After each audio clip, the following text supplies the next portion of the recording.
pledge allegiance to the flag of the United States of America and to the republic for which it stands, one nation under God, indivisible, with liberty and justice for all.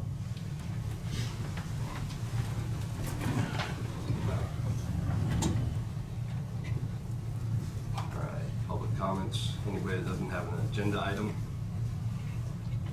Mike? Middle to the end of last week, we had a little incident out in our neck of the woods over snow removal. Some accusations were made with names involved. My side of the story has been discussed with the 3 commissioners that hired him individually over the phone at the request of one that would just assume I go no further publicly. I will respect that request from him, and there needs to, they know what it's about, and I'll let you guys deal with it. Just, it need to be mentioned. Thank you. I've got 2 quick items here for you. In the fire service in this county, oftentimes decent equipment turns to nice equipment if we can get some grant funding. One of the grants that Marion County Fire District number 2 is applying for requires a letter signed by the ruling body of the county where the fire district is located, stating that we are a legitimate fire district. Here is that letter. It's got the date that we were created, 1964, April 27, and the statute numbers. So if I get you guys a signature, this will accompany the grant. And collect that yet this morning. Should have 5 signatures. And second We don't need anything quick to vote. item I have. Just not sign. I'm sorry, go ahead. No, I was just saying, we don't need to take a vote on that. We can just sign it if somebody doesn't want. Should be, Yeah. a no-brainer. The second item I've got real quick, also in the line of grants, both Lester and I have applied for USDA rural development grant for a truck building project that each one of us has.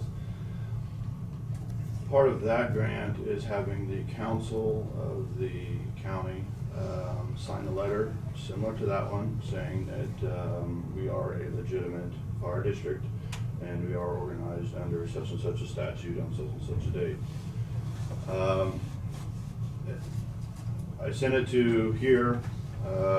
Karen and Joel said that's a Brad Jans letter he needs to sign. It's been to put it mildly, a very large challenge working with Brad, getting his attention to this letter that we need. It took me almost a week to contact him, 3 phone calls, 2 emails. Now, I think the only reason he called me back is because I bugged Tina and he bugged him. And he's had that letter for over a month now, and we need that letter back. Both Lester needs it back and I need it back. He's holding up literally thousands of dollars of grant money for these 2 departments. And I've tried to call him, I've talked to a gal there, I just am at my wit's end, and I don't want to lay this on Tina again to bug him to get a response. The letters are similar to that one, they're all pre-filled out with the statute numbers and the dates. And so if you guys could address that next time you work with him, that would be much appreciated. So, We'll be in today. Thank you. I don't believe he's Okay. Might make note of that. and on that, that's all I've got, Mr. Chairman. Thank you, Matt.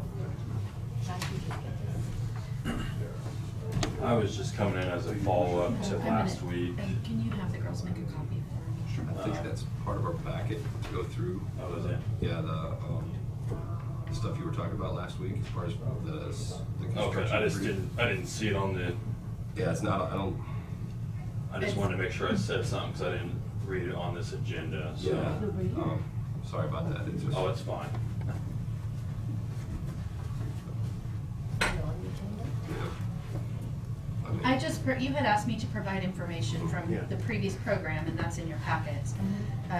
I didn't schedule it as an agenda topic, but I figured you guys would look at it, and if you want to schedule something, you can, but I was just gonna review it with you during admin. My only side note to that is it's actually being demoed out this week. I think Justin Head's gonna clear out that house on, the firehouse on Cedar Street starting today. And I think he's gonna move over to our Main Street. Technically, the address right now is a Roosevelt lot, but he'll be over there by Thursday or Friday. So we'll get that all cleaned up. So I know we're, probably should have came to you guys sooner. I just didn't really know the channels to go through. I wasn't even thinking originally that the transfer station was Marion County. So I apologize, we've kind of been a little delayed with approaching you guys about this, but Well, I think it was mentioned that if there's some action taken, it could be retroactive too, so. Yeah. Yeah, if we do that, so, yeah. Didn't know if we could do that and just hold the tab for them until we get a decision made. Good. Let's see what we Kind can. of a retroactive action. I mean, this has been brought up and we've been addressing it. If somebody comes in that's demolishing a house to this week, well, they haven't been here, they haven't done that. Don't know what kind of policy we'll come up with, but this person come to us and ask for this. I have no problem making it retroactive if we make a decision on something. I have no problem making a motion to hold this tab. So until we decide how we're doing with this matter. I got a second. It's best I can do for now. okay. Haven't had a vote yet. Can you, No. We vote. can you just state your motion? My So I motion have is it. to hold the tab for the taco truck improvements and building development on C&D waste until the time that a policy can be made for a disposal. Seconded. Okay. Any other discussion? All those in favor? Aye. 5 vote. Okay. I guess you guys are good with me then? Yeah, we'll try to come up with a policy and see what, so it's fair to everybody. Should I keep coming back to meetings in the meantime, or just kind of wait to hear something? You should always come to meetings. Yeah, you can always come back. Does, Josh, Tina have your contact information?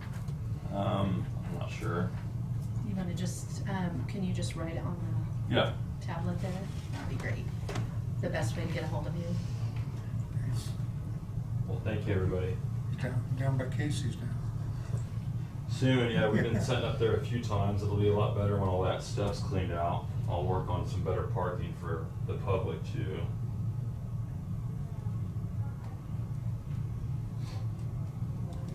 Is there any other public comments that are not agenda items? Okay, move on to the administrative business. Okay.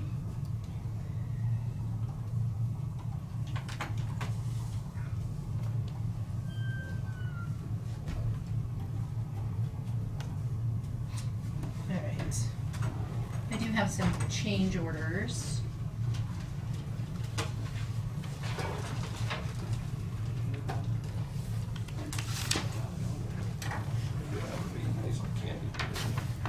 Don't go horse. Trying. Like I said, I've been dying to get here all weekend. I'm gonna total my four, and you have 2 of them are clipped. I believe those are, the 2 in here are pertaining to you. Yeah, I was gonna bring that up. Are they the ones that need to be signed or signed? These are the ones that have not yet been approved, so they need to be signed. So, Okay. and there was 2 other ones Okay, that Brad were contacted previously me. approved. Yeah, Brad contacted me and told me, and I told him I was gonna say something in public about it. Okay. Because I didn't even know, on the change orders, we do change orders all the time.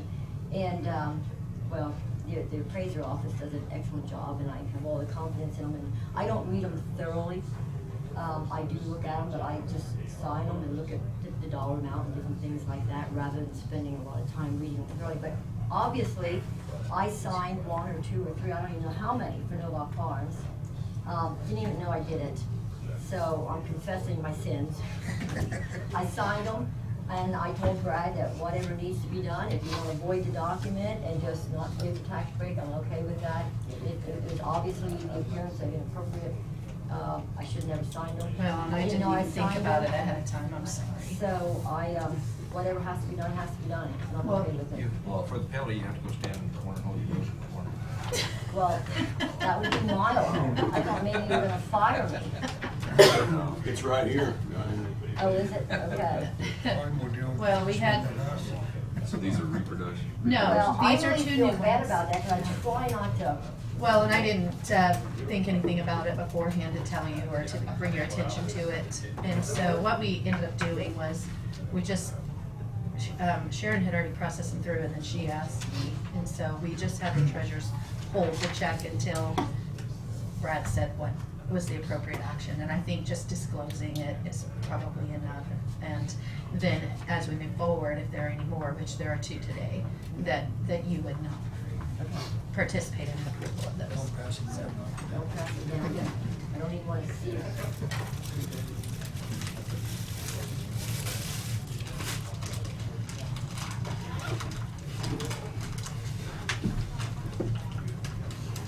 Yeah, there's no way for us to reissue those documents after they've already been done, so.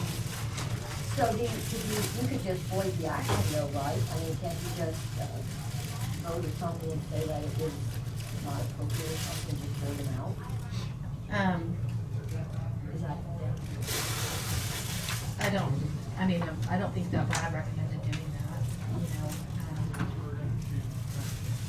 Well, you talk about technology, we just go on. well, So if somebody has a I question. will. I think he just take said time and disclose- read everyone from cover to cover, so it'll be a little bit longer time for you guys to sit out there, Oh, it's, to make sure I don't mess up again. I think going forward, no, it's an issue, and you know, Yeah, just I like she mean, does if for I, any invoices or something like Right. that.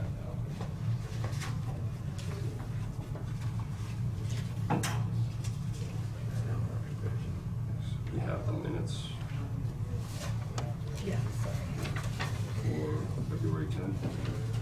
yep, that's the next item. I would entertain a motion to approve the minutes. I make that motion to February the 10th. I'll second it. Motion by Randy, second by Dave. Any other discussion? All those in favor? Aye. Okay. I vote. And I will have those printed for your signature a little bit later.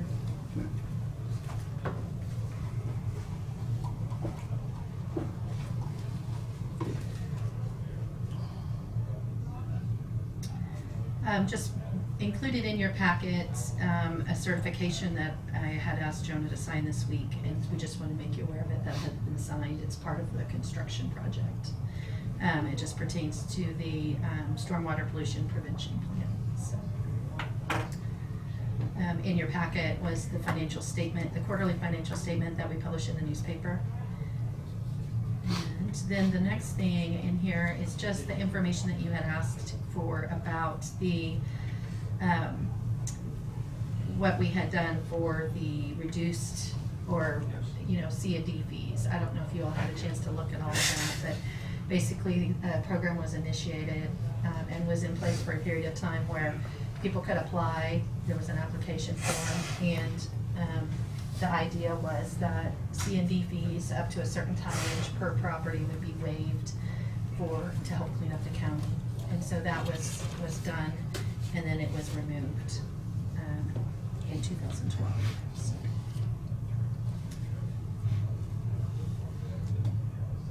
Time flies by. Been that long since we've done it. Yeah, I was surprised it was that far back as well. You know, it addresses, you know, the amount of tons and that sort of thing, and, you know, I don't know, is it 25 tons is a lot when you talk about a demolition. Depends on the size of the house. Yeah. I mean, really, it's what it depends on. I think there's two properties, isn't there, Tom, on your whole property up there? Yeah. They're talking about, are they talking about two houses? Two buildings. Yeah, there's two buildings. Two on there. buildings. What size roughly? Are they 24 square, one of them? I'd say something like that, and then the other one's just a shed, pretty much. Okay. Make a difference in the cement foundation or this? Yeah, it does, yeah. And so, Well, I noticed in one of them, it said something about, no concrete, Right. no brick, no asphalt.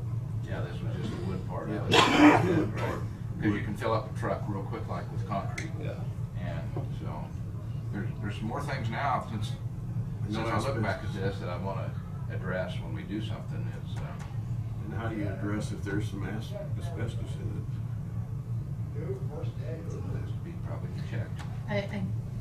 I believe mean, that it is part of that alluded to application. that, but I mean, when a person just goes in with an excavator and it's gone, Yeah.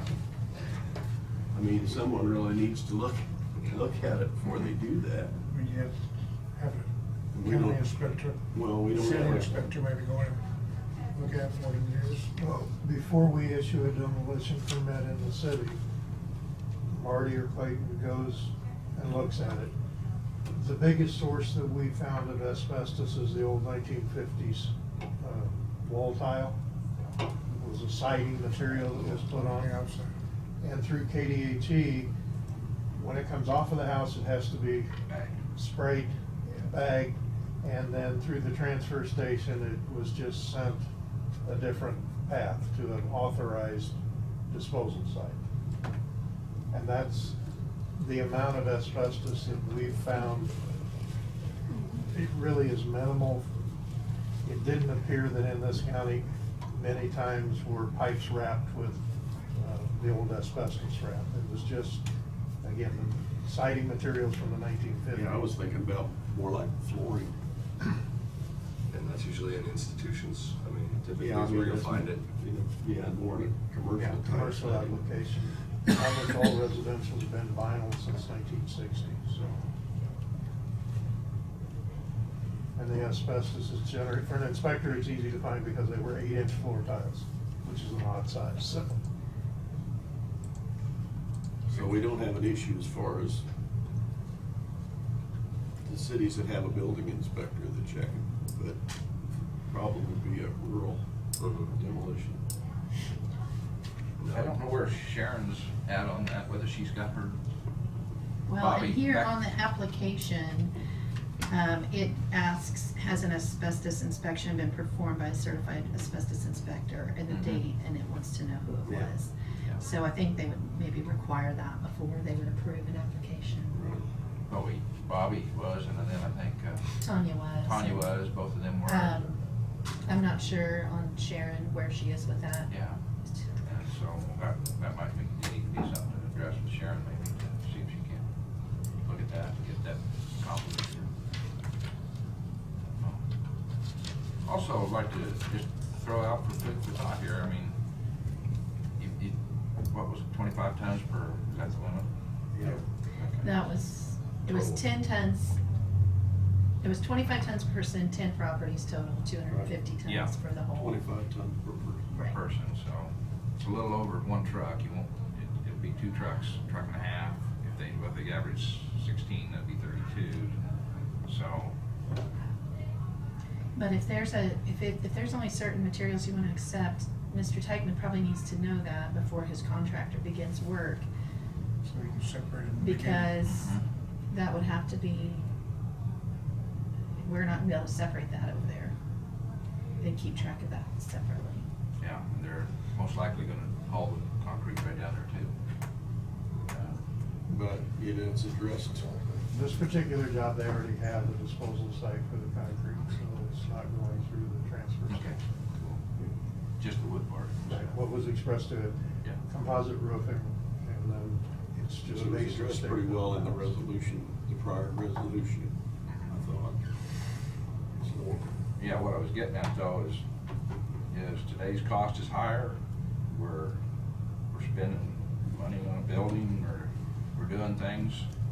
This was about what brought us, smaller towns brought this to us that they didn't have no way to, they might be able to afford the demolition part of it, but didn't want to have to pay to haul it off. And it was a blight deal is what it was brought to us as, so It's good to help clean up cities and counties too. well, and that's what it was brought to us as, so is there a difference between what we're doing here as a commercial Let's help clean up. involvement? These two structures are not able to be used for anything. Well, Are both those structures residential? They were. they But they're were, not, yes. it wouldn't pass inspection, would it? I mean, I've never been in it. I'm not looking at that part of it, I'm just looking at, It's an eyesore do you on Main Street. take and value this as commercial, or do you blight, or what are you doing here? Because you may end up with a whole lot of, I guess I approached it and viewed it as economic development. Well- Anything we could help there. I mean, that's why I mentioned that, that's the way I look at it, it's a little more that way than just, there's some new business coming to town, and then have we got other towns that wants the same thing? Because you're doing it here, you better do it for the same next town. Yeah, That's probably why you limited it to begin with. yeah, we didn't know what was gonna open the doors, so. And Randy, I'd say it probably meets the qualifications of all the things that you described. Yeah, probably, Yeah. yeah, probably, Depends yeah. who's looking at it and how. Yeah. Mm-hmm. So, but we do have some maybe economic development money that, for businesses, just throwing it out there. So keep that in mind, we're gonna put this back on the agenda and address it. yeah, I wouldn't mind seeing a draft resolution at least, taking parts of the old, and then incorporate it, and then a few of the options put in that you just suggested, and then we could review it and cross it, redline it, and Maybe we all bring a suggestion, put it in, then redline the ones we don't like. I just wanna see everybody have a chance if we do one. yeah. Well, I think the economic development, no matter which community we look at, helps the whole county as a whole, so. Yeah.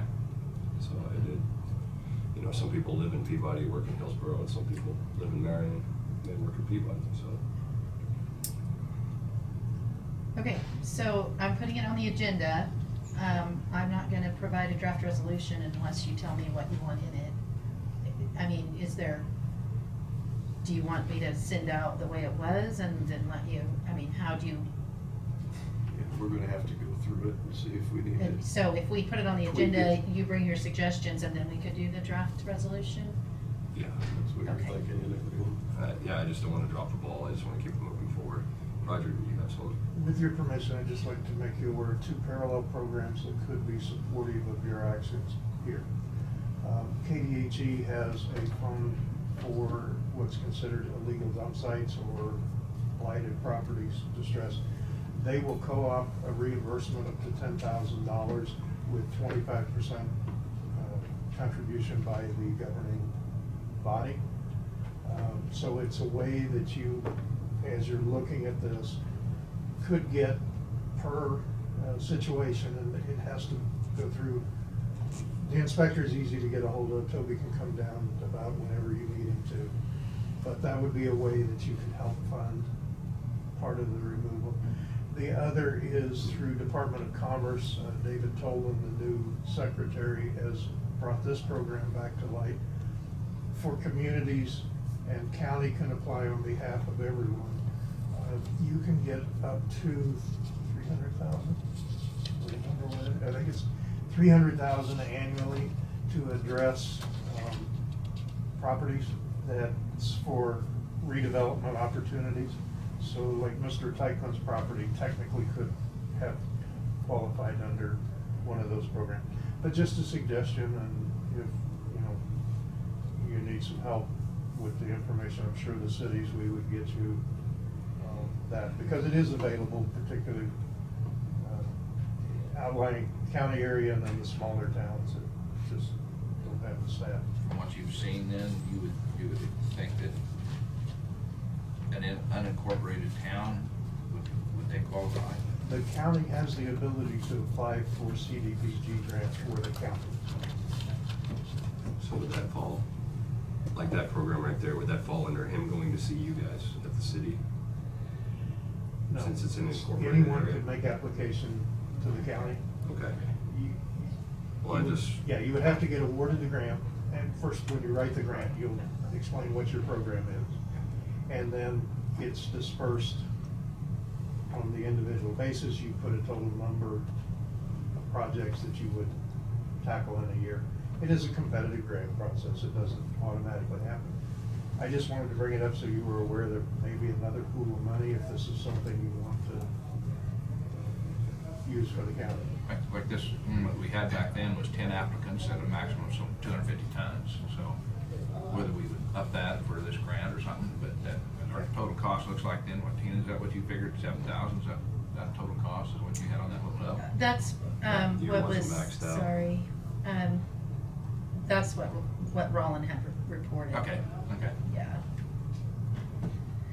We weren't tracking that in our office Okay. at all at the Okay. time. Thank you, guys. Thank you very much. Thank you very much. That's what Elvis said, but thank you very much. so, I guess we'll just put it on the agenda, Okay. work at it again.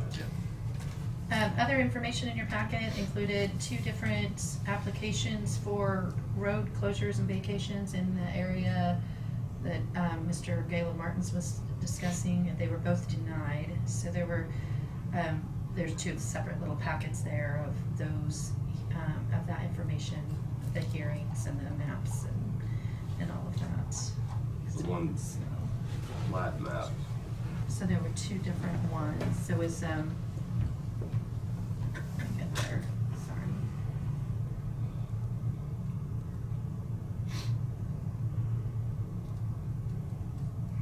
Now, were these original documents from back then? I mean, like the plat maps and the highlights? I think there was maybe some confusion because I took it as 310th was the road that they were looking. Yeah, there were 2 different ones, But so. the highlight mark on this one shows 300. Right, there was 2 different Two different requests in road that closures. area, so I wasn't sure exactly which one you wanted, but they were both with, they both had involvement of some of the same landowners. Sorry, let's see. I'm just saying at the bottom of that plat map, it says 1 mile of 310th between Bison and Chisholm, but it's highlighted on 300. Now, the wrong landowner comes in, they're gonna dispute that because they see the highlight and they don't see Are you talking about this one? the. No, that's on The Bison. more plat, it'd be the east-west road, Yeah. This one? right there, yeah. See at the bottom there, it says, Yeah, it says 1 mile of 310. but the highlighted area is 300. And I know a landowner that Oh, okay. accessed their ground from the south there would definitely be opposed to this. Let's see. If they just paid attention to the highlight. Let me see which one this is. I just pulled whatever was in the Yeah. folder.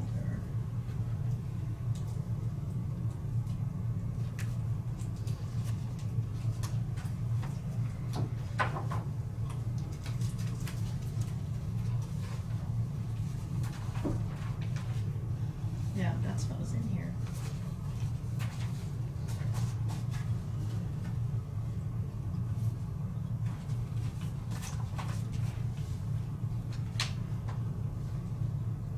So, He hasn't petitioned. That was back in 2011, so. yeah, the petition. Galen hasn't petitioned. There hasn't been a petition to close them. No, There was a prior- petition for both of these. Well, you do have a petition. That was back in 2012. Yeah, that's what I Yeah. meant back then, yes. Not a more recent one. This other one, on the Chisholm between 300 and 310 is the more recent one, I believe. That was after I was clerk, and that was in 2015. 15 Flash. You got some- It said it in minutes. Oh, okay, yeah. Description. Yes, I have the wrong shoes on, but I didn't include that in the minutes. Get up there, did you, Diane? Oh, yeah, yeah, I did, I went up to see that. So anyway, I just gave you what was in the file. You're welcome to look through these files. There's a little bit of other information in here, just like the mailing information and all that.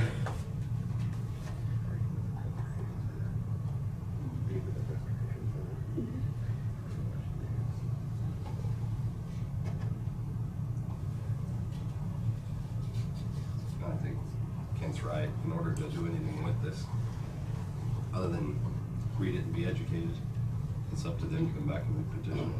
Correct.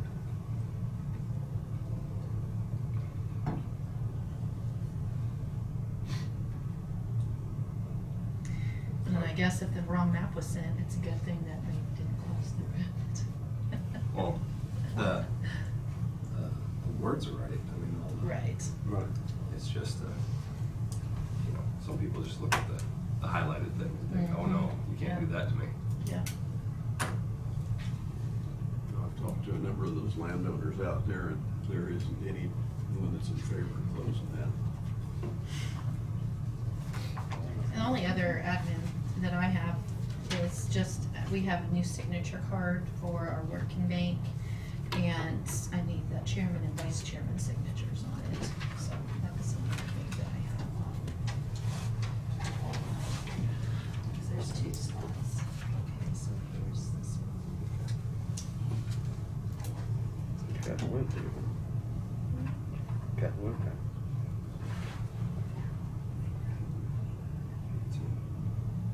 Yeah.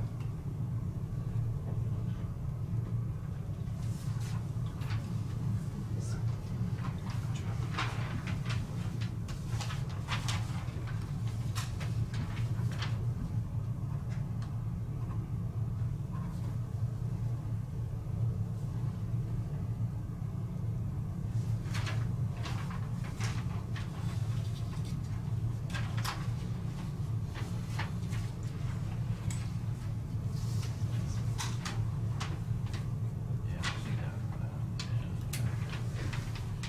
Just love it. This doesn't ask for signatures. Okay. Thank you.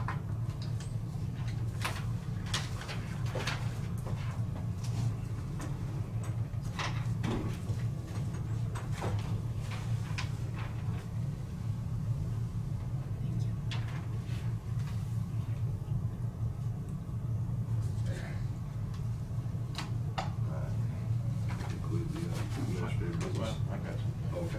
Straight here. I'd like to thank Tina for, I had a call last night, the Peabody Fourth Fire District has had a meeting, and city attorney met with them. I think Brad was supposed to be there maybe too, according to our chairman, we didn't make it. So that's over Fourth Fire District and how things are being done down in Peabody down there. City of Peabody is taxed along with, they're inside the district too, the district taxes us too. So I think that's where Brad, but I'd like to have some information to talk to our attorney to see where he's at with it. He mentioned it last week. And I would like some action by him, see where he's headed with it. So why would you need, why would you need permission? Well, it's, I mean, I think that's crazy. As a commissioner of Greek County, you should be able to talk to him if you Well, have an issue or questions. I don't operate like you do, Diane. I don't call him without, I let the board know that that's what I'm, Well, yeah, doing. To see how the actions are. The president of the fire board called me last night. Definitely like to meet with Brad and see what, and see where Brad's headed with the whole thing. I mean, because he didn't really tell us last week where we was going or what was gonna happen, so. And have him report back to us so we all know what's happening. Any one of our district boards on your taxes here could, but Tina, when I asked her this morning, she brought out all the information of when the board was formed and everything like that. It just don't have maybe some of the bylaws and stuff that was performed back then to see how they're operating and stuff like that, so. I don't know where Brad's going with it, but, Similar to an articles of incorporation. Right. similar, yeah. So, today's day, it's a little more fancier today than what they did back then, so. This was in '69, the way some of the papers that Tina pulled out, so. Anyway, just like to catch you up on that, let you know. And then I do have something with, I guess I got no problem, Randy, with you talking to Brad about this. Anybody that's gonna be able to keep an eye on this one, probably best done by Well, you. and it's something else, if you read the state statutes, is that the commission is in charge of fire boards, and how it comes down in the statutes too, so. Just, there's a lot of reading in the statutes about fire districts too. So I have to ask the question, and I think this is something that we need to talk to Brad about anyway next week, because, and I respect your position on what you're doing, I mean, that's very nice. But I have to ask, so you have fire chiefs who call our legal counsel, you have Sharon who calls our legal counsel, and you want to hamstring the hands of the commission that we can't call him. I mean, I find that to be bizarre. In fact, I would totally be opposed to that. If anybody can call and talk to our council, He didn't say it we should couldn't be call. us. It should be us. He was just giving some heads up. Well, I understand we said he doesn't operate like me, which I'm just saying that the commission should have free will. If anybody has free will in calling, it should be the commission, number one. And, But- and in regards to that, it's never been to where if the council chair or whatever contacted the attorney, well then it was, the same information was given to all commission at the same time by the council. Whatever it's about, whether it's about a fire district, whether it's about a sewer district or a sewer project or a transfer station, to keep all commissioners aware of what's being asked of our attorney. Well, I think Brad made the statement that when an issue comes up and one of us brings it to him, that he would then be the one that would distribute that information Yeah. to us, which I think is more important. Correct, yes. And that's what Yeah. it should be. Yeah. Because if I have an issue or a problem or something I need to discuss, and I'm not allowed to contact him until I come to the commission or whatever the case may be, I mean, you're actually hindering the commission from doing your job. And I would definitely be opposed to that. I don't think that's right, and I certainly am not in favor of just the chairman and the clerk. I think that's the way that was sent out, being able to call. I think that's inappropriate. I really do. Now, I do agree that maybe Brad should share, if he finds it necessary, to share with all the commissioners. I think he should do that. Well, I would think that any question asked by the board would be necessary. I mean, we're all on the same page.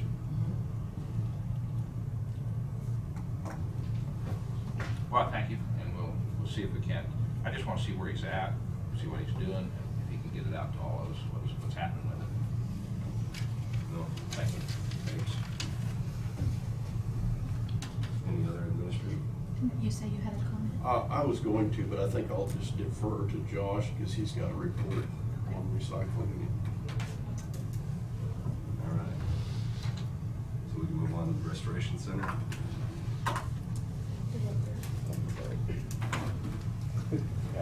I'd see. Good morning, Joy. Good morning. Joy from the Restoration Center.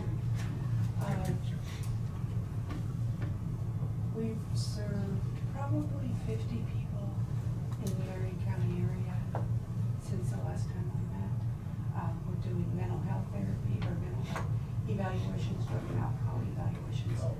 And we're also doing therapy for drug and alcohol therapy. We have that Monday, Wednesday, and Thursday at the building. We're also doing transportation there's a group in Harrington that we transport here to come to group, and then we've had transportation to Peabody on occasion. So that's where all your funding is going. Do you have like a written financial? Oh, I didn't bring it. I can get that together, I'm sorry. Yeah, I think I'd have to see that. I think that's kind of what we were asking for, basically, was to see a little bit of just a projected budget or something. Okay. I can get that to you. So you say you've been treating about 50 people locally? Yes. But You say this is all group therapy, or is there one-on-one? there's group therapy and there's individuals when they can't come to group. And then there's evaluations that we have to do, that we provide to the court. When did you get those doors open? It wasn't a full year so far, right? It's I think it was in June. 50 people in half a year. And are they making progress, or how are you doing? Yeah, we've had several graduate, several move on to, and where they have to go to like inpatient, and then they go into independent living in other areas. They're doing, yeah, those people are doing really good. We work in conjunction with the court services and community corrections, so we have wraparound meetings with them on a monthly basis on how the clients are doing and how we can better serve the clients. And that seems to be working really well. At this time, and I know that's privacy, and I don't expect to see the names, but at this time, would the judge have the privilege of seeing every patient that you've served, or is that confidential? Well, they have to go through the courts. They have to go through the court to come to you then? Well, but the other ones, we have some that are private actually, that are coming through because they want to get drug and alcohol. Yes, they haven't been sentenced and they haven't been arrested. Okay. And then they come down, so we've gotten a lot of private ones too that aren't through the judicial system. Now, does private pay? No. They typically come in because of the low income in this area. Okay. And then we provide them the service, which is the funding that we get from you. And I believe in April we can submit for state funding for that building. So are you operating on state funding now? No, we're operating on goodness. Yes, we are. But your office is totally accredited and whatever steps Yes. that have to be Yes, as taken a to matter of do fact, the that. state comes in April 12th to audit the 3 offices, and they'll be in the Marion office to audit the files for that one. And counselors that are there are all licensed through the state and approved through the state. Been in contact with an attorney that reports that the evaluations for mental health and drug and alcohol, they've referred to Newton. And it came because it was a guy from here that I went and testified for in McPherson. And he was supposed to go to prison for drug charges. And we saw that he would benefit by inpatient treatment. So instead of going to prison and wasting money, just send him in prison without treatment. I did the testimony, and now he's in inpatient now. And that attorney told me, she said, people can't get evals here, they can't get mental health evals here quick enough, and Prairie View's pretty busy. And so they send them to Newton. So they're sending those people to Newton, and then they end up staying there for the treatment. So I'm working with that particular attorney to pull those evals back here, and then they'll be getting treatment in their home. When they send them to Newton, isn't that Prairie View too? I mean, No, it's Prairie View or Mirror. And it's my understanding that Prairie View in Newton only takes private insurance. Oh. So then there's a whole slew of clients that are poor that can't even go there. It's very expensive. Yes, and we've also brought in Narcotics Anonymous and opened up our building for them to come in and do their meetings once a week.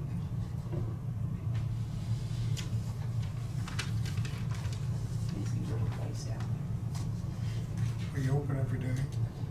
We're open Monday, Wednesday, Thursday in the evening, And then I've been coming over Thursday, during the day to pick up evaluations. And our hope is that we'll hire someone to come on the off days, Tuesday and Thursdays. So it's hard to find someone in the area that has a license. So what do you see about the drug problem right here, how you can help more going forward? Or what is your plan actually for going forward? I mean, I don't know, I hear a lot of rumors about the alcohol everywhere. Methamphetamines is really bad in Marion, and that's what we see is the methamphetamines. Mhm. And then it's sided with alcohol, but methamphetamines is the primary. And methamphetamines is highly addictive. It's highly addictive. So they get on methamphetamines, and then there's social, like their job, they end up losing their job, they end up being on the streets, they end up being all kinds of, yeah. I see a lot of, the ones that come through don't have jobs. And so once you get them off of methamphetamines, then we can work at getting them even temporary jobs. Because if they're on drugs, they can't maintain a job. And so by getting them clean and sober, it helps them maintain a job, because they're more likely to get up in the morning, more likely to go to work on time, more likely to stay at work and not have accidents at work. So you also work with potential employers to try to Yes. place these people? Yes. Do you have like a network in Marion County, or is it just a area? In Marion County for this office, in Junction for that office, but in Marion County we're always aware of where there's a job available that's willing to hire a felon, or a job that's available that, with the private people that come in, to always encourage them to go seek out different jobs.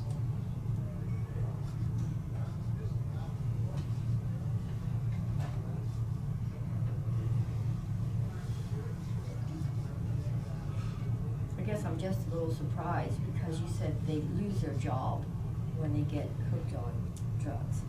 So, what causes them, if they have a job and all the other stuff, to even get on drugs? I mean, probably a list of things, right? Friends, Yeah. That I don't, well. long crowd they went with. Or they wanna do more, and they think using methamphetamines will get them to do more. I was tired, so I'm gonna do meth, and then you get hooked on meth. And if I just do a little bit, I'll be okay. But it doesn't work that way. It doesn't work that way at all.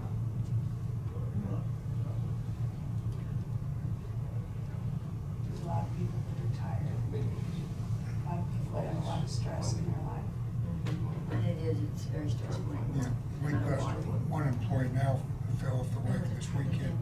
Been good for years, so I'm gonna have to maybe get with you. Do that. It's difficult because you have to have that support, and it's easier to have the support if they get the treatment in the town that they're in, because they can get the treatment in Newton or McPherson, and that's where their support system is, versus if they get it here, then their support system ends up being here. It's a higher chance of not relapsing. Of success. Yes, yes, definitely. Well, I think anything at all that you can do is a blessing, because it's a bad deal, bad situation, no matter what. I'd like to see it under control or reduced, or whatever it is we can do to make a change around and help these people. I'm always amazed at who comes through the door. It's like, right? It is stunning sometimes, isn't it? It is, and it doesn't matter who comes through the door. It doesn't matter what age they are. They're just like you and I. Sad deal. Well, I appreciate all that you guys do, and I'm glad you're in Marion. And hopefully someday we won't need you. Wouldn't that be nice? Yeah, that would be nice. Yeah, that would be nice. So I'll send you guys a budget projected or. Either that or even past history, whichever one you have. Okay, I'll do Maybe that. both. Would be great. That'd be great. Is that what the? Yeah.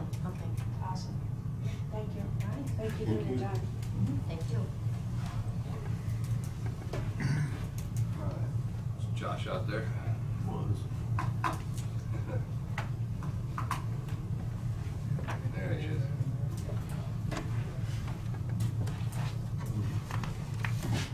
Morning. Kind of good news you guys today? Well,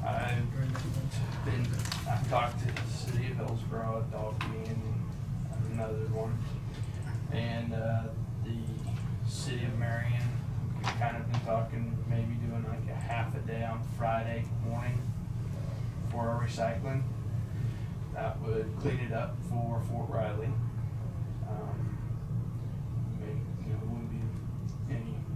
Would be very little dust in the system or in there. On 8 to 12:30, I was gonna think, I thought 8 to 12, but if I did 8 to 12:30, anybody on their lunch break at that time, around town could run it up and they'd be able to drop it off. We wouldn't accept any trash. But that's kind of an idea that we've been tossing around and talking about.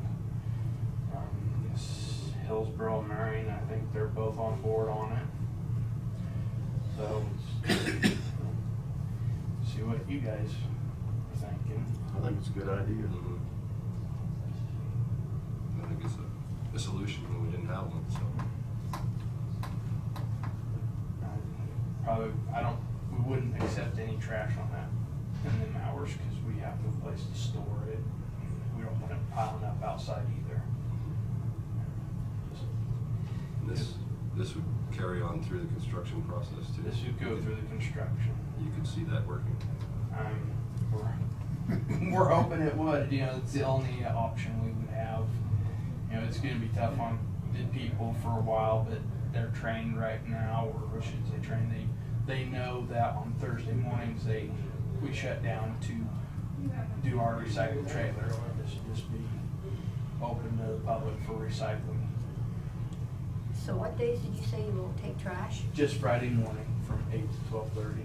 And so even your little white bin outside wouldn't be there? I'm afraid it would be overflowing, because we would have no place to. So I wonder how you're gonna get the word out to the people, because we had that problem before, on Saturdays and stuff. And when people come in from the county with the truck, with a couple bags of garbage on the back, and there they are, there's no bin. Social they're media. very unhappy. We would get a lot of unhappy people about the recycling. I know it's gonna make the people unhappy for a while, but I'm hoping they kinda get used to the idea.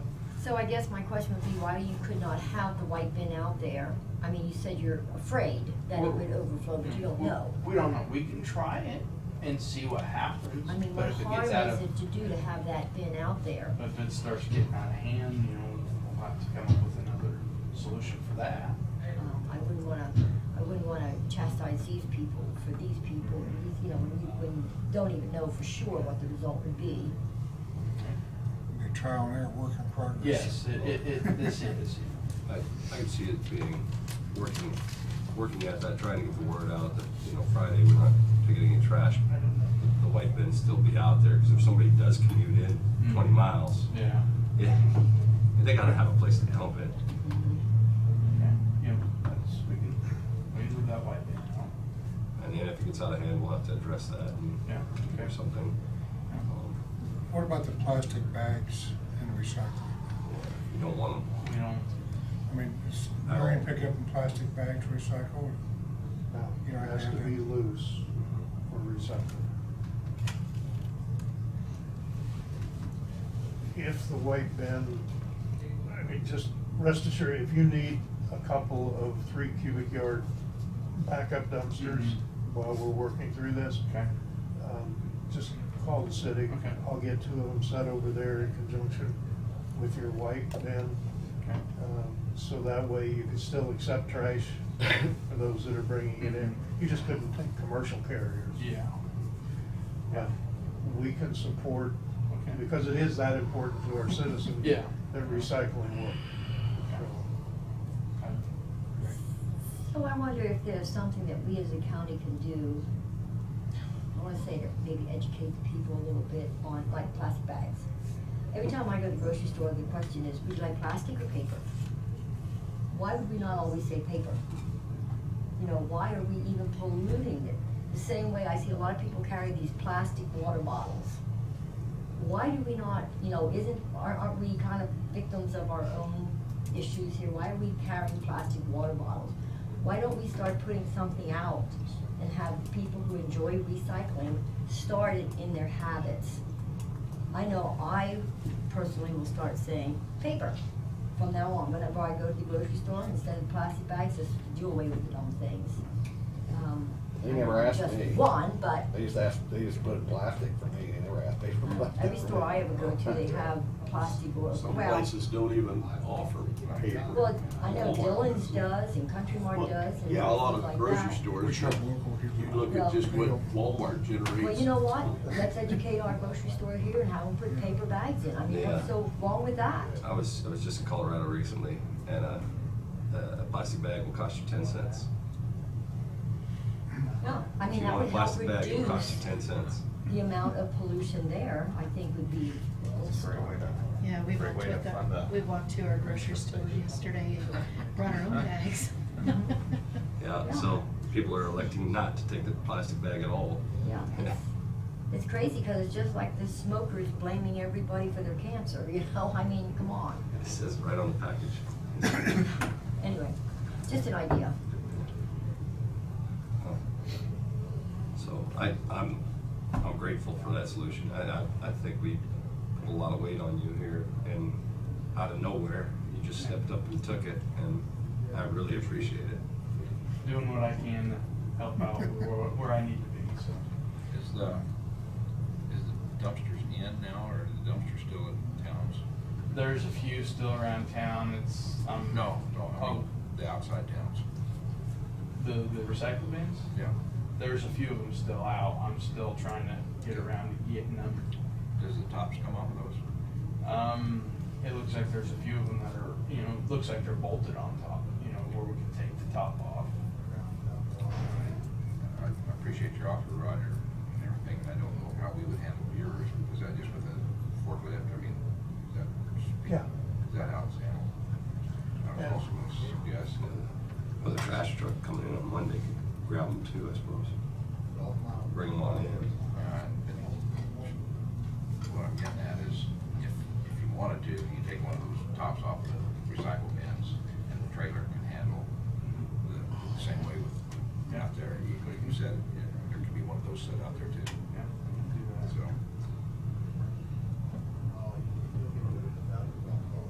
Thanks for working on that project. We also need to thank Fort Riley for working with us too, because it's been very easy for them to just say, we're not doing that anymore, because they're not even doing Fort Riley. And, you know, being able to address the dust situation somewhat, I think we're blessed. So the recycling will be going back to Fort Riley, Yes. starting this week. Whenever the next load. We've still got a bunch of recycling that storage, and we can take it there, but I'm afraid they're gonna say, well, all that, I don't, you know, we don't want it. Yeah, we need to try to comply with them as best as Yeah. possible. Yeah, Well, that's, is it, So what was the issue before, say, dust? they were, They said that our recyclables were so dusty that it was plugging up the whatever they use, conveyor, whatever. Because we handle it too many times. Well, we make dust. It's Well, a shared with tipping the C&D floor, and so all of the breaking it up and debris from the everything. trash and so forth builds up on the floor. Yeah. When we push the recycle over with the skid loader, it's scraping it off of the floor, and that's what created, Loading it too. yeah.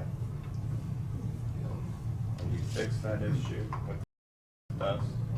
By separating. Well, I think the dust problem was because we were storing the recycling in the next room for a period of time while we're working trash that- on the tipping floor. that stuff And just the trash settles. is dusty, and so, isn't that right, Josh? yeah, you know, we get the dust from the C&D, We kinda gotta break it up to get it in the trailer.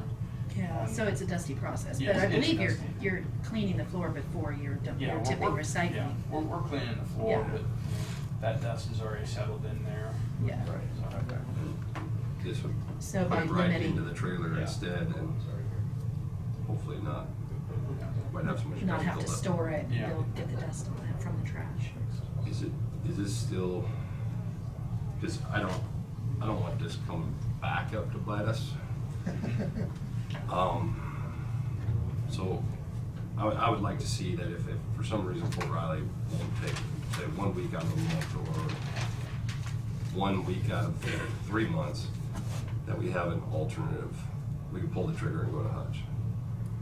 Yeah, we can do that anytime. We just have to notice them. We should go this week with this load to Hutch. Yeah, I'm Put your- thinking this put load your- is probably our next one.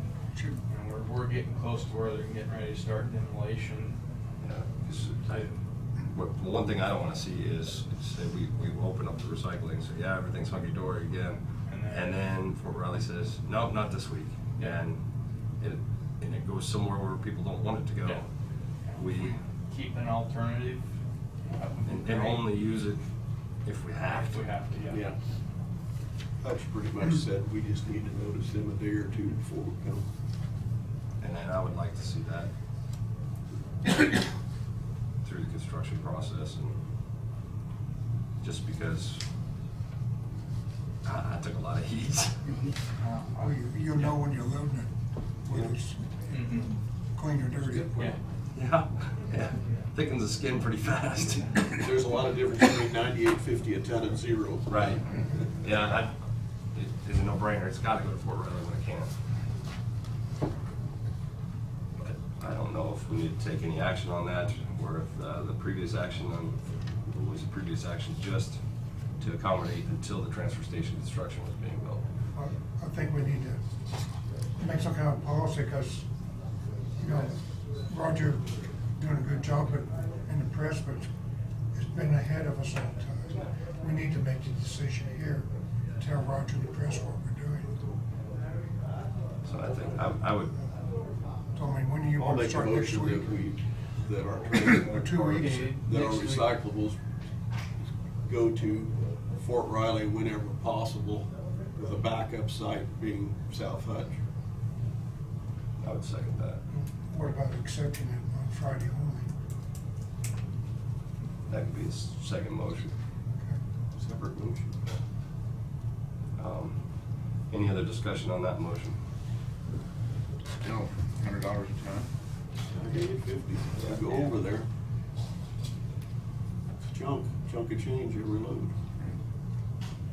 Yeah. Like I said, I I don't want would to say that would be a last resort. I don't want to see it go there every time, but When do we evaluate that? I mean, just like that, sometimes you've got, the hammer's got to fall sometime. Right. We don't have a gold mine out here for this. No. And so, I know it's what we want to do. Right. And I've been a pusher of it. But yet, when it comes to getting my billfold out and spending twice as much, almost, at least 2.5 maybe, somewhere, we've got to make a decision, and it's got to come from us up here. well, Whether, and we got to work with those two, because they've got a lot of money into it, and we got to notify them too, so what's gonna happen, and like you said, you didn't want the bullet to come back and, you didn't want to come back and say, well, here we're going this week, next week on and off. We don't want that either. So keep that in mind with making this.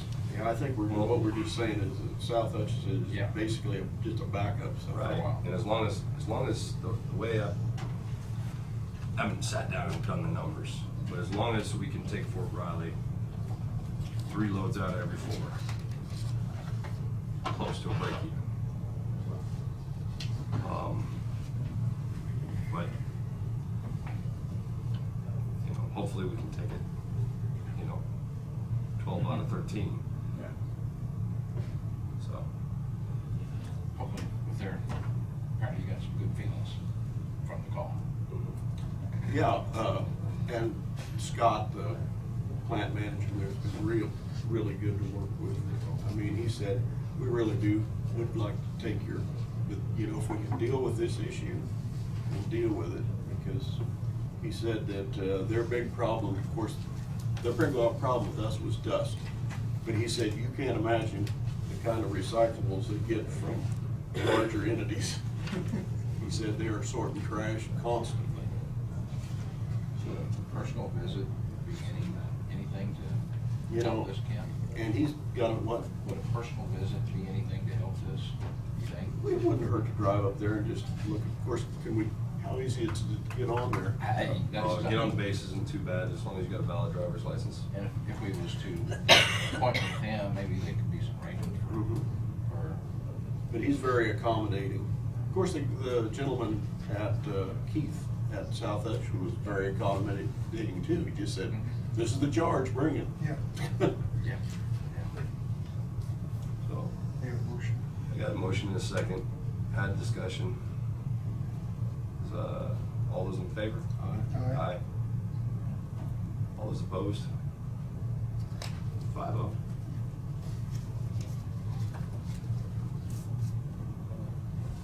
Bring up the second one. I would like to make a motion that February 28th, we start accepting recyclable trash only from 8:30 to 12:30 from the cities and the public On Fridays. on Fridays. Is your plan already to go this Friday? Not this Friday, we've got that recycling, you know, I was hoping if we push it to the 28th would be great. He's got to that's clean. what you said. Yeah, we gotta clean up. He's got to clean up what he's got to get rid of the old stuff. Okay. So the old stuff and what we're gonna bring in this week, we'll be able to bring recycle in Friday morning? Yeah. And that will all go to South Hutch this first time at least? Yes. Okay. So is the motion, effective February 28th, that the county will begin accepting only recyclables,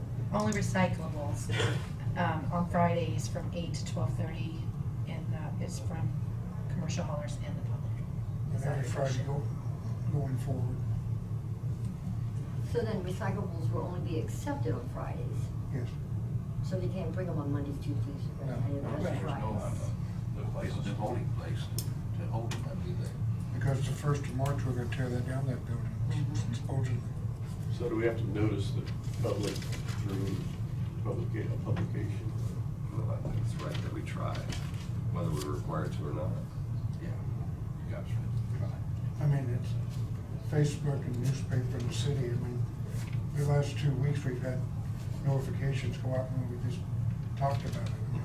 Can the cities also notice through their Facebook page? And they're getting ready to mail People out. seem to look at that. Mailings at the end, yes. And recycling's a hot topic. 930 years. I know. Enough motion. I think so, Okay. yeah. I'll second that. Any other discussion? All those in favor? Aye. Five You oh. guys, you two, you got a lot of population behind you.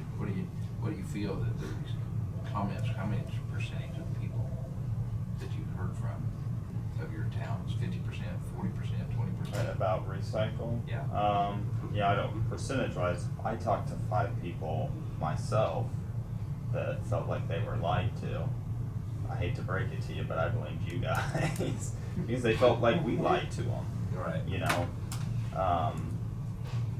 And And we just didn't know, we didn't Yeah. know where we just assumed it was being recycled and it wasn't. You didn't ask questions. And, yeah, we didn't ask a question, and miscommunications happen, but I think the important thing is, if for some reason it's not recycled, we need to know.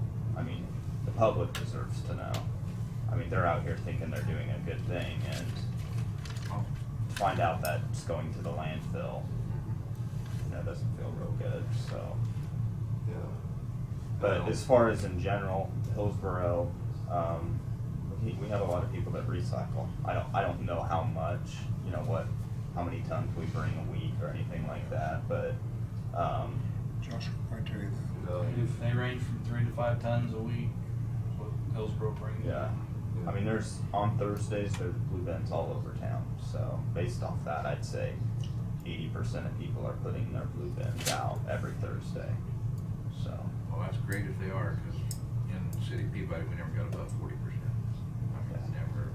Now I that's- don't know lately, but that was Right, 15 right. years ago or 10 years ago, whatever it was. Was that single stream? When we went to single streams, when I really started watching and seeing what it was doing then, yeah. Yeah, that's what we find is even people that don't Oh, it's much easier. don't care so much about recycling, but they're gonna use that so that their trash dumpster doesn't fill up. Okay. So, they're contributing, just like everybody else, which is a nice, positive push. And we're anticipating an increase again on the curbside. When the 2 bins were deployed in the city of Marion, one at the transfer station, one at the elementary, we saw about a 25% reduction in what we were picking up curbside. We dropped down to about 2,500 pounds average on recycling. We're anticipating that coming back up to around 2 tons, maybe 2.5 tons. Because people want to go somewhere with it. I don't know how many people are gonna come down and self-deliver from 8 to 12:30. So we're making arrangements internally where we'll pick up increased. And we're not changing pickup days for our customers. It'll still be picked up on Wednesday, but we won't deliver it until Friday morning. And it'll be on a separate truck with a separate driver, so you've got greater flexibility when they dump in that 4-hour window. Even though we've gone through a kind of a rough period with this, I think we're blessed that we have a place to go at this point, because I've been doing quite a bit of reading on it. You got cities in the United States of 50,000 unless it's all going to landfill. I know this was a little hiccup, but And rural areas are really decimated by it. I guess I should not say it was a little hiccup. I should say it was a hiccup. But I truly value the fact that everybody in this room, different cities and county, all trying to work together to make something happen. Everybody's focused and going in the same direction. This is amazing. So. We appreciate Josh's efforts. Thank you. I figured you'd be gray hair by now. I think It's too young. Newton's changing what's going on over there. I've been reading what's going on over there. They're not So, separating anymore. Yeah, they're changing their attitude that you don't have to do it. Right. I think that's what their last piece of paper, I don't know whether they passed a motion you have to do it or not, but to change it from mandatory to your choice.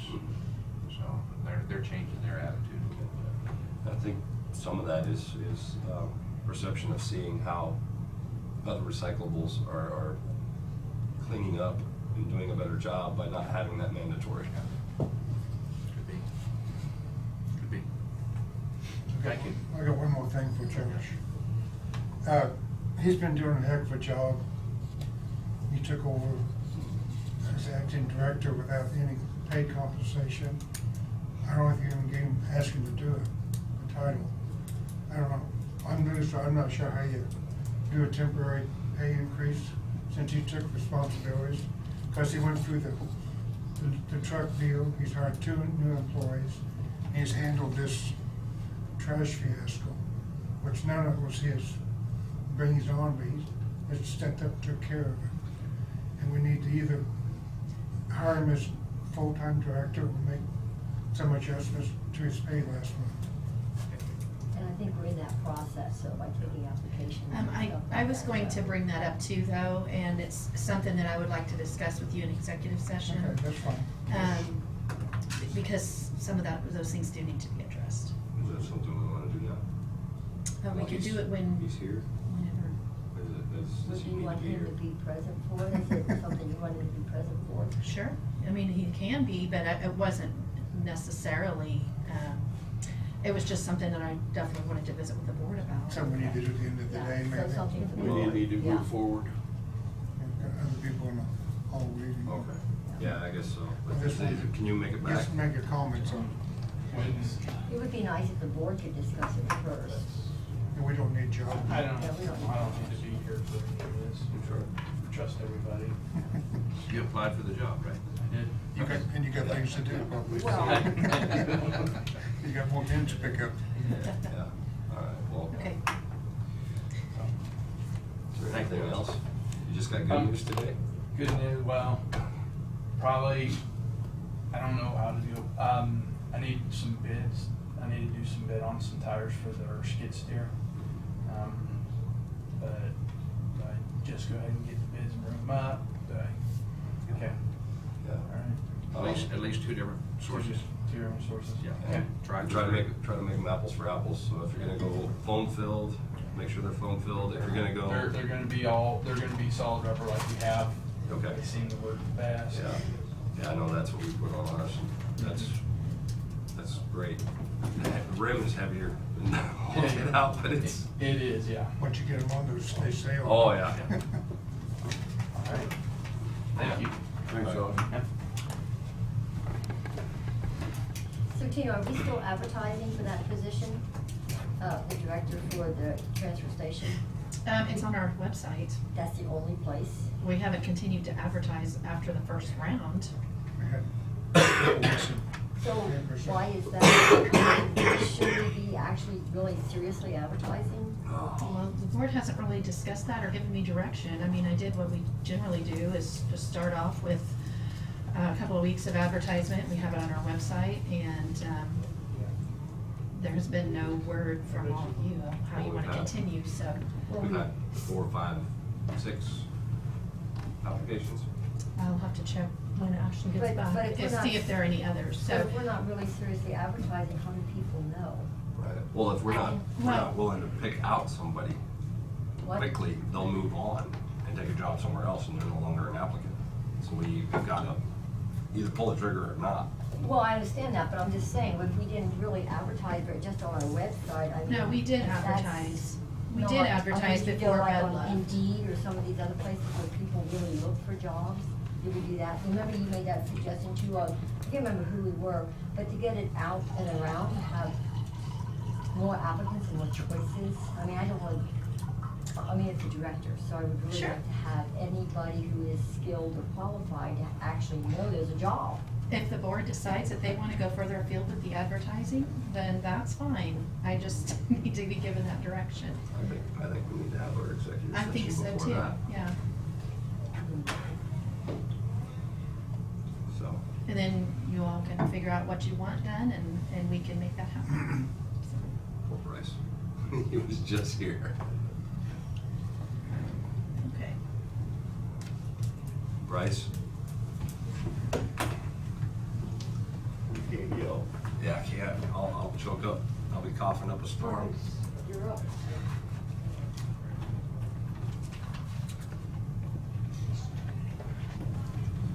Yeah. Got cornered, huh? See, he got cornered by somebody. Well, That's pretty likely after the snow. Morning. Morning, Bryce. Can we be introduced to the new employee over there? Looks very nice. Getting a compliment. Yes, looks very nice. I know it's hard to take compliments sometimes. I struggle with it. So if it, never, we're not gonna type of whether older or younger or whatever else. Are you feeling better? No. I've been dying to be here. Gotcha.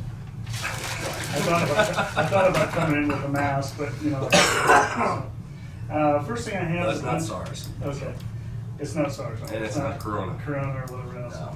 No. First thing I have is an application for moving a building. It's, the way it's their permit, it's actually signed by the county clerk, but I just want to let you guys know, they're moving a house from Clay Center down to Cottonwood Falls. Basically coming down Diamond, 330th, down to Hillsboro, South Indigo to 120th, to Nighthawk to 50, Turkey Creek Timber 40 to 30th, all the way across the county. They said that's their normal route that they have. No problems with it. They're gonna have to remove and replace signs like they normally would, object markers and stuff like that on bridges. We really have no conflicts with any bridge rails. The only thing that I brought up was tree trimming, and they said, yeah, they would take care of that because some of the roads are gonna have kind of imposing trees. Probably the biggest thing that I bring up is when you go south of 50 on Turkey Creek, there's a railroad crossing with the orange. They're taking a 30-foot wide house through there. And I said, well, you just might want to make sure, because I don't know how far those are. Even if you kind of snake your way through there, you're still 30 feet wide, and you do not want to get stuck on those tracks. So, And a lot of that's been added, it's probably since they've done a house. I don't know. Railroad tracks. And Those I crossings are. just told them, I said, I went and looked at it, didn't have any other problems, but I'm just saying, you might want to make sure, so. Turkey Creek, where at? South of 50, about half mile. It's the BNSF main line going through Yeah. there, right east of, right west of Formers. So, Do they, on a deal like that, do they have to notice the railroad too? Oh, they better. oh yeah, yeah. I was gonna say. And I would notify the whole world. Yeah, and that's what I told him, I said, you know, I'm just happy to help you, whatever else, but just let you know that that's probably gonna be the biggest thing that you face, cause the trailer or the mobile or the road, the house itself was 35, a little over 60 feet long. So even snaking it through there, I just wanted, they said, okay, we'll check it out. Them curves down south on Turkey, they're able to make those. Yeah, I don't think those would be a problem, because they can swing way out wide and stuff like that, even though it's super elevated, but, you know, they haul houses for a living, that's what they do. But- That's right there where it jogs back to Timber, right? Yes. And then you go to the old Watchhorn, The what? Watchhorn Yeah. corner. Yeah, and then of course they pick up the pavement at Timber and go down that way, but anyway, so I just want to let you guys know, like I said, they had it set up for the clerk, I didn't know if you guys just want to look at it or whatever else, so. No. Where are they Be going aware to of it. after they get off at Timber, where are they going to? Timber, they go to 40th. 40th? East of 77, Okay. or excuse me, east of 77, and then they drop down and go to 30th. Yeah. And then go east over to the county Okay. line and go north into Chase County, so. But like I said, that was the only big thing that I saw. I haven't seen one of those come through. Well, and, you know, once they get down to bringing, and I thought, you know, you're taking Highway 15 at 30 feet wide, you're gonna have to stop traffic all the way through there, I mean, it's, They come right down 15. yeah. And then they're actually going a mile west of Hillsborough and coming down that way they don't go through Hillsborough. Straight on from 15, right Yep. straight through. Well, they were actually going a mile west and coming down that way. So they're going down Holly, or are they going a mile west of Holly? Well, I think they're going to the paved road up there. Oh, Oh, okay. Yeah, Okay. but, because I told him, I said, well, I'm sure you've done that before, that's about a 135-degree turn by the time you come around Yeah. there, so. But again, she said this was our normal route, but she was gonna pass it on to the train. They've had suppose one guy run this and that's fine. I said, well, again, I just hate to have you get down there and realize, oh crap, so. The next one, there's actually 2 copies of Flint Hills. They're looking to add a line going from Sunrise and 210th, a mile west to Sunflower, and then south to tie into the house there, I assume a back feed or whatever else. And then they're also gonna redo from there back into town. So the only part to be dealing with that would be right along 210th going to the west. There's nothing out there now. I've been told they've been great to work with as far as letting us know, marking all the posts and stuff like that. So didn't see a problem with that, so just request the commission to sign that. So they actually, yeah. Okay, so, because the commission don't have to take. It's just making us aware of it. yep. So put a little sticky on there for you because they asked. People ask us what's going on. Yeah. We kind of have an idea. As we talked about last week, the request to exchange federal funds, here's the agreement that needs to be signed by the chairman. Go back to that. You have started taking action on those road crossing permits, on these. Yeah. What's that? Chill for a second. Sorry, I'm trying to. On the road crossing permits, haven't you been doing those by official action recently? What company was that? I don't know that, I've done a road crossing Flint Hills. permit. Flint Hills. Yeah. Yes, I mean, that's what I call them, but it's the utility Flint permits. Hills REA. We've done like 2 or 3 of them this year already. Okay. So, and I believe that you had said that you want to start doing those by official action and then signing those, so Okay. that's how we've done the last couple, I believe.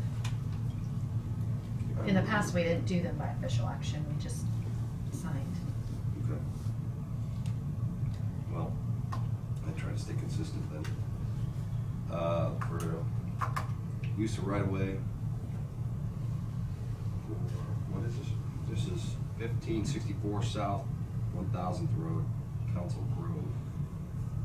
Flint Hills. That's just Flint Hills. That's where they're at. That's right. There's actually a map back there if you wanted to look at all of them and everything else, but there, and he gave 2 copies for some reason, so I kept them together. Oh, Work is on 210.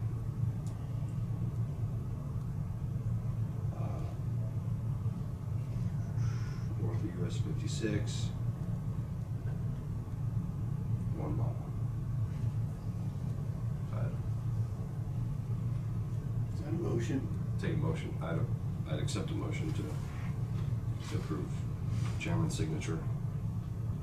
I'll make a motion to approve the chairman signing the right of way for Flint Hills on 210. Second. Motion was second by Randy. Any other discussion? All those in favor? Aye.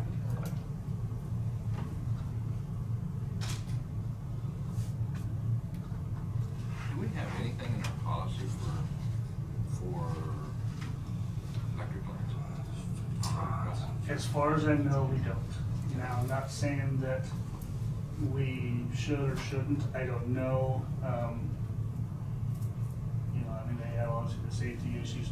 This, like I said, this really doesn't protect any crossings, they never do cross the road.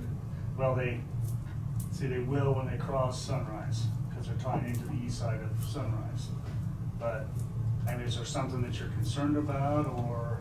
Well, I mean, if they set the poles in the bottom of a ditch, why, Well, then we got a problem. and like I said, that's what, you know, they're quite aware of that they go out and they mark those posts and stuff like that. And Jesse said he's actually talked to them about moving posts in the past, and they've been great to do it. I mean, they're like everybody else, they're trying to work with us, and they don't want to put poles in a bad spot too, because that creates a liability for them if it's in a waterway or close to an entrance or something to that effect where it could be hit, so.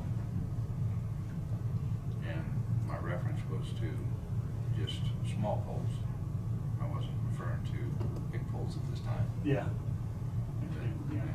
Well, and it's, you know, I mean, I guess that's the other thing, you know, we're giving them permission to do this. If we don't like what they're doing, then we can, Well, you know. I mean, and I wholeheartedly, I'm just trying to keep us advised here that, what if you got, today, KP&L sets right down the ditch line, they'll set a heck of a pole. Oh, yeah. I mean, Yeah.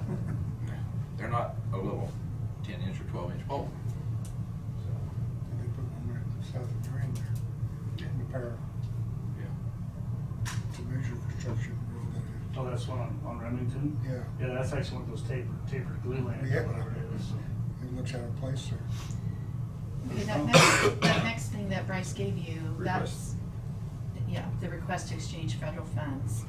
That's for the federal exchange program, which we have participated in for the last several years. And so basically we exchange our federal funds with KDOT, so we can use them on local projects, and we don't have to do a lot of federal paperwork and such. And so that's just the authorization to participate for this year. And you lose how many percent by changing? It's 90% that we, Yeah, you lose 10%. right, by it's the 10%. change. But if you used it on a project, FSA road or something, like a bridge I don't project. know exactly what projects you could use that on. I could never get an answer from Okay. anyone on I that. think he's got it. Yeah, basically what it is, and I would say, I think, if I remember right, almost every county in the state does that, because when you start following with all the federal guidelines and permits and stuff like that, it costs you way more than that, where this 90% at least allows you basically to use them for any transportation-related costs, whether it's federal or not. So I believe last year we paid for it with cover material for the chip seal, or we can use it for rock, or whatever the case may be. So they only offered up until, I think it was until, we had September 15th to get that turned in, because they just offer it they have offered it every year, but if we don't take advantage of it, we lose it. So. What did we pay for the Cedar Point Bridge with? That was some other federal, Other federal money? I believe. Okay. And that's the biggest thing we're facing now, is they've really dried up that money too. They're not Cedar Point. I know which one you're Yeah. talking about. Country. Bridge East. Good thing you read more. She's been with you too long. Yeah. It's dangerous. Yeah. But I asked that specifically when Randy Crawford was here, Yeah. about, that's not our federal bridge money, right? And he said it was not. Right. But But that's the only, I don't know which federal program that is. So I'd entertain a motion. Put signature of request to exchange federal funds under the federal aid fund exchange master agreement. Did you make that motion? I can't. I'll make a motion that the chairman be able to sign the request to exchange federal funds under the federal aid fund exchange master agreement. Second by Randy. Any other discussion? All those in favor?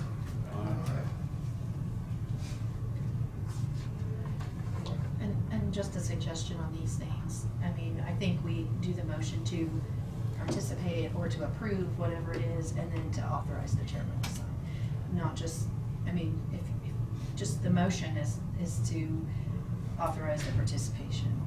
Generally, the chairman has the ability to sign.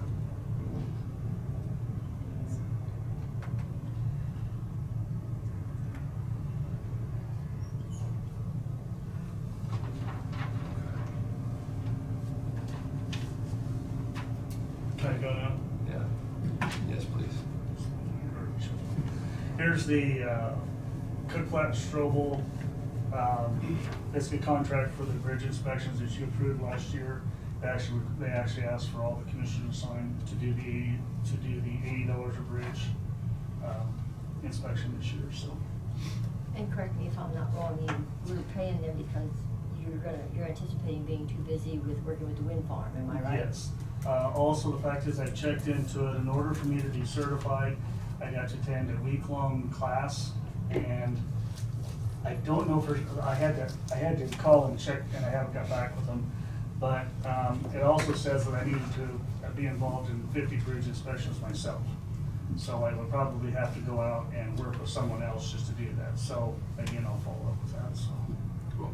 But the week-long, it's a ethics, or was a federal highway, or NHI course, whether there's National Highway Institute or whatever else, so. So you don't have the certificate to do those? Correct, correct. You've got a goal to try to, Yeah. to get that. Yeah. I mean, it's something I could do is if I was out and about and I had some bridges or whatever else, I could do them while out there instead of making a special trip, but it's just the idea of getting, because it's basically mandated by the federal government. That was, the biggest thing that started that was the collapse of the bridge on I-35 in Minneapolis. That's when the big thing really got kicked up about inspections and stuff, so, yep. Plan is to continue to work on that. And I believe you already took action to approve that, so I think it's just a matter of signing it. Yeah.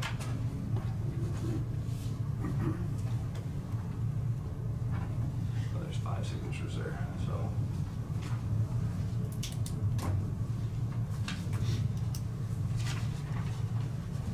And of course, the other thing is find out what the software would be needed to. I don't know if they, at one time they had basically like a tablet or whatever else that you put all this information in, but I've been out of the loop for so long, I don't know for sure what it is. But they just got back with me, I think, on Friday.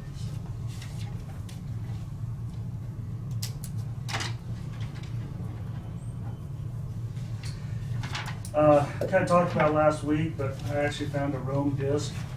For those of you that don't know what the Rome disc looks like, it's a very industrial, heavy-duty strength disc that I think would be extremely beneficial when it came to reworking our roads. You know, right now we bring the material up on the roads and we take the blades and roll it out. But some of the wet, clunky soils that we have here, this works out great to not only dry them out but mix them up a little bit.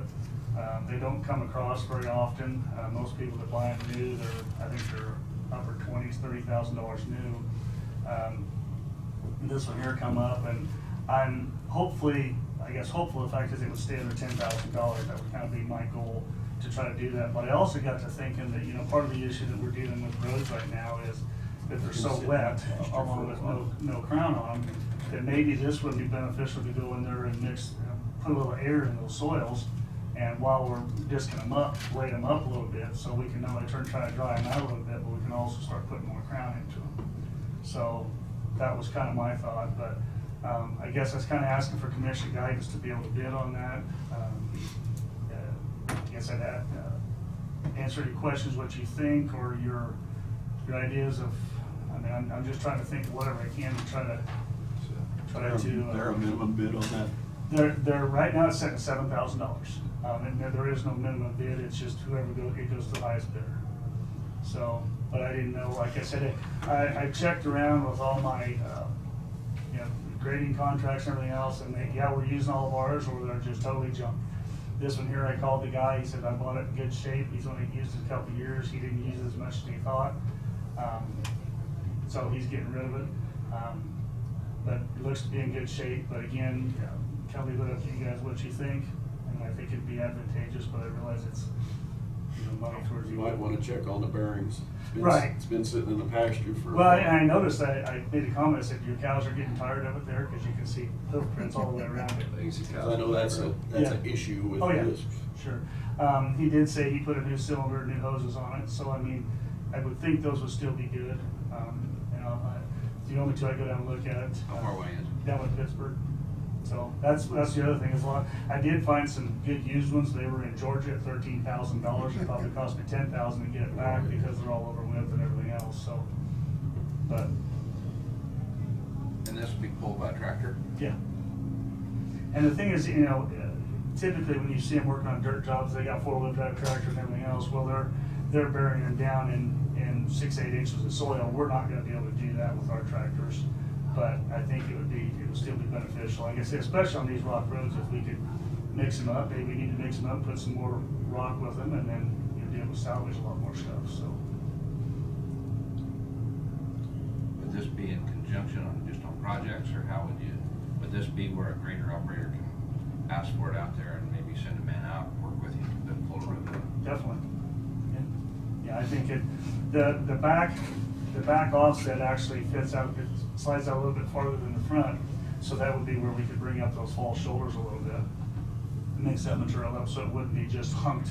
Because that's typically when we start bringing up those false shoulders, we get hunks of dirt and stuff, and then try to break them down, and they end up with one hunk out there, and that's one of the biggest complaints we get if we can do that. But you know, I think that's something that a one-way can do, but this is gonna be a lot heavier and do more of a job for it than that one-way. Because the one-way, not having a lot of weight on it, kind of bounces around a little bit. Yeah.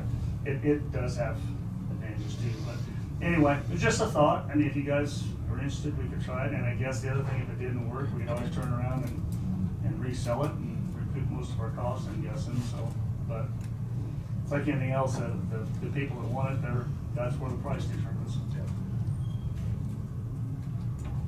So Bryce, are we teaching our guys to actually crown the roads as they're working on the dirt roads and the rock roads?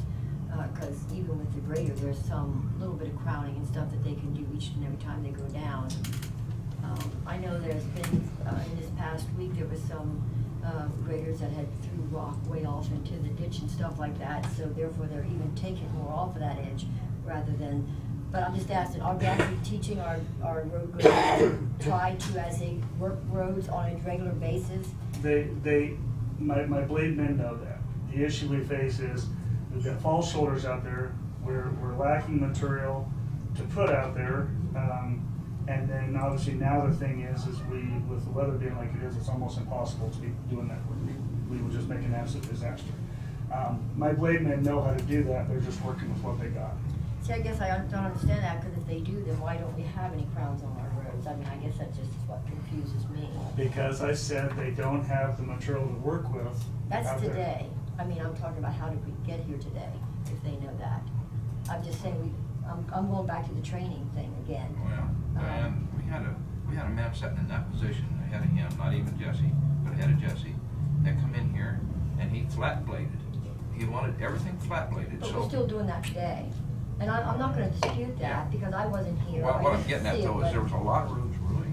Well, I understand that, and I agree with you. I agree with you, Yeah. but the point that I'm trying to make is, so we know that, and we know that it happened way back, and we know what happened, and we continue the process. And so this is where my dispute comes into, because looking at other counties and seeing how they do their roads, the road graders actually, not on wet days or snowy days, I got that, or rainy days, they actually do keep a crown on the road. They keep the crown on the road. And I know if you don't have one, you have to build it, and, Right. you know, rather than going in and rebuild an entire road, if you do a little bit each time, you ultimately help bring that up. And that was even in Norm Bauer's report, that you could do that, by certain ways, and that's why they put the levels, I think, on the blades. We actually put that extra levels and stuff on the blades. So I'm just questioning why we're not, or I'm asking the question if we are trying to do that a little bit each time as we do the roads. Well, in your comment, you said, well, the people went out there and they, worked on the roads and they bladed a bunch more stuff off into the ditch. Yes. Well, that doesn't help the situation when you're trying to cut, when you're trying to put a new slope in there, it's even less material to work with. Well, exactly, but I mean, this is one of the road grade operators that just did that this week. I have a picture of the road. You talking about 290th? No, Okay. I don't think it's 290th. Okay. I actually don't know what road it is. Well, I was gonna discuss that later on, so. No, I'm not, no, I do know 290th. No, I'm not talking about 290th. No, we're talking two different roads. So I'm just talking about a road, and I just love pictures. I do love pictures because they are worth 1,000 words. But this is a road right here that was just bladed, and I tried to print it all, but my printer didn't work this morning, darn it. But they actually took all the material off the road, and you can see all this is rock. Threw it way over, all the rock on the road. So, I mean, that's certainly not contributing to building a crown. And I'm just asking, I think this was probably a new employee, I'm not sure. I don't know anything about that. I just got the picture of this, from this person who said, look at this, and there's the rock. And so I'm just asking the They question. didn't say where at though. Yes, they When did. Bryce didn't know where at. Well, I don't know exactly He can which go road correct it it. is. I think it was in a conversation, I called him back, I can't remember which road they said it But I think was. I'm picking But I up can find it out, if you from need to know Bryce which road is, it is. they will crown it as long as they have the material. And then that's gonna come down to how much money are we gonna throw at it? Okay, so wait a minute, so I don't get what you're saying, because I'm showing you a picture here that we actually took all the rock, it was a windrow, apparently of rock or something, and the blade come and threw it all, going relatively fast, and just threw it all way into the ditch. I mean, this is my phone, this is hard to see Is where you're that at. snow?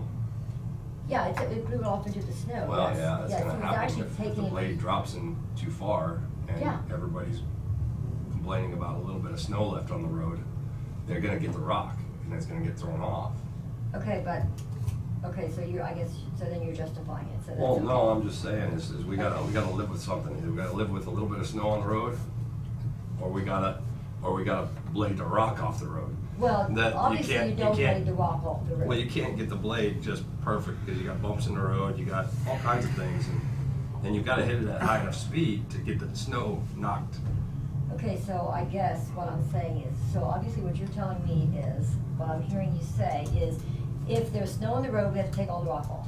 Well, we can't take all the snow off. I mean, that's not what happened out at 290th, but I'm just saying, this is something that happened. All I was talking about is making crowns as we Right. go along.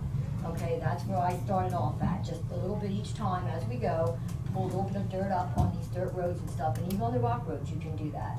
And so, instead, when he said that his men all know this, well, then I'm showing you a picture to where we actually went all the way down to the dirt, took every bit of the, But you're showing a picture on a snow plow versus a grade.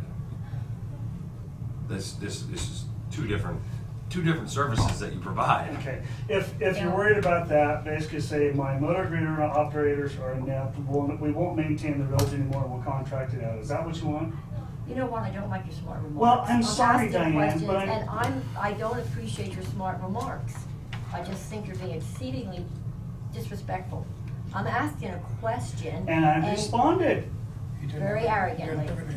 Alright, It's not a good, I'm Move sorry, on to the I'm next sorry, thing. Bryce, but I just really, and I just, you can't even ask you a question. You're just, I have pictures to show, and I'm asking a question, and you're gonna be disrespectful like that, Can I? so. yeah, Randy. Bryce, I don't know where you're at with it,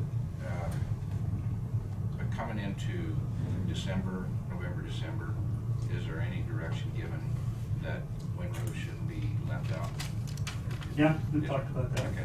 Yeah, we had some places where, if nothing else, we did have windrow, we tried to put them to the south side of the road, Okay. you know, so. Yeah, and this is something that what Diane's showing the pictures of is it's not today, it's not yesterday, it's been since I've been a commissioner, and it even was before that our grader operators are out there trying to do something, and just what you said, try to get enough speed up to roll the snow and get it, or you said, I don't remember who, but anyway, you're trying to do that, and if they back them off even an inch, sometimes if there's a windrow, it looks like a ton out in the ditch, just if there's a windrow left and they catch that windrow.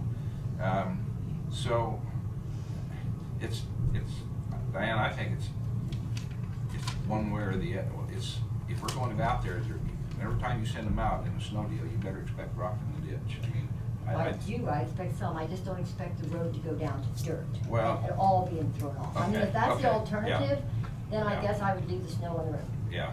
Well, That would be and, my, if I have to make that choice. and I don't know where We that pay too much happened for at. rock, we pay What I'm too much getting for at is, trucking. when we send them out, I expect that there's gonna be some in there, and it looks ugly for a long time, and you can't never recoup that, I understand Okay, that. so I didn't know that that was the choice, that either snow on the road or no rock, but now that I understand that, that would be my choice, to just tell the people we're just gonna have to have snow on the road. Well, what is the goal when you send them out, Bryce? What is really the goal? Hit the ground and then back up an inch?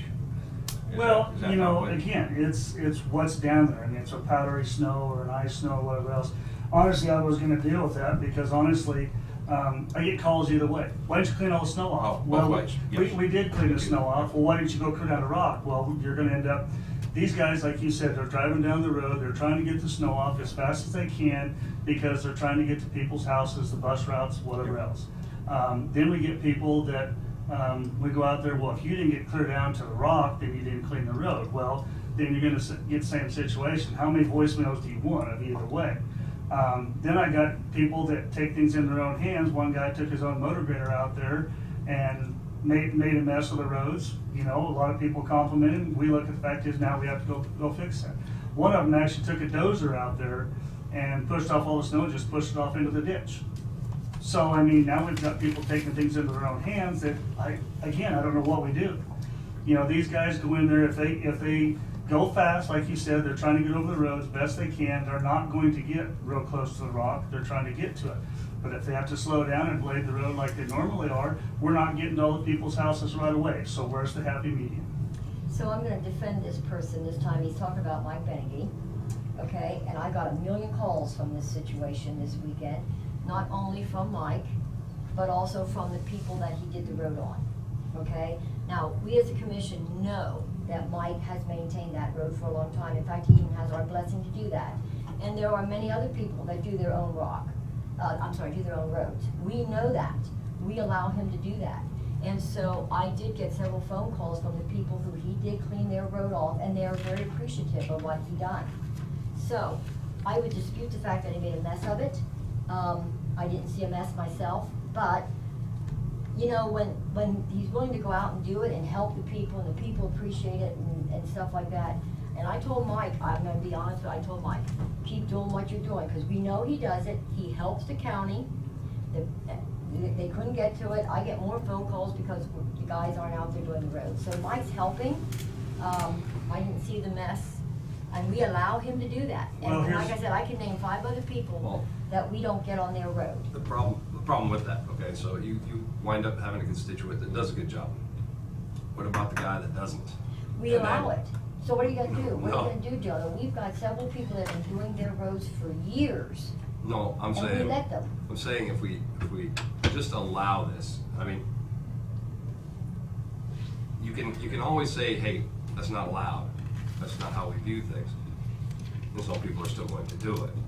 But if we could open up those gates and just say, yep, everybody can touch them roads.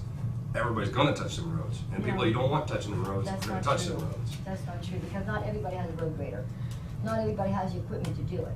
So that's certainly not a true statement. And this has been going on for many years. It's not just yesterday or this week. Mr. Dockey is well aware of this, that we do have several people that have always done it. And there are roads that actually we're told to stay off of. Yeah. And we do. I have a blade man up there now that told me just the other day, I haven't been on this road in 15 years. Now, people maintain the road themselves, they do a good job, nobody complains about it, everybody's happy. And Mike does the same thing that he does out there. Now, I don't know what sparked Mr. Smith the other day, that caused all this type of stuff, but he should have been well aware that Mike does his service out there. So I'm gonna support Mike because he helped out and the people are happy, and we allow it. So how can we condemn him now? I would like to say that when I found out about this, I did call Mike to talk to him about it. I know, you know, Mike's been a good asset, stuff like that. I said, Mike, I said, here's the issue, that Jesse had been across the roads already, and he thought they had to be done better, so they went back. The problem that he did was, he got so wide in places and went deep that he actually knocked a lot of that stuff off into the ditch. He did, I got pictures of it. But Okay, it was his fault. but my point is, I said, Mike, I appreciate it, but just be careful not to cause more problems than whatever. And I didn't chastise Mike or whatever else. I mean, I know Mike real well and we got along great. And he said the same thing. Well, he goes, I held his people calling to thank me. And I said, Mike, I understand that. But I said, now, no matter what happens out there, we still have to go back and try to maintain the road. So again, if you open this up to everybody, if everybody thinks that they can maintain the road better than us, then, you know, I mean, I don't know. I can't win for losing. Let's put it that way. I got people that we didn't get to the roads fast enough because the bus was gonna get stuck. Well, I mean, we don't go out of our way to do that. We try to get to the people as fast as we can. And again, that's what we had. But again, I realized Mike was helping.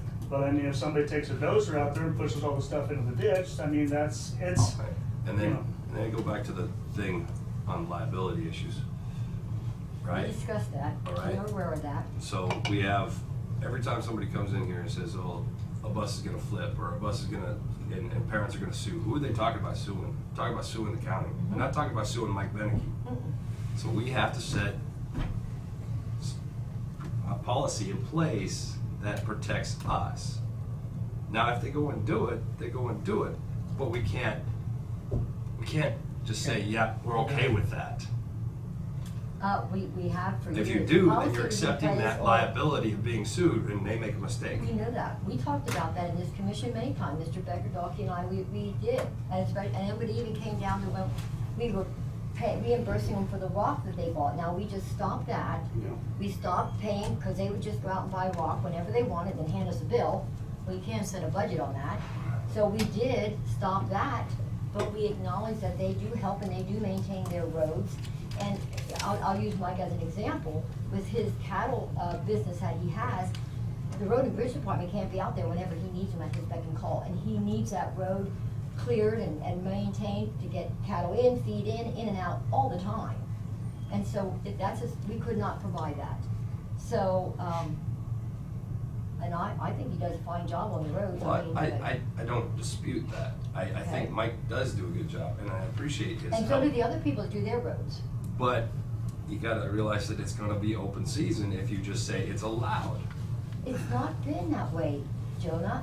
They've been doing this for how many years? I mean, take Jonah France. How many years has he done his road and told us to stay off? I mean, Yeah. Well, he Mark doesn't said let 15 years he hasn't been on that road. He doesn't for let anybody 15 down that years. road. Yeah, he don't let the Blake Road go, he'll Well, he just run off. doesn't let anybody Okay, else down that so road. I'm just saying, it's been going on for years. And now I don't know how long Daniel France has been doing his, but I mean, Stu, I mean, the list goes on, we allow it. Way before you were born and me too. Yeah, we just have to realize that, you know, some of, and I'm not saying all of them out there, but you've got certain types of agricultural businesses that operate in this county that are running big equipment every day. And those guys are getting bigger. And if they think they have to get a semi in there and they can't wait an hour or two for us, they're just gonna do it. And we have to accept that they're gonna do that. Now, like I said, we're not paying for any rock. That's right. But, you know, there are probably gonna be times that maybe we're gonna have to go out and fix something. And, you know, I don't know, yeah, there's always gonna be that liability issue. As long as we got people living out in rural areas, there's gonna be dissatisfaction of how some things are made or a time frame to get to them. But, you know, when you got this many miles to run and the equipment and the force that we have, so, you know, people are just gonna have to wait. I've lived in rural area all my life And when I was younger, it seemed like we had a lot bigger snowstorms than we have now, and you just waited. And if you worked off the farm, you called your employer, and if they understood, you get here when you get here. But, you know, yeah, safety is part of it, but, you know, 30 years ago, we didn't deal with the type of businesses. We had businesses, but not to the scale that we have now. And those guys are all equipped. They all have their own stuff at this point. We might as well realize that. I don't know how many maintainers there are in this county that don't belong to the county, but it's more maintainers than we have on the county fleet. And if you tell those guys, don't do it, they might not that day, but they're still gonna go do it. That's right. And, you know, it's just something we deal with. You know, it's just something we deal with. And we hear it all the time, Mr. Becker, you know too, everybody comes in here and says, that pothole, boy, somebody's gonna hit that pothole and get killed. We hear that all the time. And not to say somebody might not, but I'm just saying, we can't chastise everybody on a maybe or something when. You know, I think, you know, as a road and bridge department, and we fully understand, you know, we're liable. If anybody ever gets sued, we're gonna be the one named on it. But to just go out and say, make a blanket statement and say, we're gonna stop this, we're gonna fine you, I don't know that we can do that. Yeah, but then you get the people who shouldn't be on the roads, who shouldn't be. And who is that? I'm just saying, it's hypothetical A or B or C. It could be anybody that moves out to the country that thinks they know how to run a piece of equipment. Yeah. How do you implement them to tell them to stop without a policy that fits across everyone? Roger, do you have something? I apologize, you just mentioned the policy. Counties, cities that want to protect themselves both for paid contractors and unpaid contractors servicing joint assets, define an operational and maintenance standard that they agree to, it's on file, and it protects the entity from any lawsuits for non-performance of the guidelines. You could solve this situation entering into it. We've had to go back to our paid contractors in the city on snow removal and outline once again the performance and maintenance expectations and then the penalties for non-performance. Once you have that in place and done with your county engineer doing the work and showing the exact specifications on the county roads that we require, now you have a way to control this issue, respect those that are capable and competent, and those that are not, it's a known penalty. Good. That's good. That's exactly where I was heading. And I think that's a way to address it, because we're not gonna just stop it. There's no way. No. So You I'm gotta glad let you people brought that know. up. I think maybe we could work on some type of policy along that line. Yeah. And just, yeah. But now, I'm sitting in Bryce's shoes, and I've sent my man out to take care of A section up there. And so A section, he starts down that, my grader man starts down that A section, and he gets in the middle and finds, well, somebody's already been down here and graded this road. So, how does that section man respond to that? There's got to be some communications that if somebody's gonna do that, so that our grader man understands that, Bryce understands that, Jesse understands that. So there's got to be, and Bryce, how do you address that when you find that with you and your section man calls you and tells you, well, somebody's been here? I mean, you want your section man to do the best they can, and yet they come across to 2 miles, 3 miles, I don't know how many miles this person's done, but how to just tell them move on? Is that how we address it? Well, honestly, we have enough work to get to. I mean, you know, these guys running 130 miles, they're trying to get to these houses Correct. first and everything else, but what do you do? I mean, it's, you know, and then Then it comes down to issues, say for instance, you know, somebody goes out there and spends a whole day on 1 mile or 2 miles, whatever else, and they make it look fantastic. But then my guys are out there trying to get down the roads as fast as they can, well then we get complained because we didn't do a good enough job compared to what they did.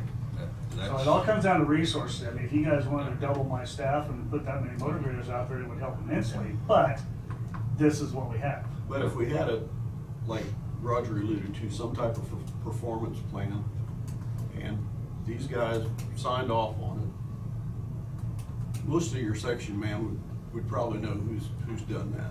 Well, they do anyway, and honestly, they wouldn't have a problem if there was no issues, it was taken care of without any, you know, negative comments, whatever else. Again, you know, we appreciate the help, but it's just, you know, again, you bring out the liability. Say, for instance, yeah, we're working on rock roads, we'll say they want to go do a paved road and cause damage there. Well, that's a lot more money than it is to fix the issue on gravel roads. I mean, I don't know what the answer is. I'm just saying that that's what we face. I think we need to, I think we work on that. We need to have a policy in place that allows certain individuals to hit our spec, and Because at least we're still covered to stop the ones that shouldn't be touching them. And it's not gonna get any better because the operations keep getting bigger and bigger, and these operations nowadays are able to take care of every situation they've got. They don't rely on it. Yeah, and I think when you go into something like that, I'm just speculating here just like everybody else is. You tell some of these guys that have been doing their roads now for the last 10, 15 years or whatever it is, oh, now you gotta do it this way. You're gonna hit some confrontation there as well. I gotta do it to county So, standards. I'm just saying that, you know, this is like grandfathered. They've been doing it for a long time this way. And so, and quite frankly, I'll be honest with you, most of those people, like you go down Jonas Francis Road, it is one of the best roads in the county. He keeps that road just a nice little slope, the ditch is running, the road is always nice. What kind of equipment he has, I have no clue. Well, that doesn't mean you have to meet spec. You can exceed spec. Well, I got you, Yeah. okay, but I'm just saying. So now if you go there and say, oh, well, we don't like this or that, you think you're gonna, you know, I mean, I'm just saying, they do their roads the way they do their road. And most And of I them, I don't think haven't been on any of most them people that are out there doing something, They're not doing their job. their intention is to cause a great deal of damage. No. And so I think if we had something like a performance plan, I don't see where most of them would have an issue signing off on that, because they all know that if somebody's gonna get sued, it's gonna be us. Do we have a, Bryce, do we have a policy about track vehicles on the gravel roads? Okay.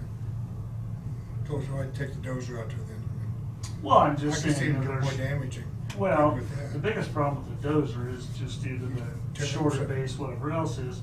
Now granted, there's some very good operators, but typically when it comes to dozer work, it's not a finish. Yeah. You know, it's, but anyway, you know, Those I'm are just. made to tear things up. Well, I mean, push it up. and you've got the tracks out there, they're by nature gonna tear up the road more than a rubber tire machine would. I've not seen anybody take it on the road unless they were fixing an issue. You said Mike did. No, it wasn't like that. No, this Oh, is what, somebody- down. It was somebody else. Okay.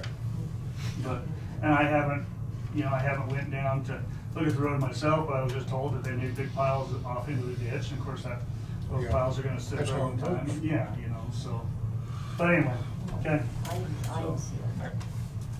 I'd definitely be in favor of working with our council to try to Create a policy. create a policy that addresses that.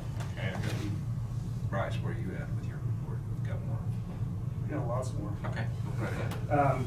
We kinda veered away from talking about the road disc. We never did get any consensus agreement or disagreement, whatever the case may be, so.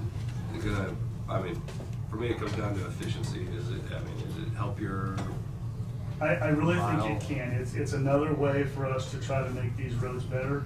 is it for a road rebuild, or is it for a, road doesn't need to be rebuilt, but this could keep it from having to be rebuilt? Yes, the biggest thing that we face is not only lack of crown, is the false shoulders.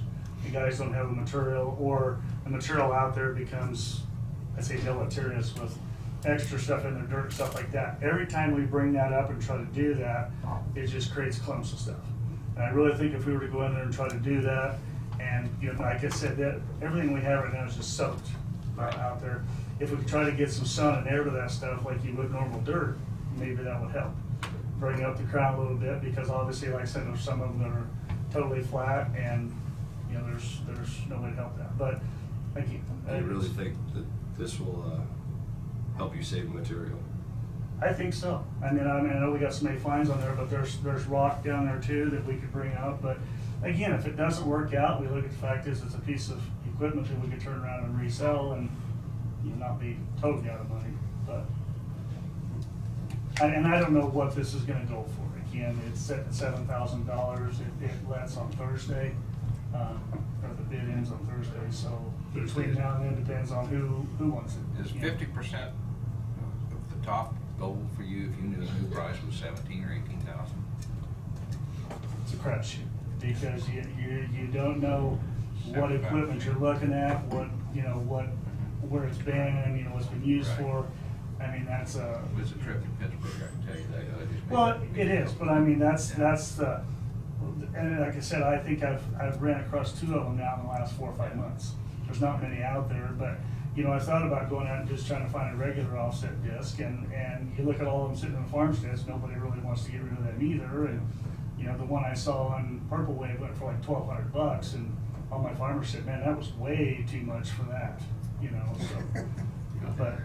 No, it won't last very long. Well, that's what I'm thinking too, you know, where this is heavy, the other ones you have to put so much weight on, and then you start causing issues. But again, I'm just throwing this out there trying to do this, so. Well, I guess we hired you to do a job. If you feel this is necessary, my vote is, then it's necessary.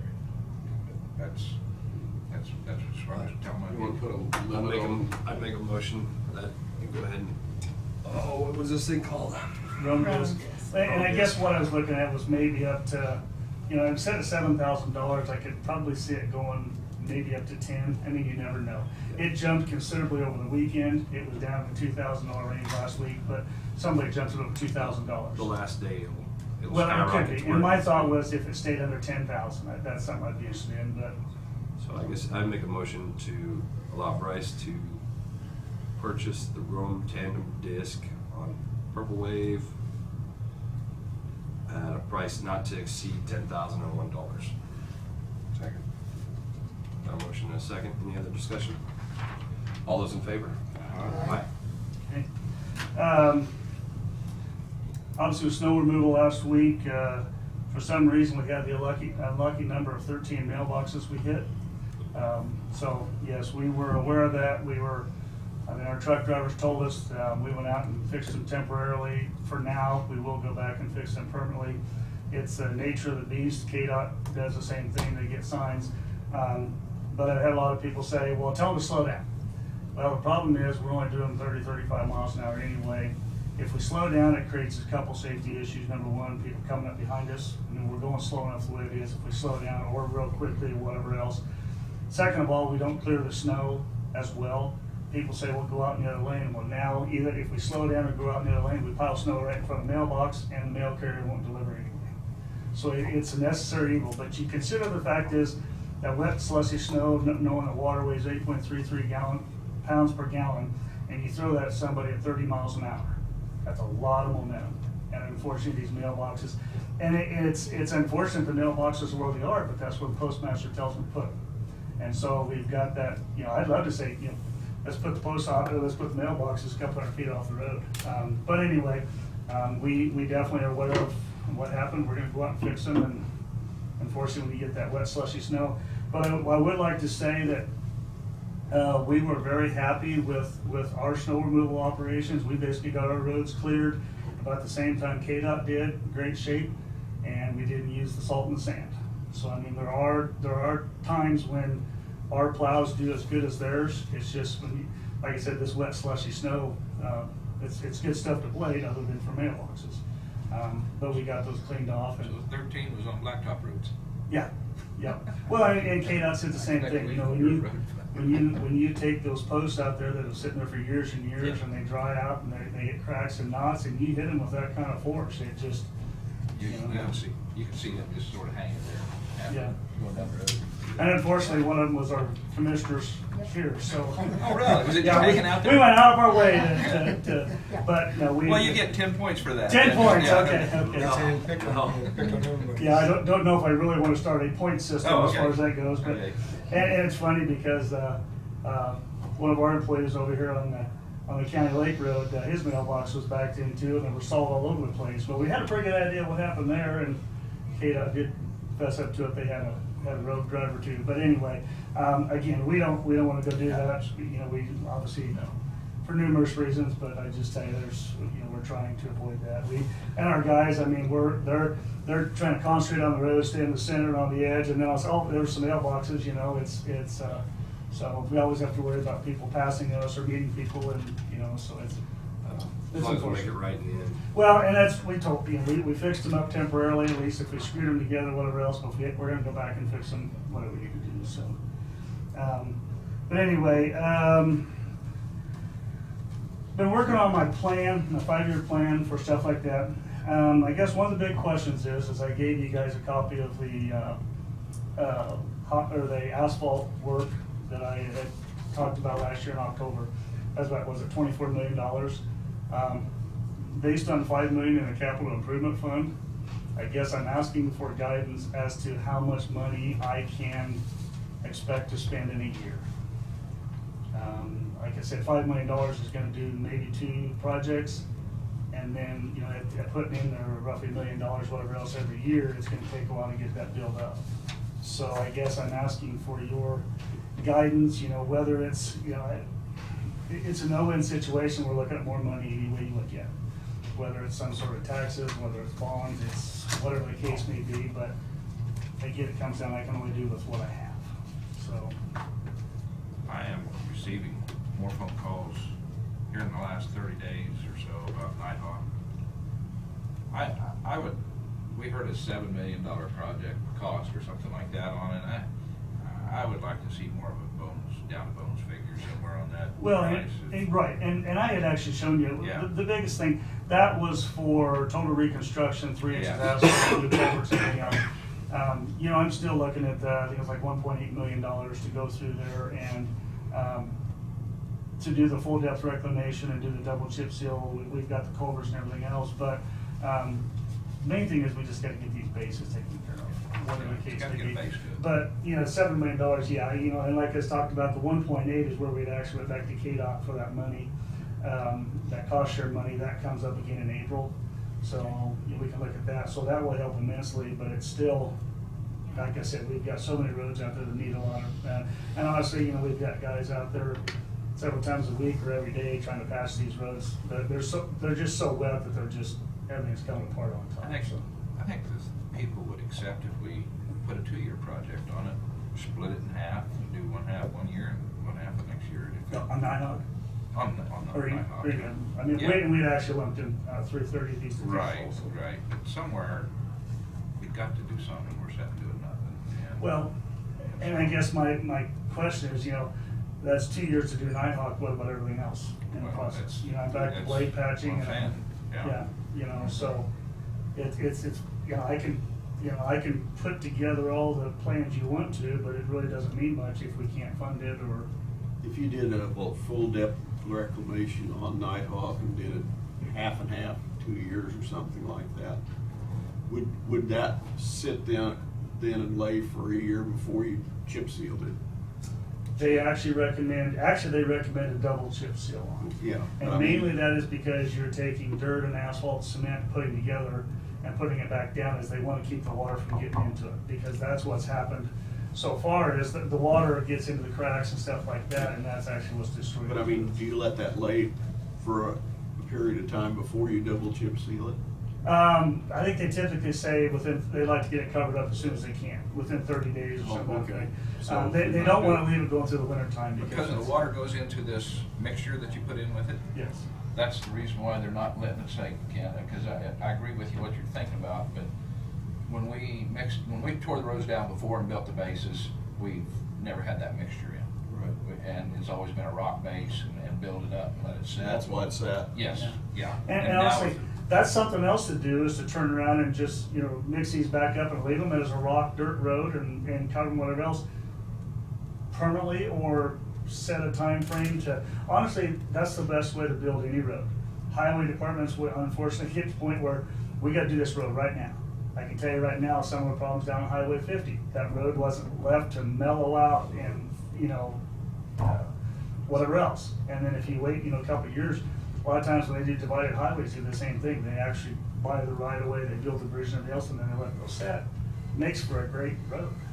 But, you know, again, it just comes down to the fact is I can continue to try to patch them and do blade patching and everything else, but we're still falling behind as far as that goes. Yeah. So, Yeah. I mean, it's just something to think about that. Can we get a price to do half of it?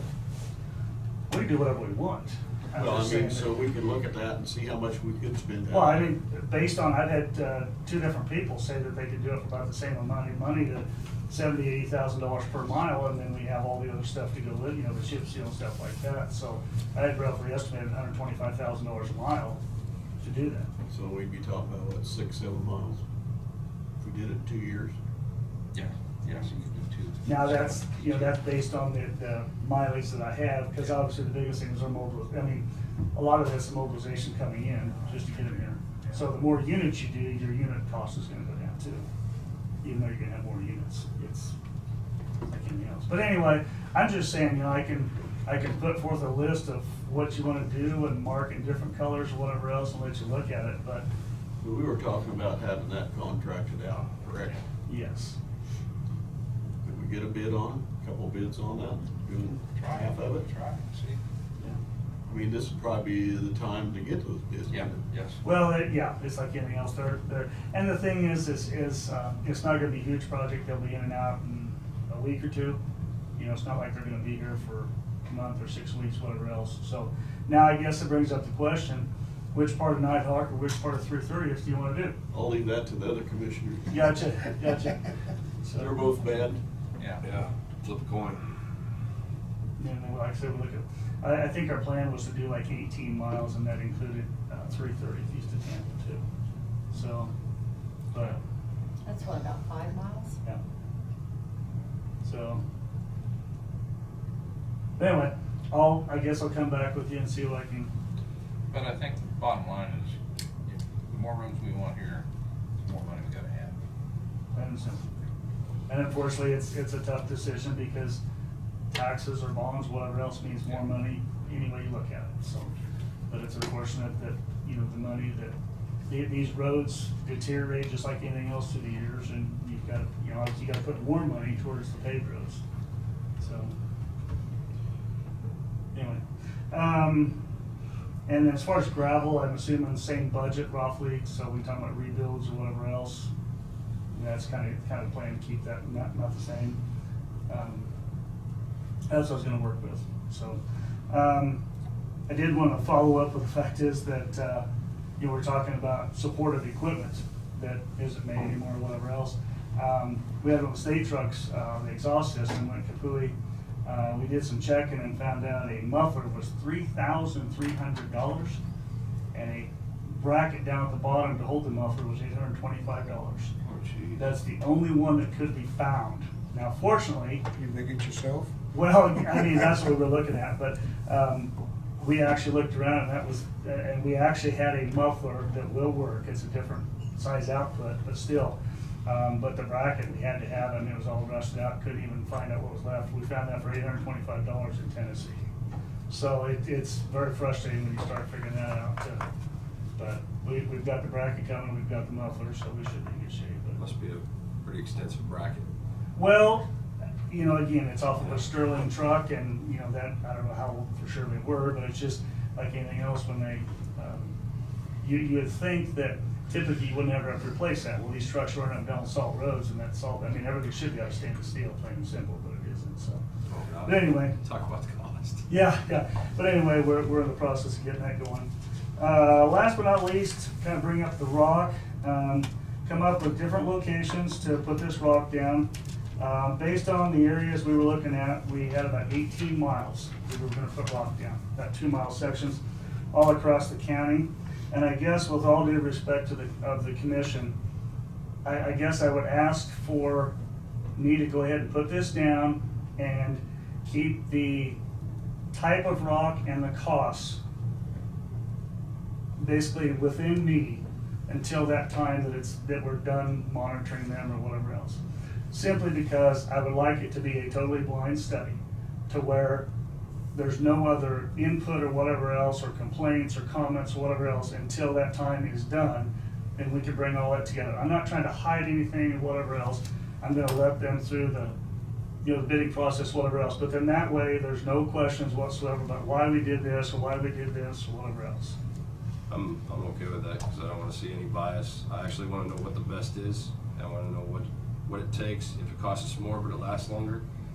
I just want all the real facts. And like I said, that way we don't have any of that stuff. It's out there, we watch it, and people are welcome to comment, but it's just the idea. I don't want that being swayed as to, well, why'd you put that rock here? Why'd you put that, it's just, we went with those locations to do that. Now, based on the tonnage, so we were gonna put 500 tons a mile, and the average cost of, just for budgetary, $4 a loaded mile, and the price of the material that I found, some of the quarries don't have much material, so we're trying to work through that too, that we're looking at about $200,000 to do this. So again, we don't know exactly until we get this information back. So, but like I said, that's what we're looking at, and I've got the names of all the people that have given me contacts, well, the local people that I know of Holland, so I'm gonna send out to all of them to request this information, and they get back with us. That was it. So, anyway, if you're comfortable with, like I said, $200,000, currently we've spent about a little less than $70,000 on rock so far. That was through the end of December, but obviously that proves every month. So that $200,000 is going to go against that $900,000 budget. So. So as I say, it's almost 1/4 of your budget. Mm-hmm. And that's for 18 miles? Yes. And that's because you're bumping up to 500 tons a mile? How much do you want to put down? I'm asking you. I'm just saying right I'm now we asking put if down. that's why it's up so high, because you're putting more down. Well, you said you wanted to get, we could go back and drop that to 200-300 tons, but everybody Right. says now it's, Bryce, I'm asking a question. I don't know why I'm just asking if you're saying that the $200,000 is because you're going to put more rock down per mile. right, I know what was discussed before. Right. Okay. yeah. We're just going to 500 tons a mile because that'll be wider. Typically, we go down the middle. Well, if we're going to try to, make this work. I can go with whatever you want. That was just what, on a total rebuild, we can get up to 800 to 1,000 tons a mile, so. You put down what you think you need to put down. Yeah, let's get the truth. Okay. I just want it close. Whatever we'll do, we'll put down the same on all the roads and go from there.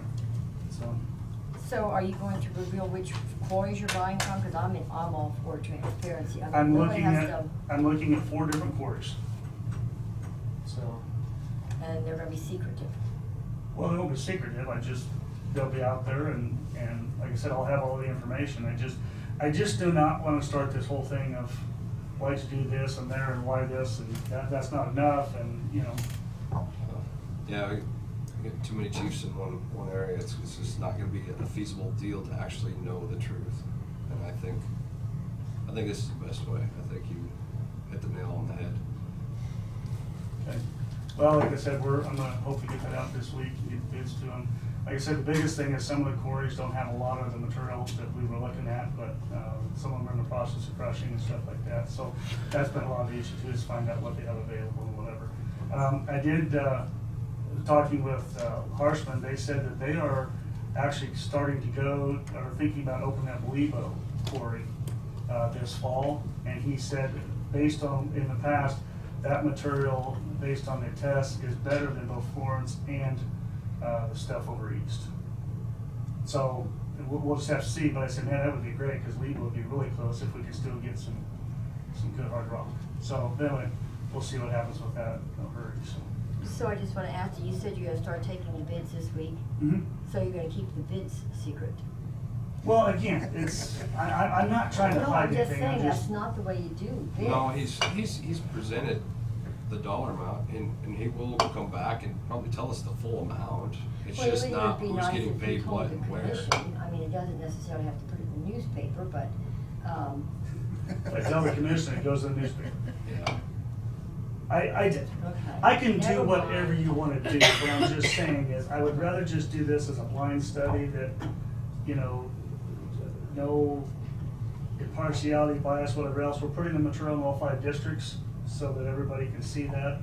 Different materials, different suppliers, so we can see what's out there for this. How will we know what we see, or where would we see it? If we don't know That- anything, how will I know what road has it on? He's gonna come back and tell us after the study's done. You're telling them all Well, marker. Well, you oughta see when you're not driving around. okay, I don't watch you, drive, I'm busy, but I'm just saying, if he's not gonna tell us which roads he's gonna put us on in my district, I'll use my district as the example, because it's a blind study, how will I know to go look at it? He's saying that people will see it, they'll try it. He's all gonna this tell you. stuff.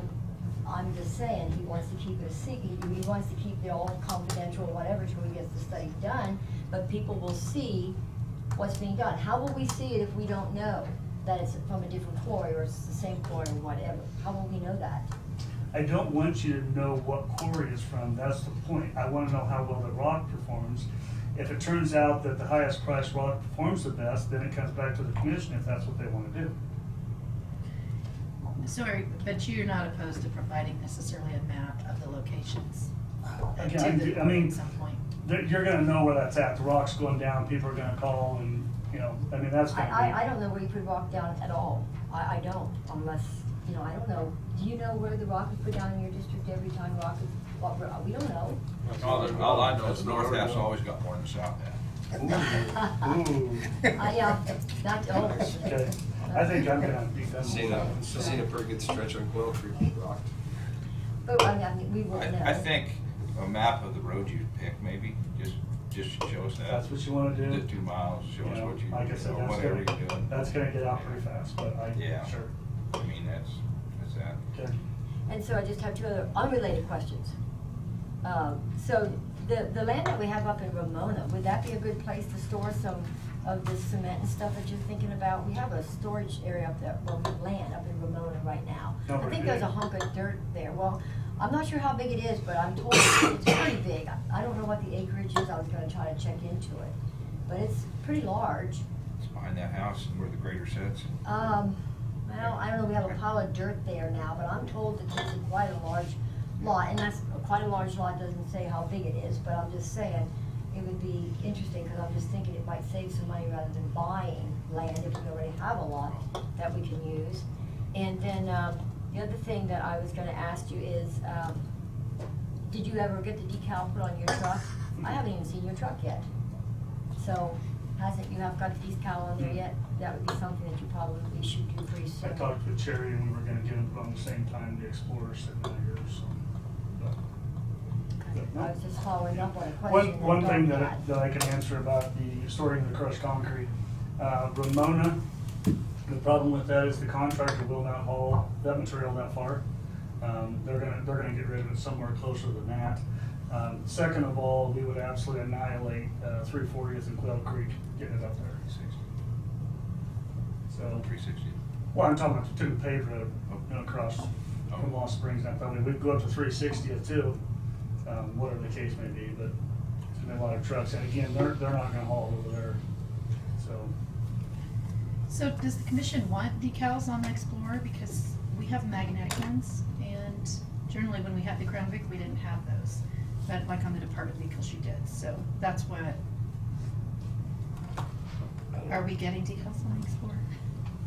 I think decals are usually the way to go, otherwise magnets usually leave a rust stain on the Yeah, back. like on, But I'm talking about like on the Magnets come vehicle off. that everybody drives to meetings and the commissioners drive and stuff, we haven't ever had a decal on that vehicle in the past, but the department vehicles that are used day to day have. So are you wanting to make a change to that and not use the magnetic ones you already have if you need to, or?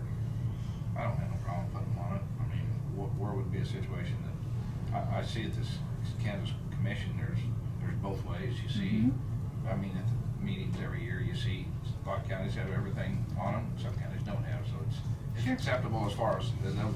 I guess I just need, if you want them, I didn't know that because we've never had them on that vehicle before. I think so. Bryce is just saying just because he's gonna have to put them on, he wants them on there. Right?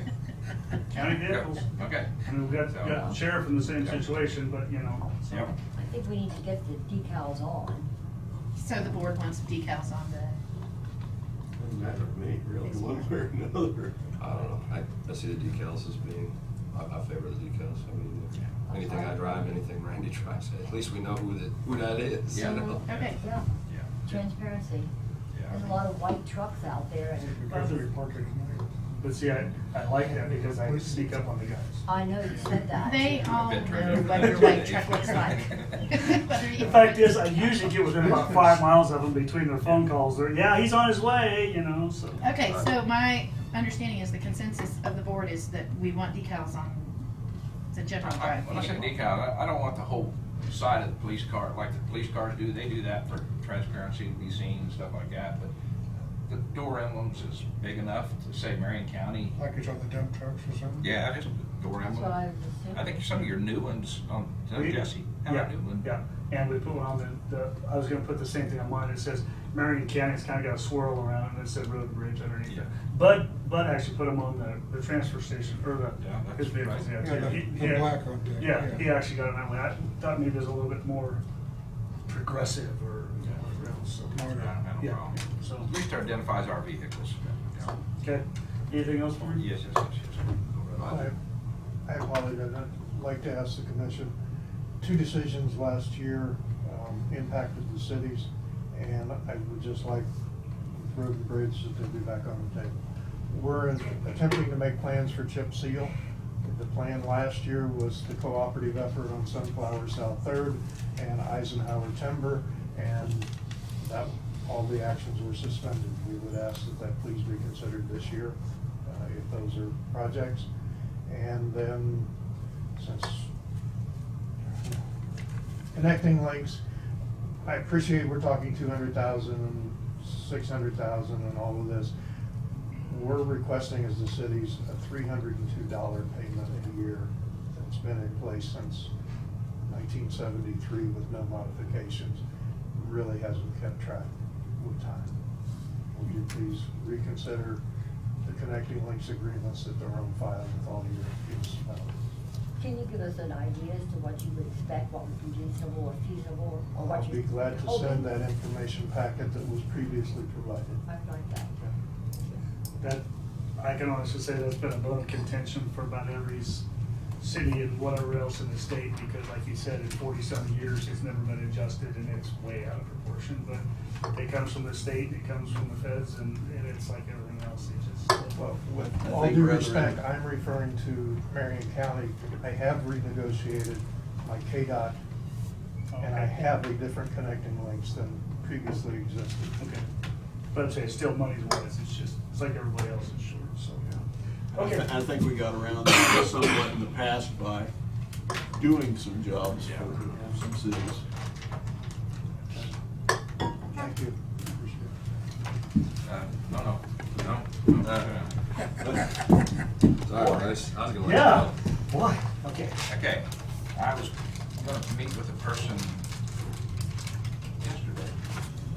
And so I called them and I was gonna meet the person at their house, and before I got there, four-wheeler in a four-wheel truck takes off and winds up at the corner and takes off and goes by their house at 40, 50 miles an hour and goes down the next 3/4 of a mile to pleasure ride. Just tear up, four-wheel it, and have fun. This person got a little fired up and took off and met them around on the other side of the section. Asked them what the blank they was doing. And they said, oh, we're just out joyriding. So then the person says, well, I would appreciate it. I have to drive that road with my cow trucks and stuff like this, and the grader operators have to tear it up. Please don't tear our roads up, and tried being nice to them and stuff like that. And they left pretty quick, like they knew that they had perturbed this person. So then the person comes back. When I get there, I'm talking to the other person, the other half of the family. And when he gets back, he says, what can we do about this? It's been brought up before. I said, well, I think the law says you're entitled to one time, I'm not for sure, to go down the road. But to strictly just tear it up, no. So, he wanted to know what we could do. I just called the sheriff's office, we had the tag number, didn't have the person's name. And so we went on about our business. We looked at the road that they wanted to look at. And then we went over to another location and looked at the road. When we got over to the other location, the sheriff's officer showed up. And I want to thank the sheriff's office for at least taking the time to coming out and catching us 4 miles away from where we was originally turned this location in. But the sheriff's officer didn't. I don't know if we've ever, didn't. So my question to the commission is, this is just pleasure riding for a four-wheeler out there tearing the roads up. Do we want to back anything, want to do anything about it, or just let it continue? And the people call in and the sheriff's office, and the sheriff's officer said, I don't know what I can do about it. But they was out there to try stopping it, and I appreciate that very much. That's one thing. So I don't know. You say it's got a tag though. It's not four-wheeler. It's a four-wheel drive. Four-wheel drive truck. Okay. Yeah. Got a tag off of it. It has so. Alcon on this, on Yeah. So I went down and looked at some roads yesterday. But anyway, that happened. I appreciate it, but I know what the sheriff's going to come in and ask us now, since I've asked that question, what we're going to do with it, and what we can do.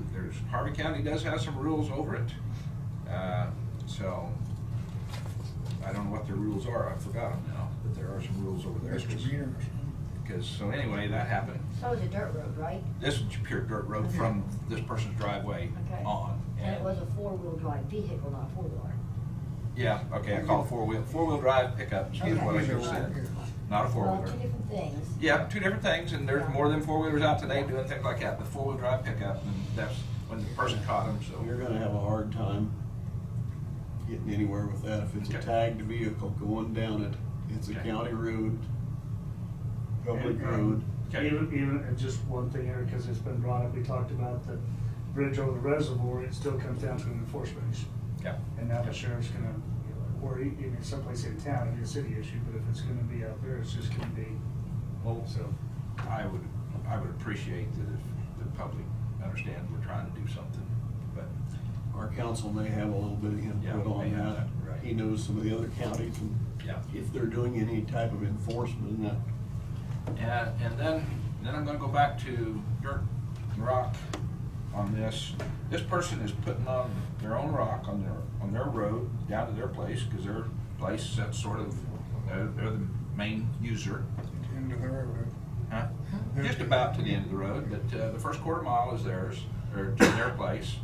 So they've put down some of the hard rock, and they're asking to put down some other type, and they would pay for it if we could get it at county prices. So my question to the commission is, and that's why I want Bryce here, is to know this. Now, Bryce, we're gonna go do our thing, but this person's would tell you what they've put down already. They'd like to see different types right on their road. So. Well, any purchases that are made with our price helps our buying power. So, I mean, when you think about bulk buying, Yeah, they're the just more wanting, because they're pursuing rock too, just like we are. But they're not gonna be able to go to the quarry and say, Yeah, no. we're getting Marion County prices. They would Right. have to get it off our pile. Yeah, yeah. So that's what I'm asking for. They would pay for it if we would get a ticket and deliver it to them. and it's going on our road. Going on our road, yeah, not their driveways. This is on our road. So that was a question, and I'd just like to bring that up to the commission, because that was what was asked of me, and I'm just passing it on. I would have no problem with that. And so Yeah, I just. If they have the equipment to do it, they have already built part of the road up, and that's where I was talking about, where you was asking this, Diane. I had a grader operator tell me that I'd love to bring the dirt up and put out, but I gotta have rock the day I do it, because if I get caught in a rainstorm, that person right there is gonna and we don't, we've got 12 graders out there, or 14 graders out there. We can't have 14 trucks out delivering rock to every one of our graders.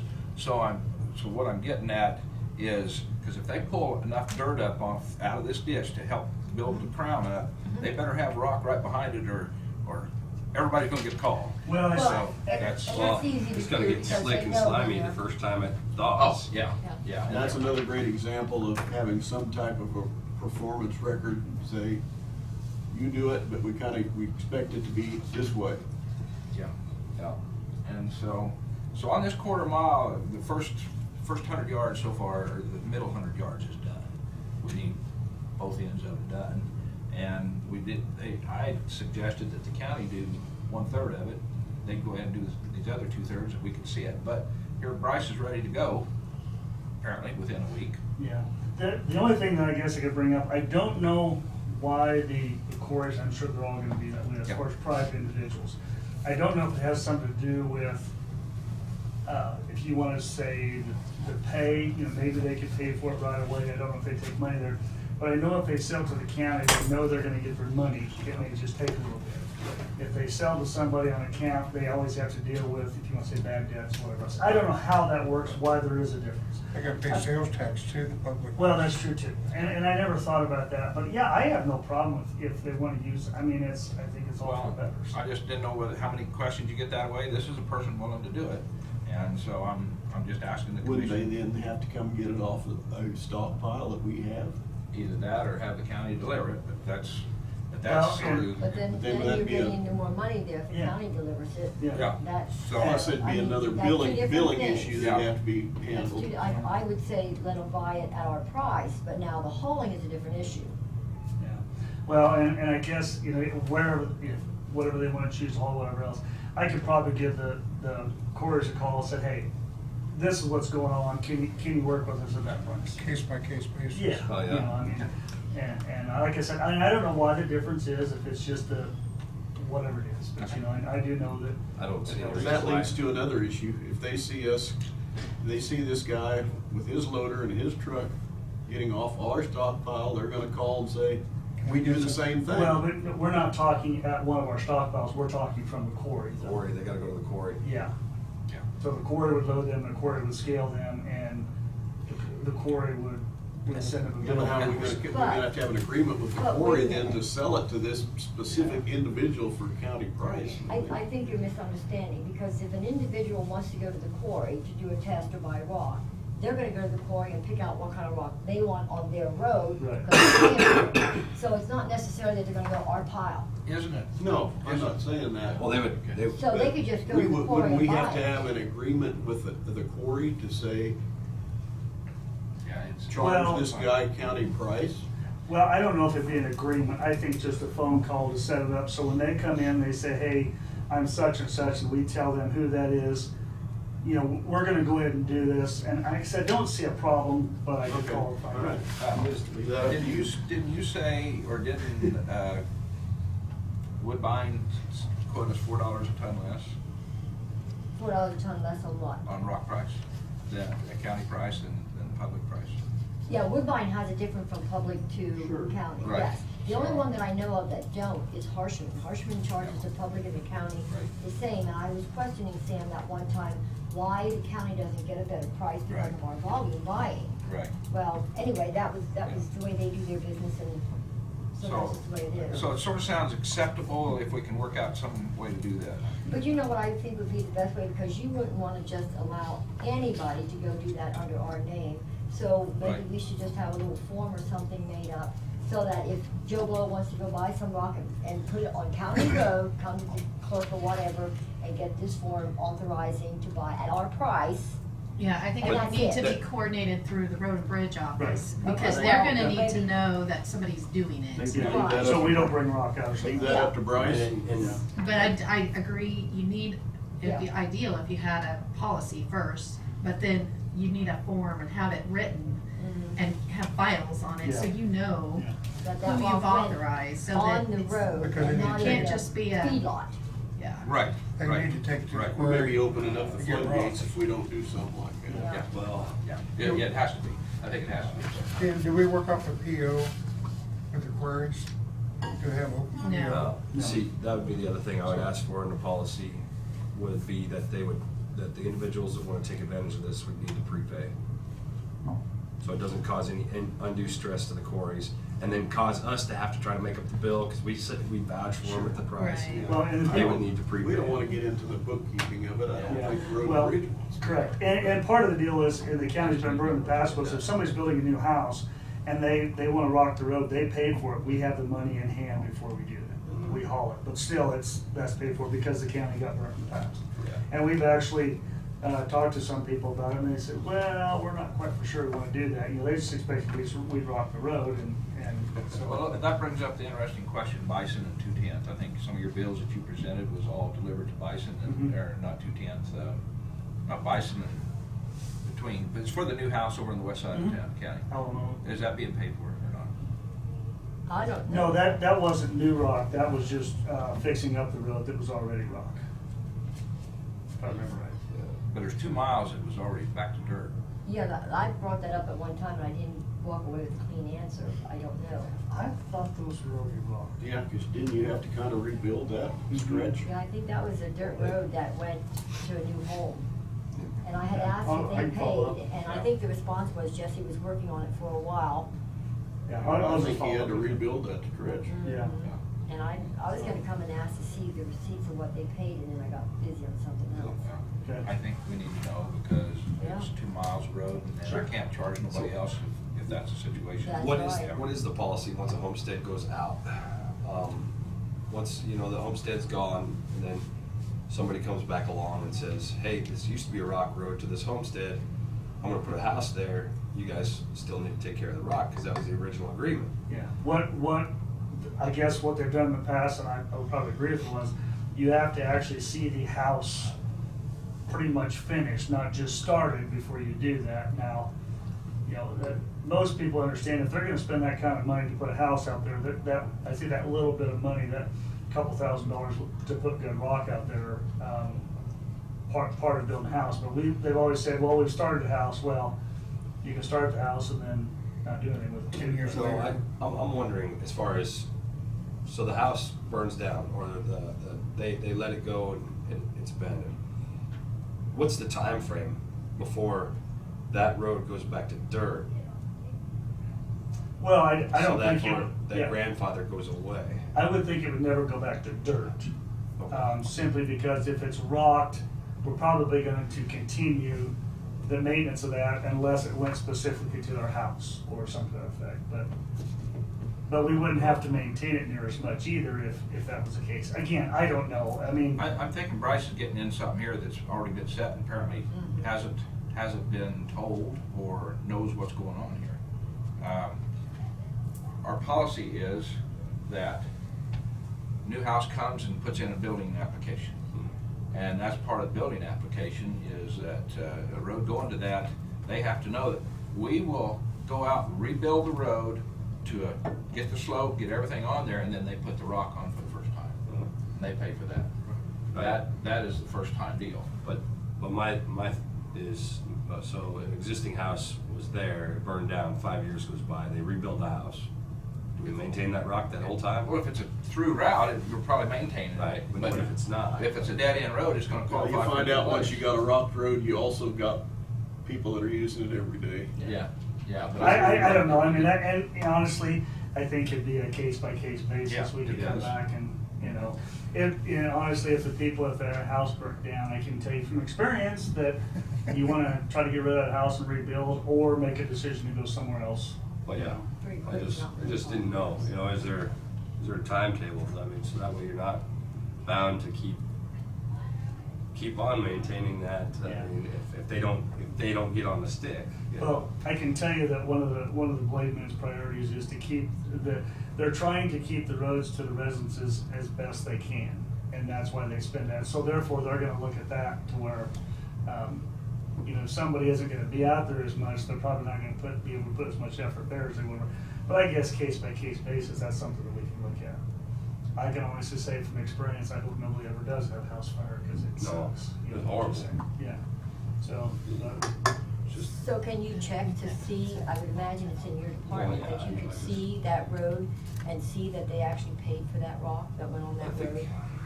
When on the first time, or you mean an hour? On the first time, no, Okay. I'm talking about the one, the road, excuse my mind. used to be an existing homestead. It Going to the new has house? not. Bison Yeah, off the so north when- of the highway, I think. When does that run out? Highway. If you had a North policy in north of the place. highway. I don't know, I haven't seen it yet. It was It's Alamo. been over 3 years. It's Alamo? Okay, Alamo, Over okay. 4 years. Yeah, Alamo from 210. My guess is we've got Okay. quite a few Yeah, rock yeah, I'll roads check in this it out. county that Yeah. probably Okay, individuals did live on and they do not live on now. It's just can I go now? because of the way it. As far as I'm concerned, I just had things I had to get No, to no you. problem. Anybody else? Well, Okay. Thank you. Thank you for all that you just did too. All right, We can do the executive session. yeah, for since we got no more public to have a public comment, we'll go ahead and We got last time. take an executive session. I think it would be to discuss the topic of employee wages, and performance. And then it's under it's under the non-elected personnel exemption. Move that we recess into executive session in order to discuss item number 1 for personal matters and non-elected personnel, pay rate, job selection, And performance. performance for 10 minutes with Tina and the commission. Reconvene at 12 o'clock pursuant to KSA 75-4319. Second. Got a motion and a second. Any other discussion? All those in favor? Aye.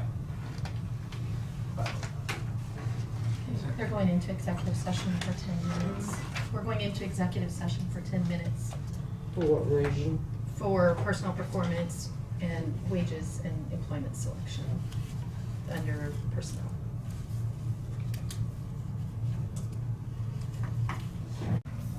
Okay. All right, out of executive session, no action taken. At this time, I move that we recess into executive session in order to discuss item number 1 for personal matters, non-elected personnel, for job performance.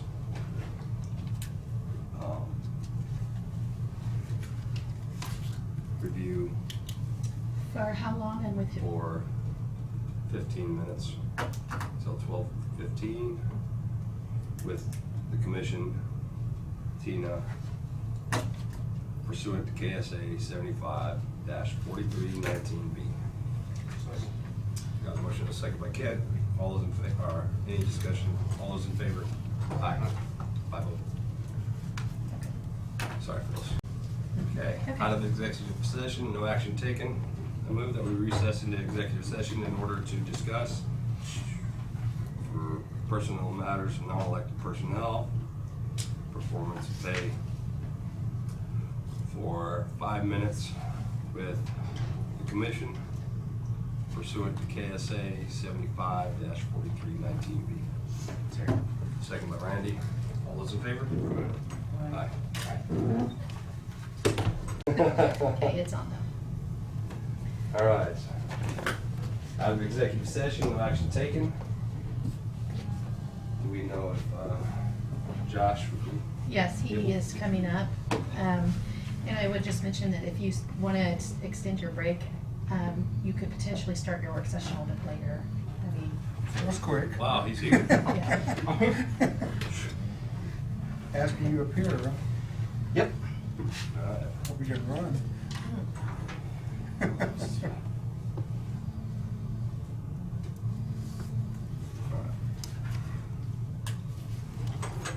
I move that we recess into executive session in order to discuss personal matters of non-elected personnel, job performance, for a time till 12:35 Second. Well, with with who? Josh and commission.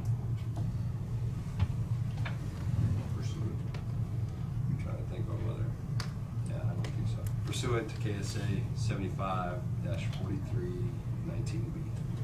Second. Got a second by Randy. All those in favor? Aye. Aye.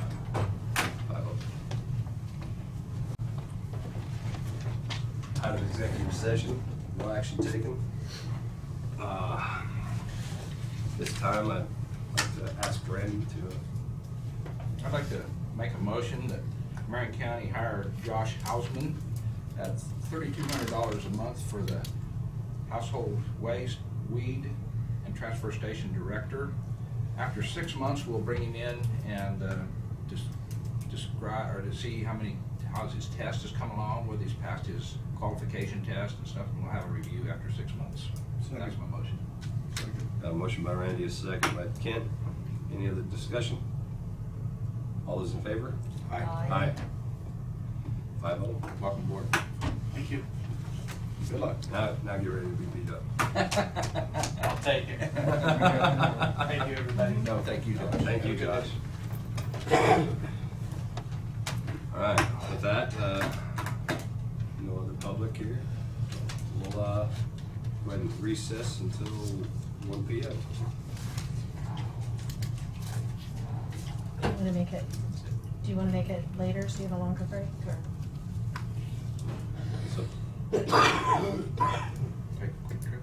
Just roll out. Okay. yeah, that's all I'm gonna do. All right. I think I got enough treats in my card. I think I'm gonna have to go re-up on my cough drops. Yeah. We're on. I'm glad that we're always gone. Back from recess. You just made it sound like we had a lot of fun while over the break. I ran. Did you get on the swings? I ran. I got in the seat. It wasn't a swing. But, all right, for the commission work session.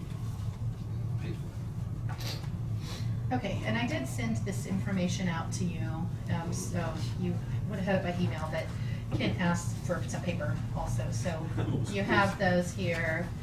The color, we don't have the color on all of it, but I can put it up on the screen. And I think a little bit of it is, and I don't want to say it's impossible to follow, it's just Dave and I are on play-by-play. So having somebody go through the Sure. pages, Yeah. you know, explaining the process. right, I can kind of go through, and honestly, I haven't looked at it in a long time either, so it would be a good refresher for me as well. So the attachments that I gave you, this first one with the yellow on it, that's our current pay structure and pay plan document. And so that's what we're using right now. And it's basically, we have 10 steps, and it was based on longevity and or merit, depending. So somebody, and then when people are promoted to a new position, we started their time based on their promotion date, not on their years with the county. And at the time, we didn't have any longevity at all, and so this was something that was a way to try to make it work. And in general, it has worked okay with, we need a few tweaks to it for sure, if we're gonna continue to use it. But also, over time,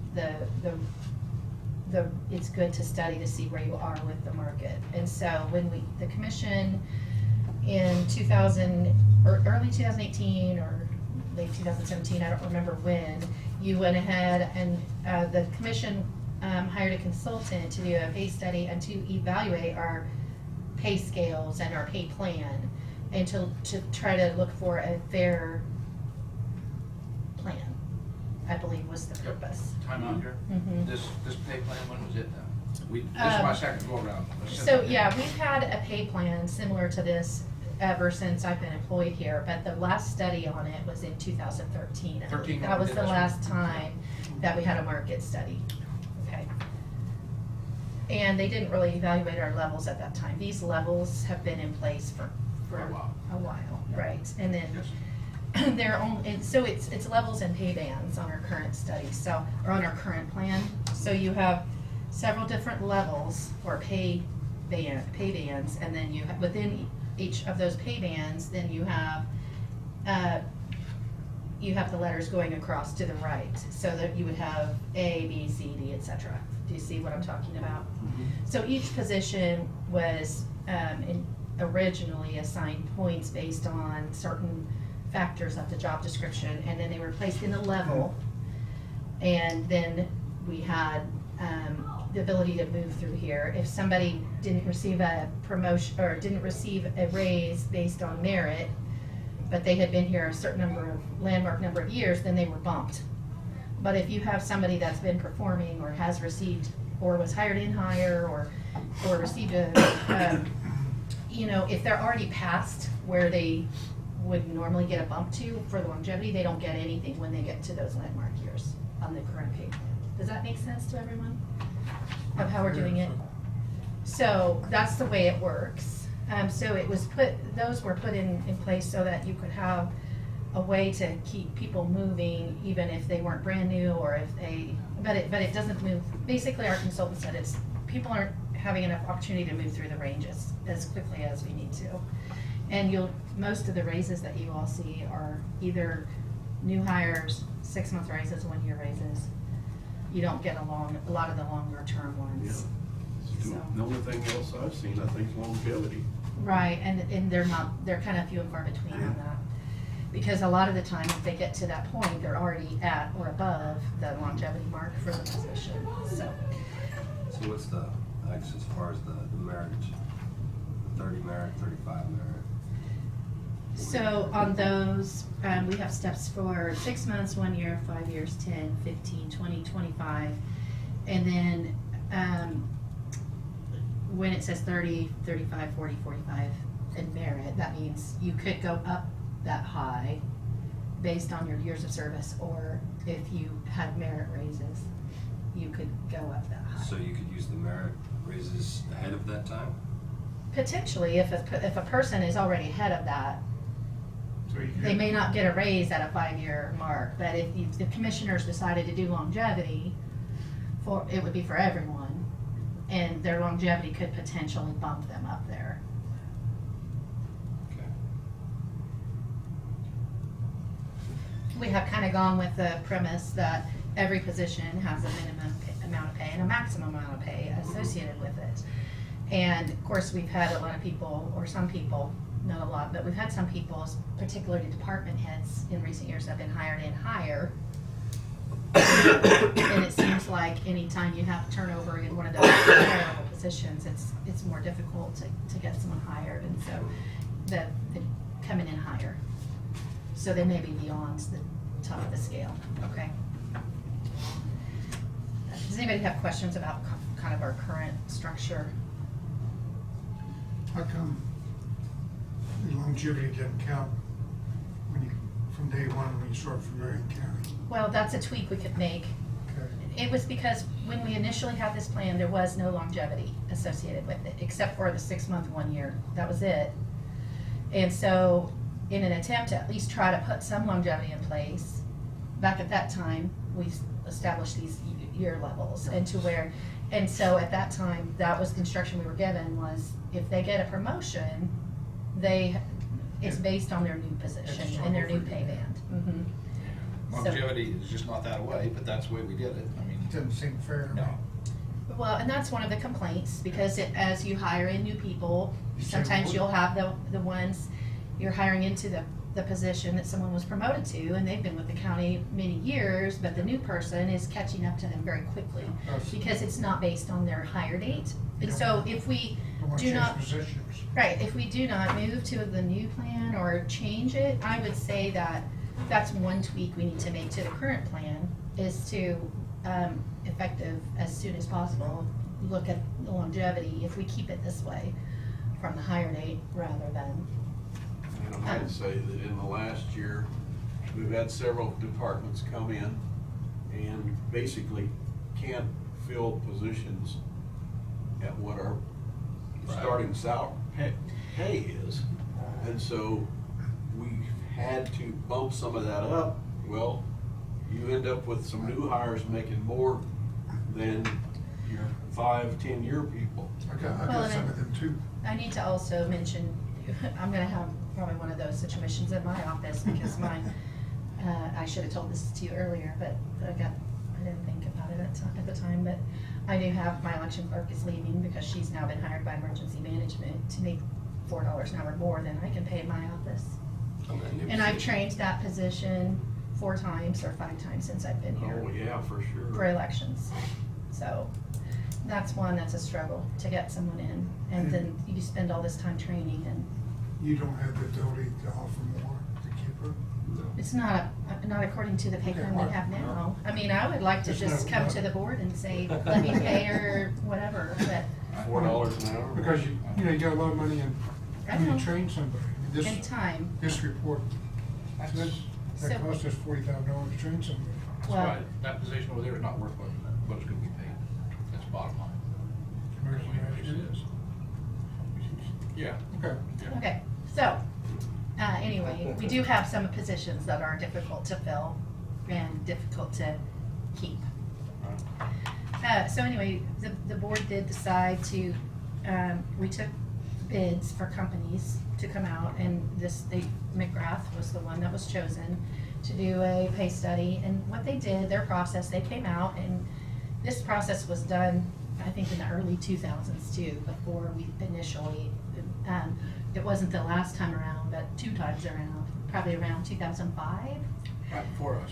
Right before. Or sometime at that time that we had a company come out and did a similar thing. But they came out and they reviewed they looked at the job descriptions. They had employees fill out questionnaires pertaining to what do you do in your job.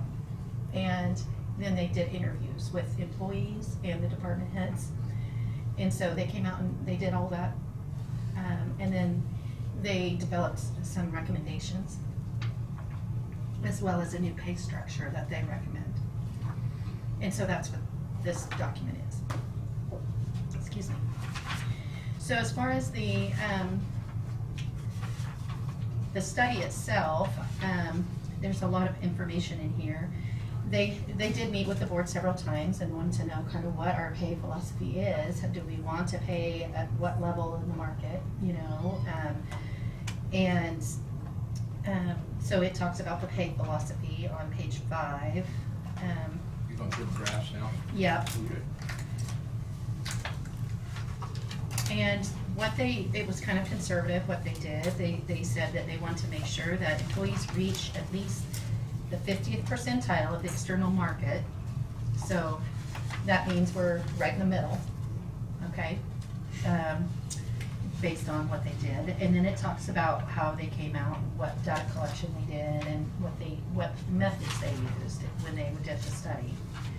So as I explained, they came out and they looked at the job descriptions, they interviewed the employees, they interviewed the department heads, and then they put together a draft schedule. Then they also did a market study. And so page 8 shows the comparable organizations that they used. They threw out some of the highs and the lows, and when they were doing this, they surveyed 84 positions. So there's what they used. Some of them are because they're neighbors to us, regardless of whether they're comparable in size or value or ability to pay. They use them because that's where our employees are going to work. And so then here's the current positions that they looked at. And then pay range market analysis, that's on page 11. So they looked at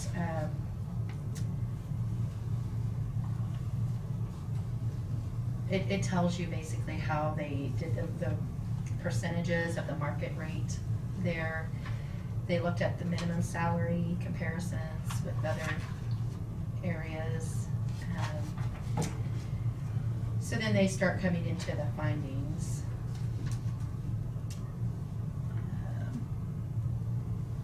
On page 12, it basically says what their data showed was that approximately 27% of the jobs that they studied were below the average minimums.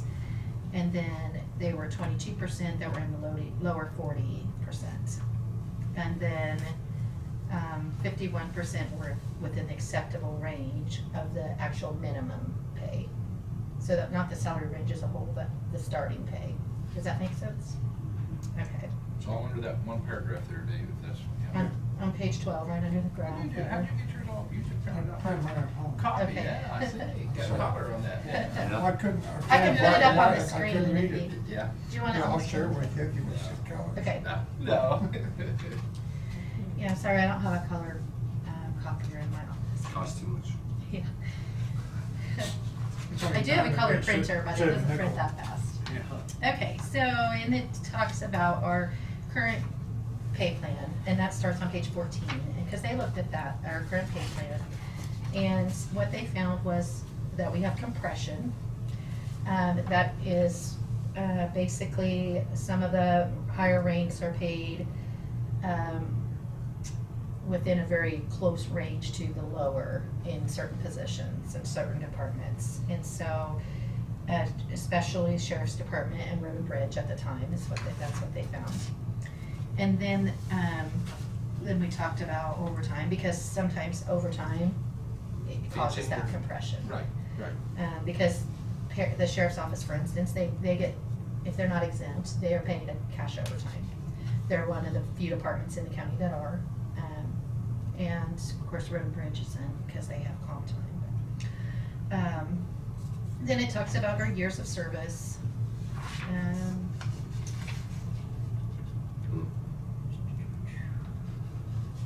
employees by age. Of course, this was a snapshot in time. This years of service has changed a bunch since I've been Yeah. here. There was, when I started, there was a list of 25, 30, 35-year employees. It was a pretty long list, and now it's pretty well, it's getting down.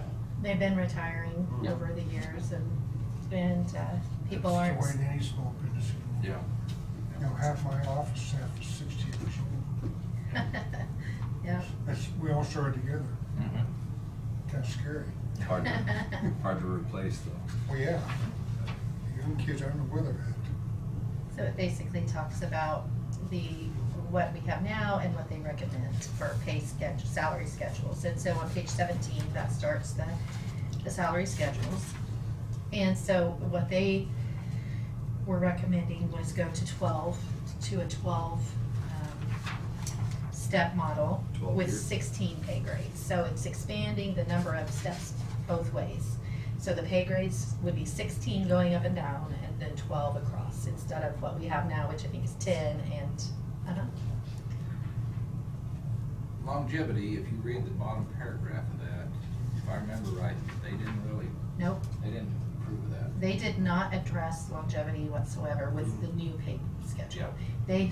Their recommendation that is if you are going to do a longevity program, it should be completely separate and not dependent on, not a part of your regular pay plan, where people should be able to advance through the pay ranges based on whatever your plan is. And then if you want to do something separate for longevity, a bonus, for instance, at certain year marks, or that it should not be tied to their base pay slot, so to speak.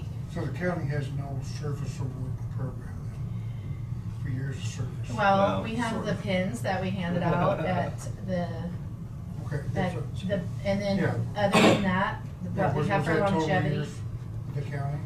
Pardon me? Is that total years with the county? Yes. Okay. you keep So track. they get a pin. Yeah. But based on the actual, the only thing that we have that even resembles longevity is how we had tried to put it into the pay ranges itself, which is our current plan that you see, that I already went through. Okay. So, but yes, that's right, Randy, they're recommending completely separating that off and possibly addressing it later, Yeah. but it's not addressed here because whatever their recommendations are, they did not even look at the longevity piece. I'm personally thinking, I don't even get back into it after this last attempt that we did on here. I just saw so much wrong with it and people getting. Well, there was been some hard feelings over this. Yes. Well, it worked Yeah. out fine at first, Yeah. but then over time, we could see how certain parts of that weren't working the way they should work, so. Okay. The concept is good. Yeah. All right, so anyway, they recommended going to a broader model with more spaces. So instead, so they went to 12 across, 16 deep plan on the salary schedule. And then they also did a separate one for elected officials schedule, which we don't actually have elected officials on our schedule right now. It's just set by resolution. You know, we just say, here's what they're gonna be paid, that the commission sets that. So it's a matter of whether you wanna include that or not, but they did study those positions too. Page On page 18, 18. Yeah. That's what I was thinking. sorry about that. Yeah. So they were also kind of trying to be conscientious of our budget and where we are and what our ability is to implement something. And so what they did was they also put on some of these, they put some temporary like gradual implementation possibilities of doing it over a 2 or 3 year period. Of course, we've already had this study for over a year. So, you know, as you take action or don't, things still keep happening around you, so, yeah. But we was a year behind on when we implemented this one too, so. Yeah. So don't, we're not following, not changing that either, so, yeah. So anyway, it does say on here that, for when you're bringing in, like if you're implementing a plan, at the bottom of the page 18, it says, we wanna try to get everybody to the right place as soon as we can, but it's saying that new hires, bringing them in at higher rates based on the new schedule than where your current people are should be avoided. Basically, that's, I believe, what that's being said. Doesn't that address that in the steps that they have Yeah, outlined? basically what they said is if you have positions that are below the base wage of the plan, you should try to get your incumbents, your current people to that step before you hire new people in at that level. So, and then we have, in the past year maybe, or two, there has been specifically a difficult time of staffing at the health department and EMS, you know, and what they did was they mentioned about medical related positions, and so they reviewed that, and especially in the health department, they were recommending some higher wages there to be able to actually hire in our current position, so. I'm surprised we can staff what we do with what we pay. They considered several things. I mean, these are things that are on our job descriptions when you see position placement on the middle of page 19. So they talked about, like, they looked at problem solving, decision making, what's the impact of the decisions they're actually making, how much planning do they have, do you have confidential information, those kind of things, whether you're supervising other people, what your experience level is. Those are the things that they were looking at in evaluating the positions and the jobs.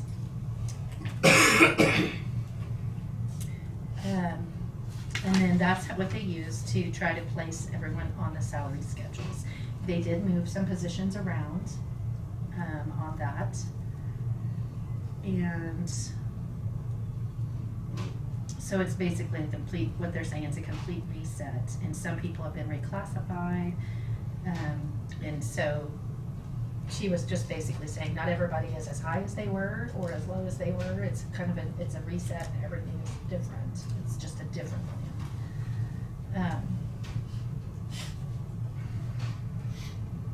And then some other things to consider that she suggested, which I think are pretty good suggestions. A lot of these, they recommended changing some of the job titles of some of these positions, which to make them more modern and appropriate for today, and I think that those are not bad ideas.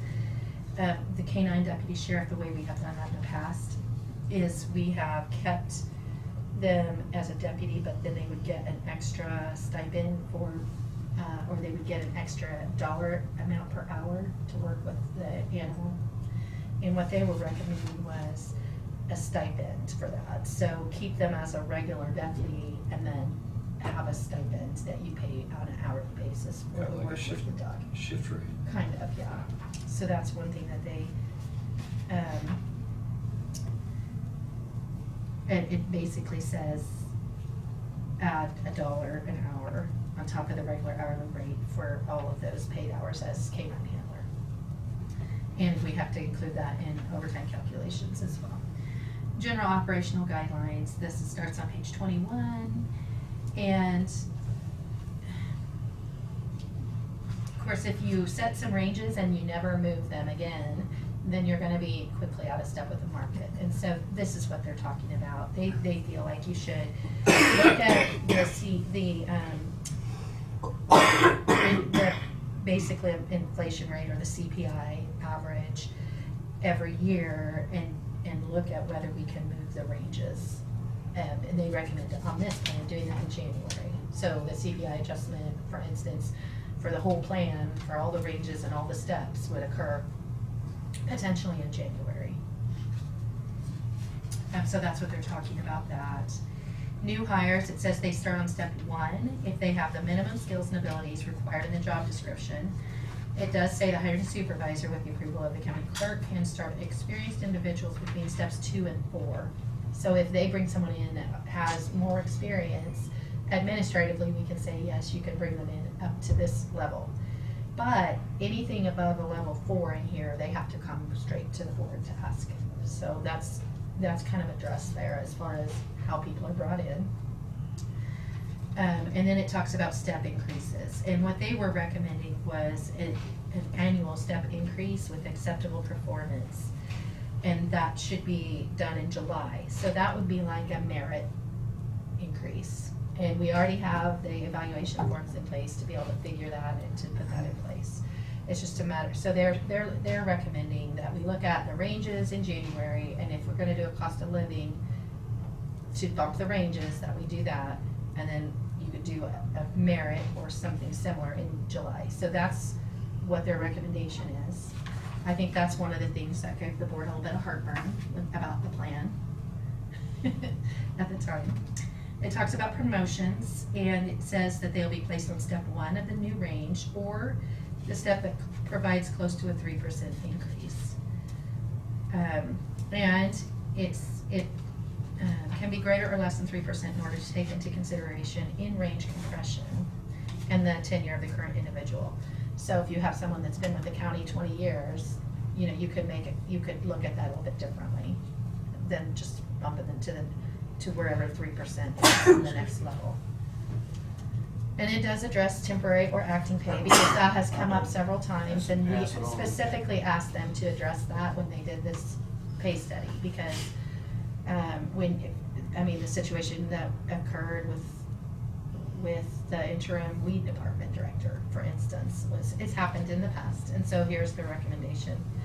It says that some vacated positions may require an interim appointment to continue effective operations, and typically it's a department head position, and so they said that they should receive a stipend equivalent to the difference between their current salary and the step of the temporary pay grade that provides at least a 10% increase while in the position.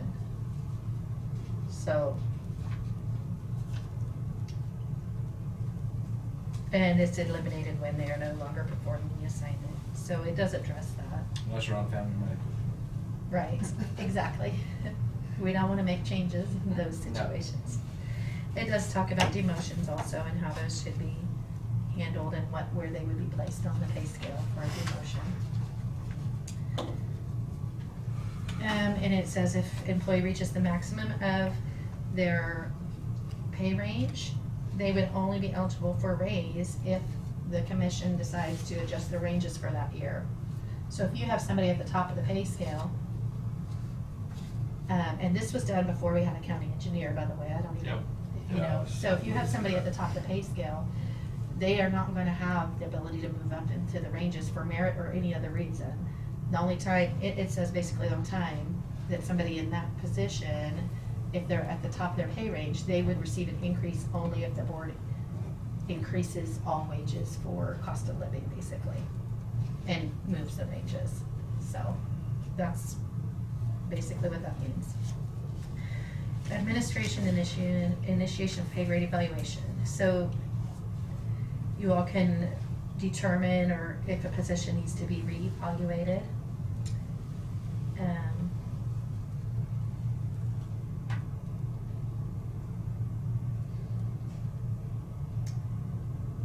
Due to program changes, organizational structure, etc.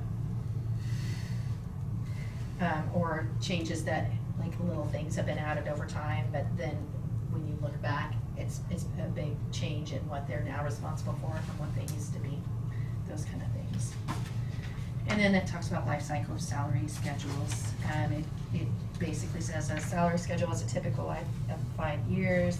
Market conditions usually indicate and necessitate a review. So if you make a commitment to implement something, you want to make sure you're maintaining it, then you can potentially evaluate it less often. Is basically what they were saying on that, I think. Can't change it next year. Well, you could. You could. But the more stagnant the plan is, the more out of date you get. So then it talks about our benefits and health insurance, and that's coming up soon. Yeah. And I know we do have an increase for Blue Cross. He's on the agenda next week. He didn't come interim this year and tell us he was gonna do his best to keep it down. Well, Mine went up 21%. We had a 36% increase according to what our utilization was. And what he's bringing, because we had specifically one large claim that we don't expect to recur, he's, instead of 36%, he's bringing us a 21% increase, is what he said. So, but I did tell him to prepare some other options too, because we need to look at other options. You just bring us a what, 20? 21, I think. You said yours went up 21. Yeah. Yeah. So just let me And know. we got told. I don't want to get off track too much. Yeah. So they did make some recommendations too about the benefits.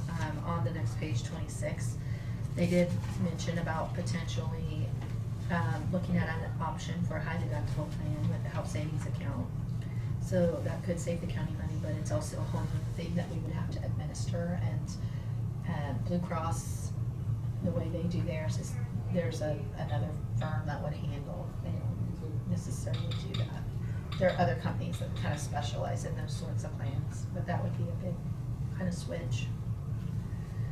And then how much we contribute to the premium, you know, it kind of looked at that. And other counties, you know, some are better than us, some are not as good as us. Here's what it says on page 27. The premiums contributed by Marion County are among the lowest among the reporting comparables. So they didn't recommend any sweeping changes to benefits. They wanted the commission to focus more on striving for getting the wages settled. We have time off benefits that they looked at too. We have 160-hour maximum for vacation, and folks that have, see, that's where some of our longevity benefits come in, because it's on our vacation plan, but it's only full-time people. You know, part-time people don't receive that benefit. So, you know, if you've been here 15 years or more, you get 4 weeks a year, but you can only keep 4 weeks on the books. You can't accrue beyond that. So. We can accrue here? Mhm. I've been accruing for 15 years, what am I up to? Go ahead. You know, elected officials don't get Oh. vacation. Same we got last year. 4 days out of the week, you ain't sitting in There you go. We let you go to Syracuse. Oh, Kansas. okay, thank you. Okay. Yeah, so when I was a paid employee, so to speak, you know, when I became an elected official, my balances went away. Yeah. Yeah. Okay, and it talks about our sick leave. As of right now, we have 11 holidays, and then we are paid, or we can accrue 8 hours a month of sick leave. So, 1 day a month It depends on what shift you have, or whether it's a day or not, because some of our people are on 24-hour shifts, so they only get 8 hours, not full shift, but anyway. Didn't we just give you another holiday? Yep, That makes 12. okay, so we have 12. Yeah, 12 this year. What was the other holiday? Columbus Day, which will be in October. The court is usually closed on that day, but we never have gotten that as a holiday till now. Thank you, by the way. And then it talks about how we pay out when Yeah. people leave. So here's, then it goes into on page 30, it starts with the external market analysis. And so it lists the positions, what our staff member at that time was at, and what an average market person was at, and compared them.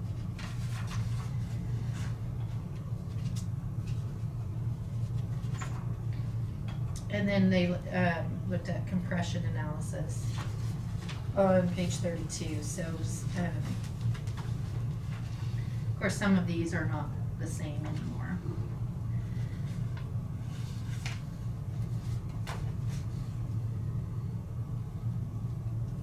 Okay, the comp ratio means that our pay is within that, what the minimum is, or within the median? So, no, it just means that there's a 14% difference between our incumbent and the Oh, average okay. on that first position. Okay. Does that make sense? Yep, You're yep, back yep. here. Yeah. Okay, yeah. Back on page 30 again. Yeah, I backed up the page there, because I was trying to soak it I up. was gonna say, Yeah, okay, comp ratio. yeah, comp ratio. Let me make sure I said that right, because Average marketing incumbent. maybe they've explained that, and I want to make sure I'm not telling you wrong. Sorry. Our prices there are Marion incumbents, that's what we're at. Right. The average marketing incumbent is a little higher. Right. So the closer to 50 you are, the closer you are to the average market. Right. And the higher from 50 puts you higher in the bracket, lower from 50 puts you lower in the bracket. Right. So, because if you look at the deputy at the bottom, you see that difference isn't all that big there, but, so we're up higher in our The legal percentile. clerk who at the bottom of the pay scale, Yeah. it's 14%. Yeah. Thank you. Yeah, that one shows a lot.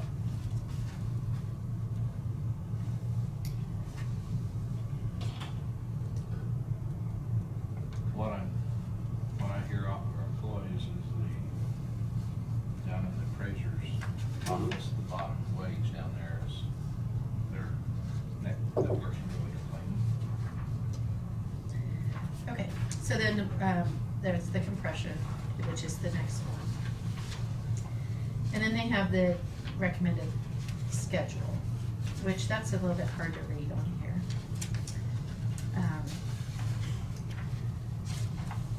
But they have separated everything out into those 16 levels. You, this recommended One, schedule here is what you took off of this pay plan? No, wait. Right here, page 34. Yes, 34, yes. Oh. So Okay. I think that, Yeah. Yeah, it's the sort of schedule. yeah, I did try to make some of them bigger, but I want to make sure I'm not telling you the wrong one. Yeah, It starts off with custodian 1. Yeah. yes. Yeah. Okay, so then,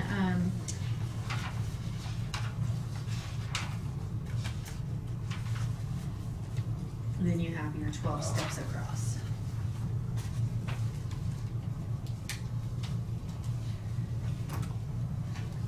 And then it tells the new, suggested title as well. So you're saying each one of these categories, you got these 12 across, and you gotta go 16 down? Well, Or all there's 16 pay levels. So if you count A altogether, that's one pay level. Okay, B is a pay level, okay. Job et cetera. description next to pay level. That's right, that's So- what they recommended based on overview of the positions.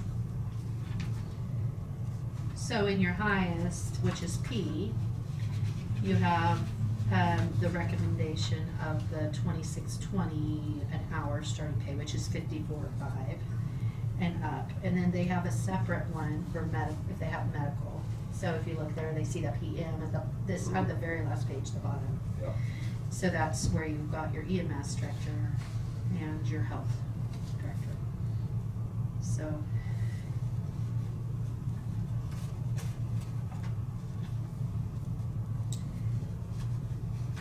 Now, they also gave, so this is what their recommendation was at the time for the pay levels for each of the positions. Years of service had nothing to do with the new pay schedule. That's right. Okay. So some people that have been with the county for a long time that weren't receiving longevity, you may want to look at if you implement something, if you implement this, you may want to look at where in their range they would be placed on a case-by-case basis. There's only a few of those that would be. But for the most part, we're gonna try to, in order to implement, what they're saying is you want to get them to the closest place on the schedule that, compared to their current wage.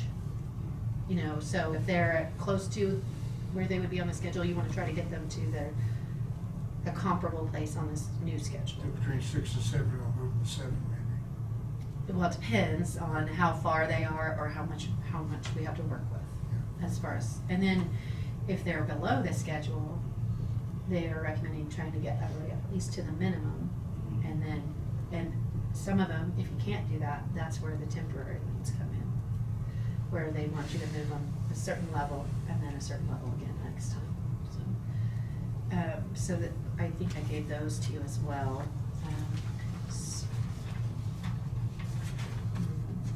Did the consultant give you a figure? Yeah, that's the costing summary.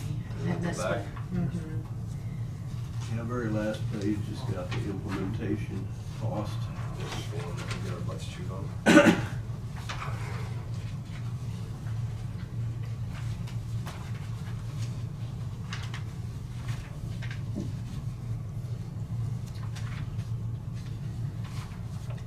There's no 4-year implementation, 3-year implementation.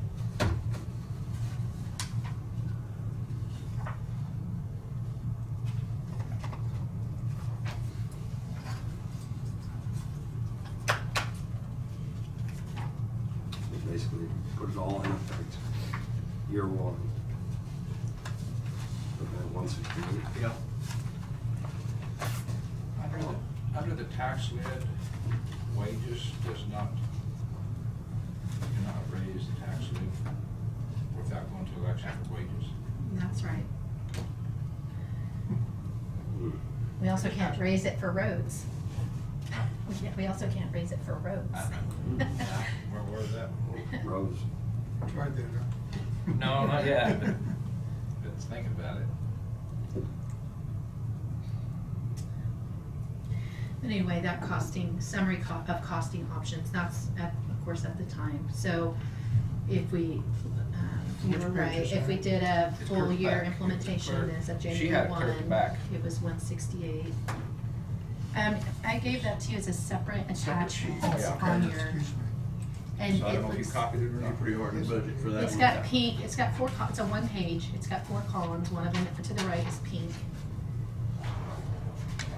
Easy. Nope. You ain't found it Here, yet. I'll turn it on here so you can see. You're not doing good yet. Come on, pick it up. It's not in that, it's not in that. Who's section. gonna pick on who here? Here, let me see if I can. Did you print all the attachments? Mhm. Okay, let me see if I can help you find it. There he is. He got it. He got Okay, it. yep, that's it. Oh, Diane, got all these papers. Well, there's sometimes it's just easier to look at it on the paper. I couldn't see it on the screen, my phone was open because I think I need to go to Okay, so if you implement as a mid-year implementation, she was saying it would be 84,000 for the first year, you know, which would be half, like if you did it in July.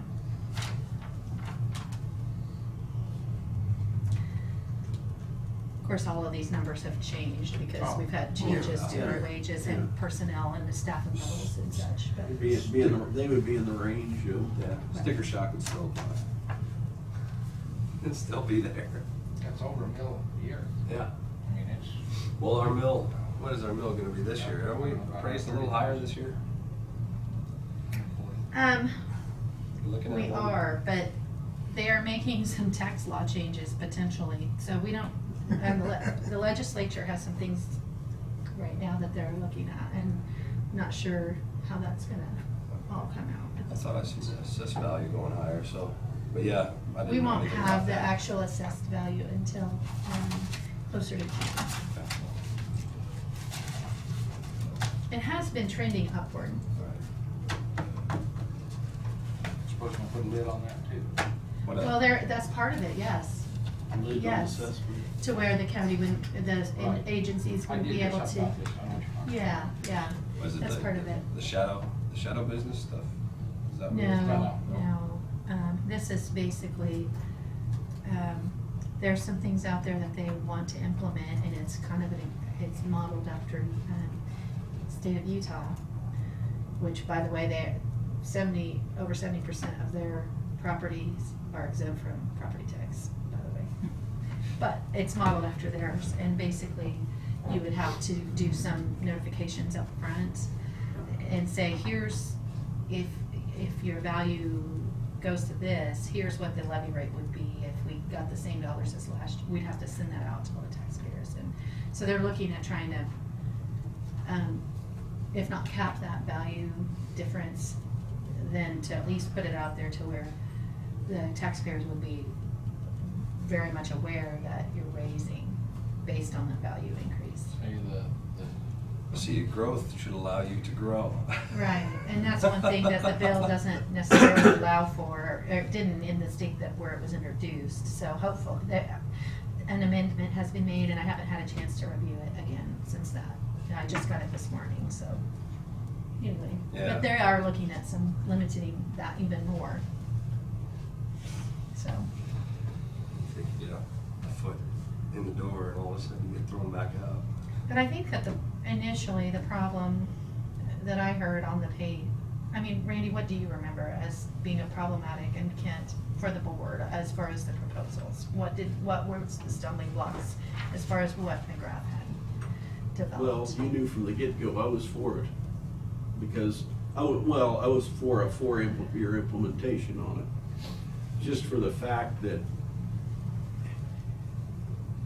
you know, I don't know what we can draw from to pull that money other than general fund, but, you know, $40-some thousand a year to get that implemented over 4 years, take it out. provides a pretty good pay plan, I think, for the next decade. Well, I mean, just in light of all this And new it, stuff. you know, it addresses even the bottom folks, which has been problematic, you know.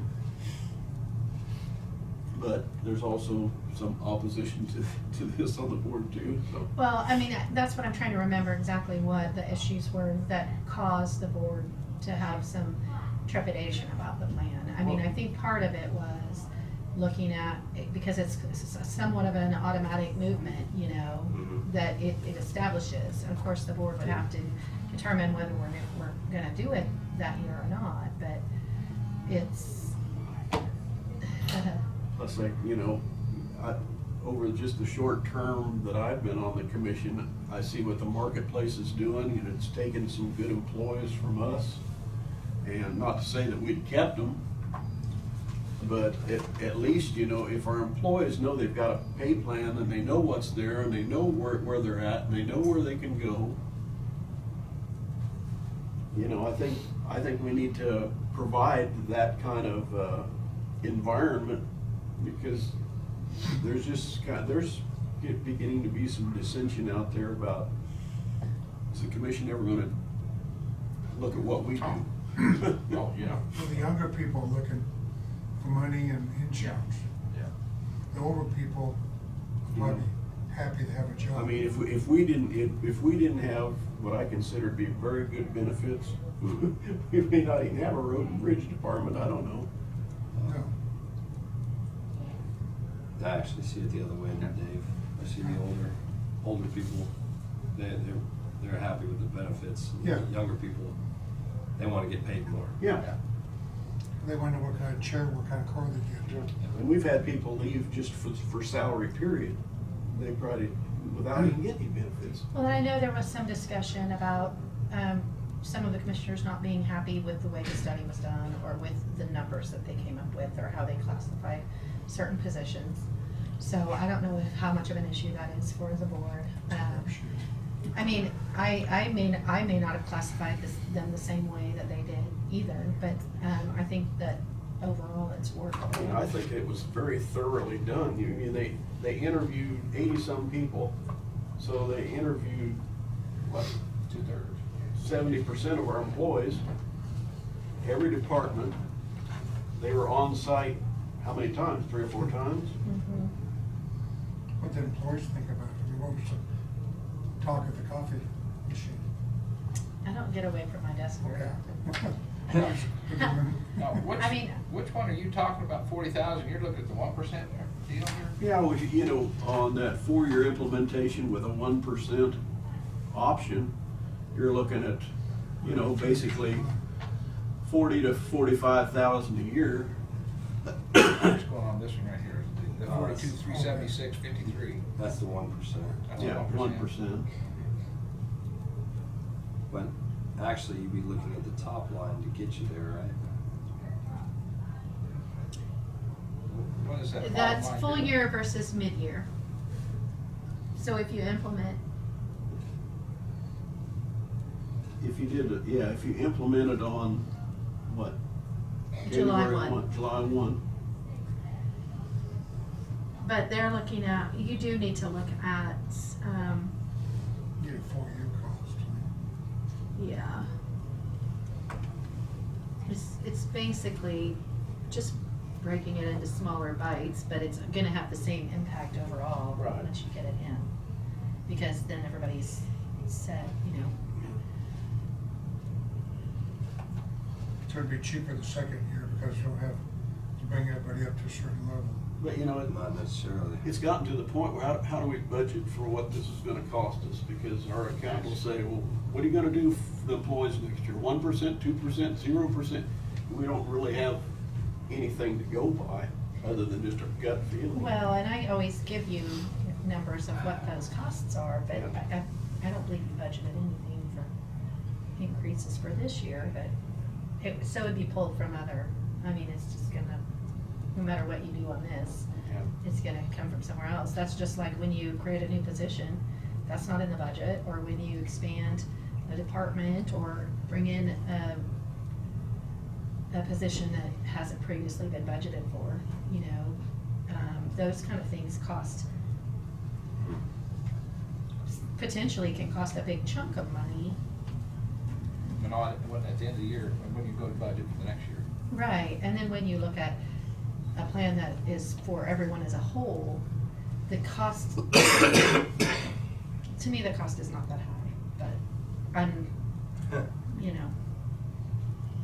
The full year, the way I would look at it, the full year of implementation with no temporary lanes, that's 170,000, 168,000. Right, and then the next year, it's gonna be the same 170,000.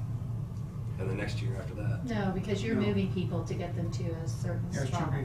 Right, but your budget will still be increased You're not by gonna that. increase, you're gonna, You'll you'll increase. get to that level and then, But it'll be increased above where you are now. right, For year that'll be your 2, new base. Year 3, year 4, year 5, and it'll be up. But it won't increase by that much every No. year. No, no. Be 81,000. But that's Second the year. way the stair steps are working on the temporary lanes. They're actually increasing it slowly to try to get you there Right. in 4 years. Yeah, there's no way we could do one pop and get everybody there.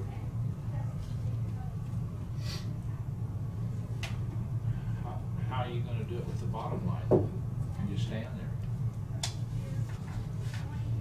So, now what's the 1%? I mean, what's it? Well, because remember, they were talking It's the cost about of living. looking at, yeah, Okay. looking at the two different parts of it.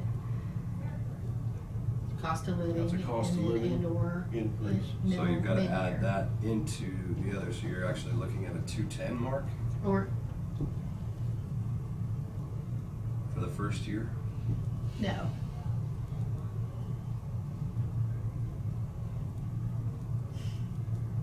For sure it's 4%. It has been so long since Yeah, it's we talked 4%. about this with them that I don't even remember. But you still got your 1% cost of living eventually. Right, at some point. I mean, I think that what they're assuming is that you're, I believe when they came and presented this, they were recommending that you at least do something like a 1% now. But I do know that's kind of a hard sell with the public nowadays, when you say. But I think all what they get- were- All the government, they're getting a 4% raise. Yeah, Because they just used to maybe one.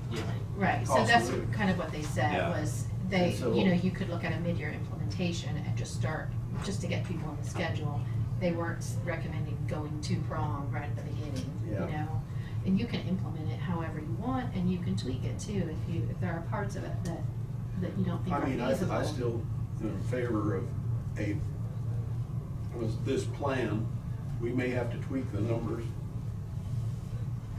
You know, I don't know, 4% Well, one year. problem is what happens if it comes through like she said, it's bill.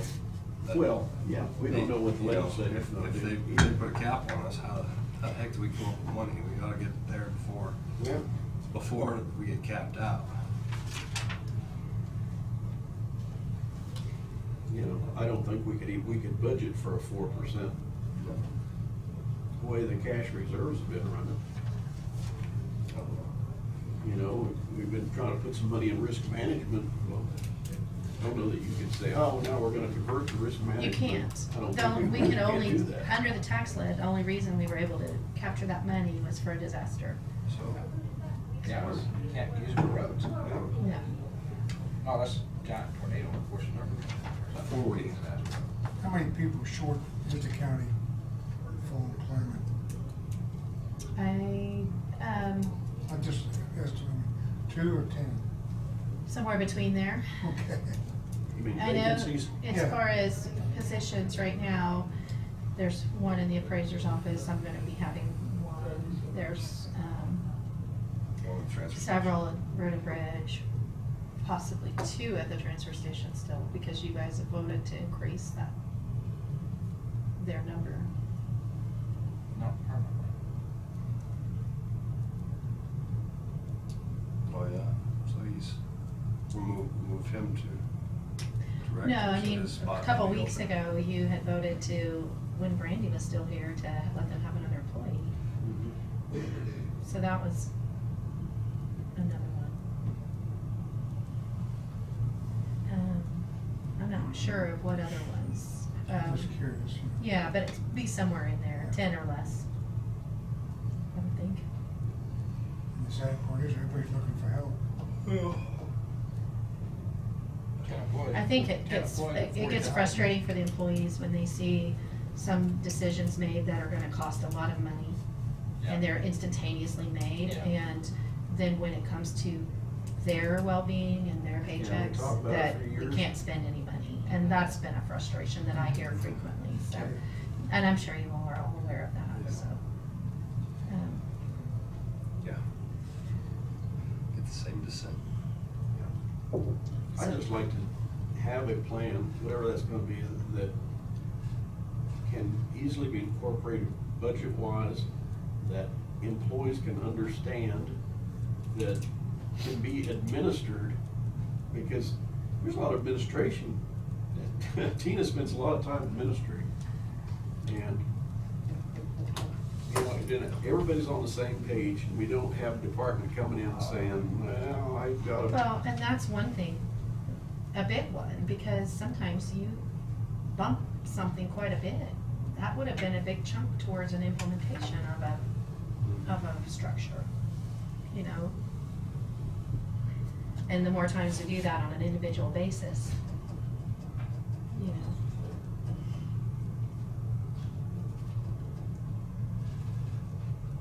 So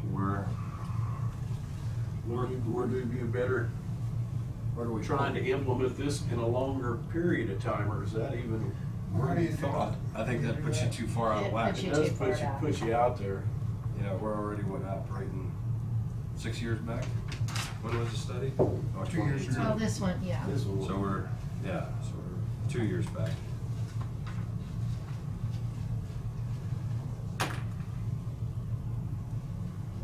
And the longer you let it go, the longer it gets out of whack.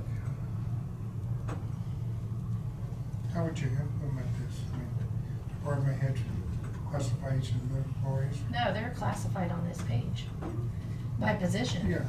And so what we would do is we would look at the current pay plan, And try to where get they close. currently are, Okay. and try to get them as close to where they should be, to be at least at the minimum Or of the about 4 or range, 5 or whatever. or close to where they are now, without going down. Yeah. And I have done it before, given you a cost analysis of that, by every individual, and current, I have done that once since this, but it was not when we had a 5-member board.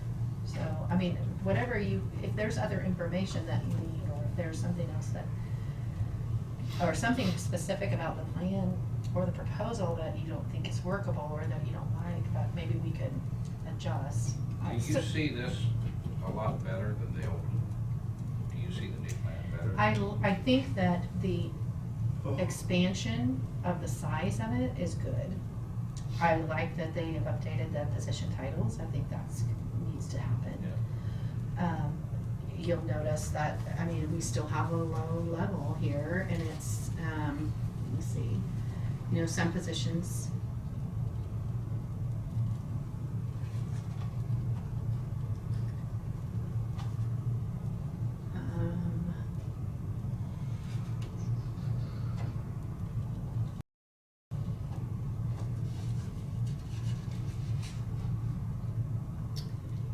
On between levels A and B,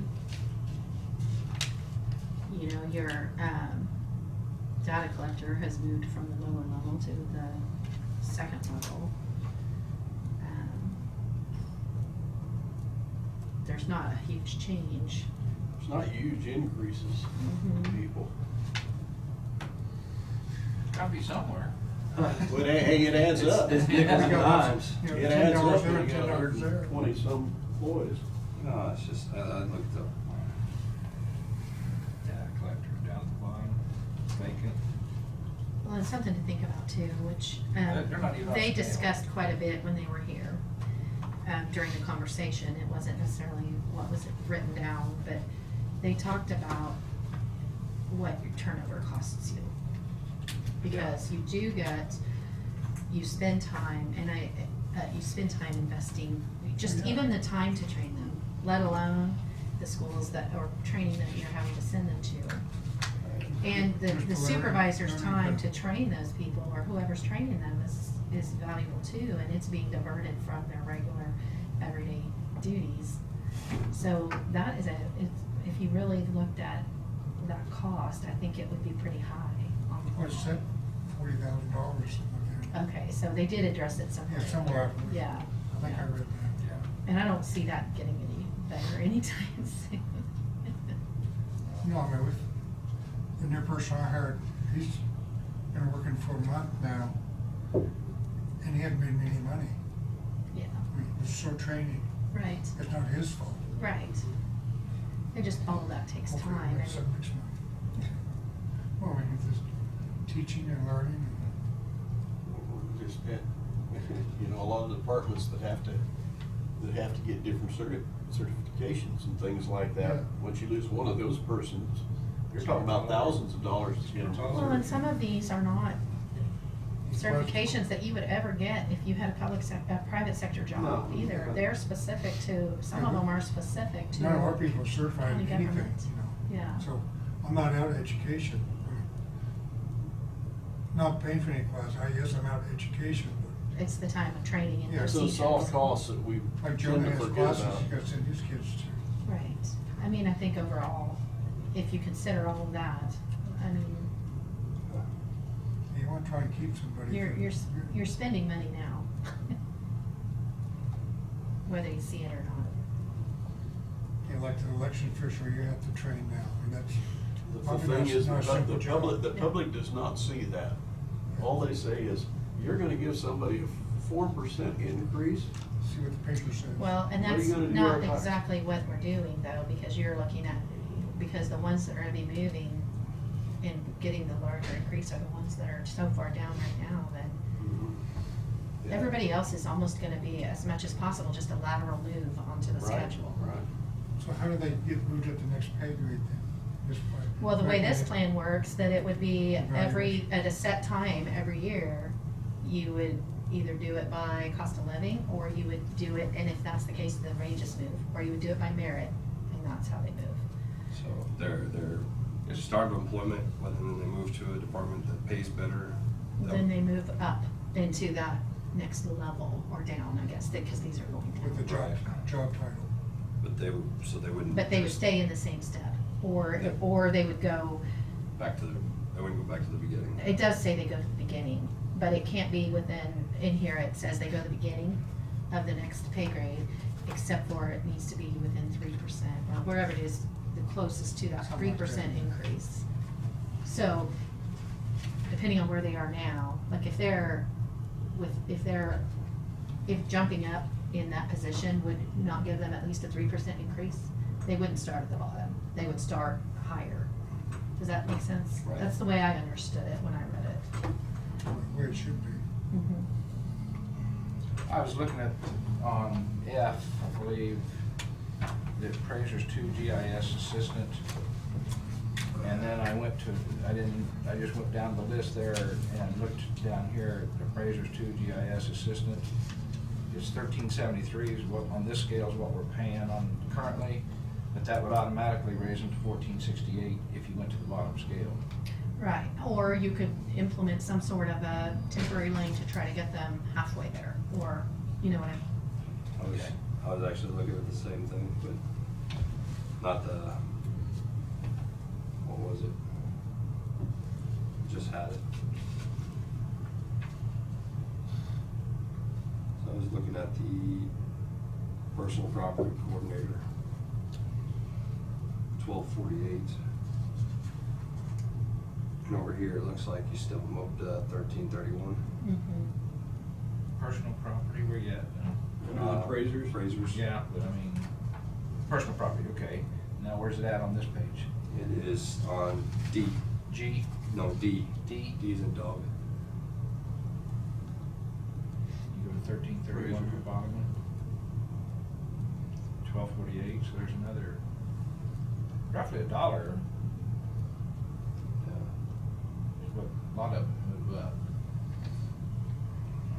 Make everybody happy. Yeah. How do you sell it though?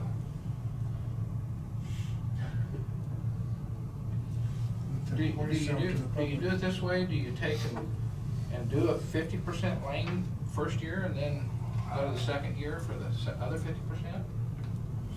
I can give you, information on what that looks like at a later meeting, if you want me to develop something. So we're talking the 50%, talking about the half year, the mid-year. Well, No, I think what he's talking about is if somebody is below the pay scale Oh, of okay, where so we're you're saying they talking should be, what is it gonna look like if we move them halfway there from Yeah. where they are? right, to that the- dollar that I'm talking about Would be I'm saying 50 roughly cents. Be 50 cents is what I'm getting at, Dylan. Yeah. And that would be a lane, and we would take, and I don't know about the people that's already above, they ain't gonna get nothing. Right. There's some. They're just you're gonna hear move something over about that, to too. the Those schedule ones that and don't they won't nothing. get anything. Yeah. If they're already Above. in their range somewhere. Yeah. But if one of those people, that person you're talking about, personal property's got 20 years, I'm just giving this, what are they, well, I'm gonna clear the bottom of this scale, and I'm a 20-year person. So where should I be in that scale? Right, they wouldn't move at all according to implementation time, they wouldn't move. They would be at the step that's closest to what they're at today. What, So okay, they if shouldn't, it was they wouldn't 6 go or down. 7, if it was step 6 or 7 here, Right, they would stay there, they wouldn't go down. they wouldn't go down. No one But they goes get on down- the step Right. that's the closest to where they should be. Nobody goes Where they are down now. based on the new proposal. Right, right. They may go down in a step though. Right, and they may Yeah, go, when but you not- go to not hire all someone pay. new, it may change your starting wage for that position. I think that's a good idea. That's the only way I see that we can possibly try it and see. What about, I don't know, What I like about it too is that if we do something to that effect, whether it's 50% or however you divide it out, is we know what's gonna happen for the next 3 years, or 2 years, and we won't have to come up with, well, what are you gonna do for employees this year, whether it's, if you're gonna, I mean, trying to get this implemented would be my goal. So then you wouldn't do any I might not other- do a % raise for cost of living or something. Right, right. So people that are already in a somewhat appropriate pay range would be just counting on no raise for at least 2 years. Yeah, yeah, and you're gonna hear some complaints about that. Unless they go to merit. Well, someone. then you would all would have to say that we are Their gonna do department. merit raises, and You can't do individuals, you have to do everybody. no, I would say you should do it as a whole. We have, I mean, we can't have do- the tool, no. Even if I got a good employee, I can't reward her. You can do it based on their evaluations and how they score on that, but the commission would have to say, we're gonna do merit, and here's what you get for this rating, here's what you get for this rating, here's what you get for this rating. We've all seen how our ratings go. I mean, it's so much better than It's what a we. lot better It's than so what much it better is. than what we had, Everybody's great, it's so. but trying to get everybody on that same scale where not everybody's at 25.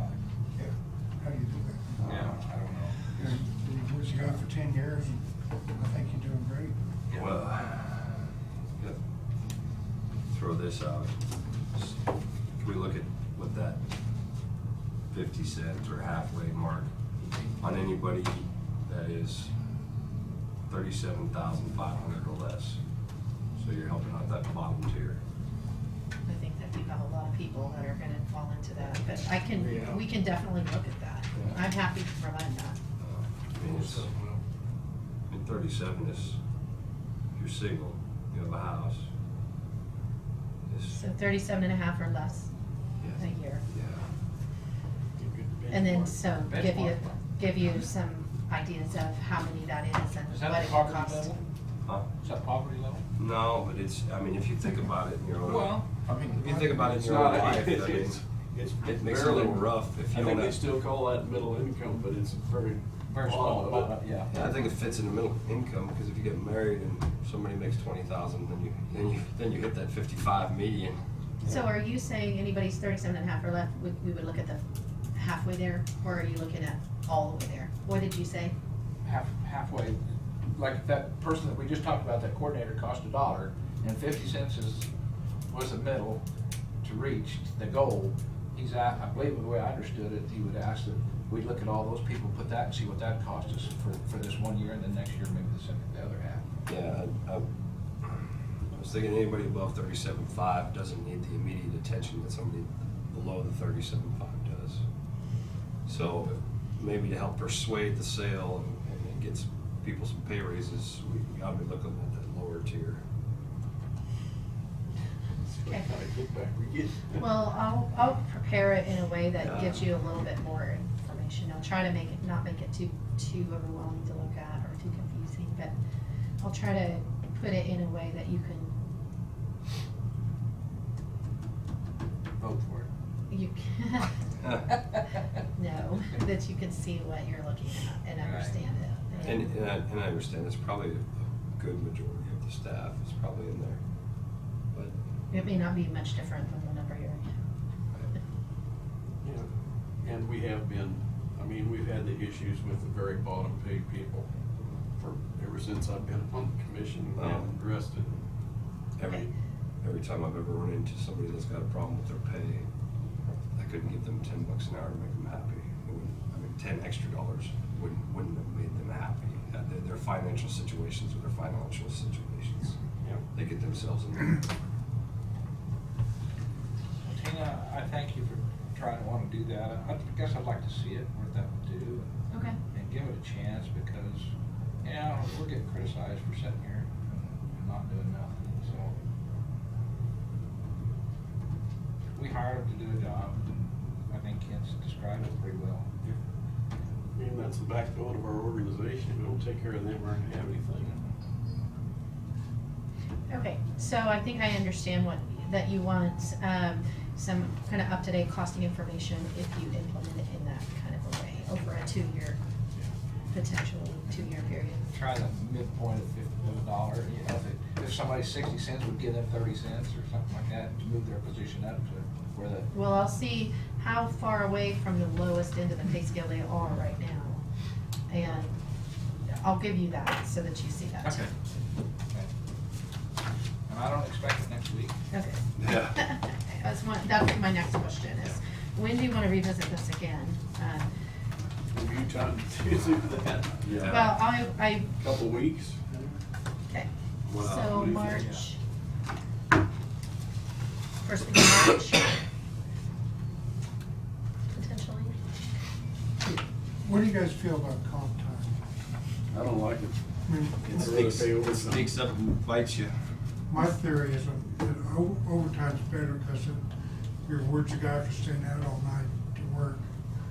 He takes comp time, he does it on a day like this, so you got a piece of equipment now because nobody's working. It can be a problem too, and then when you have, like, for instance, in my office, no, my election position again. Yeah.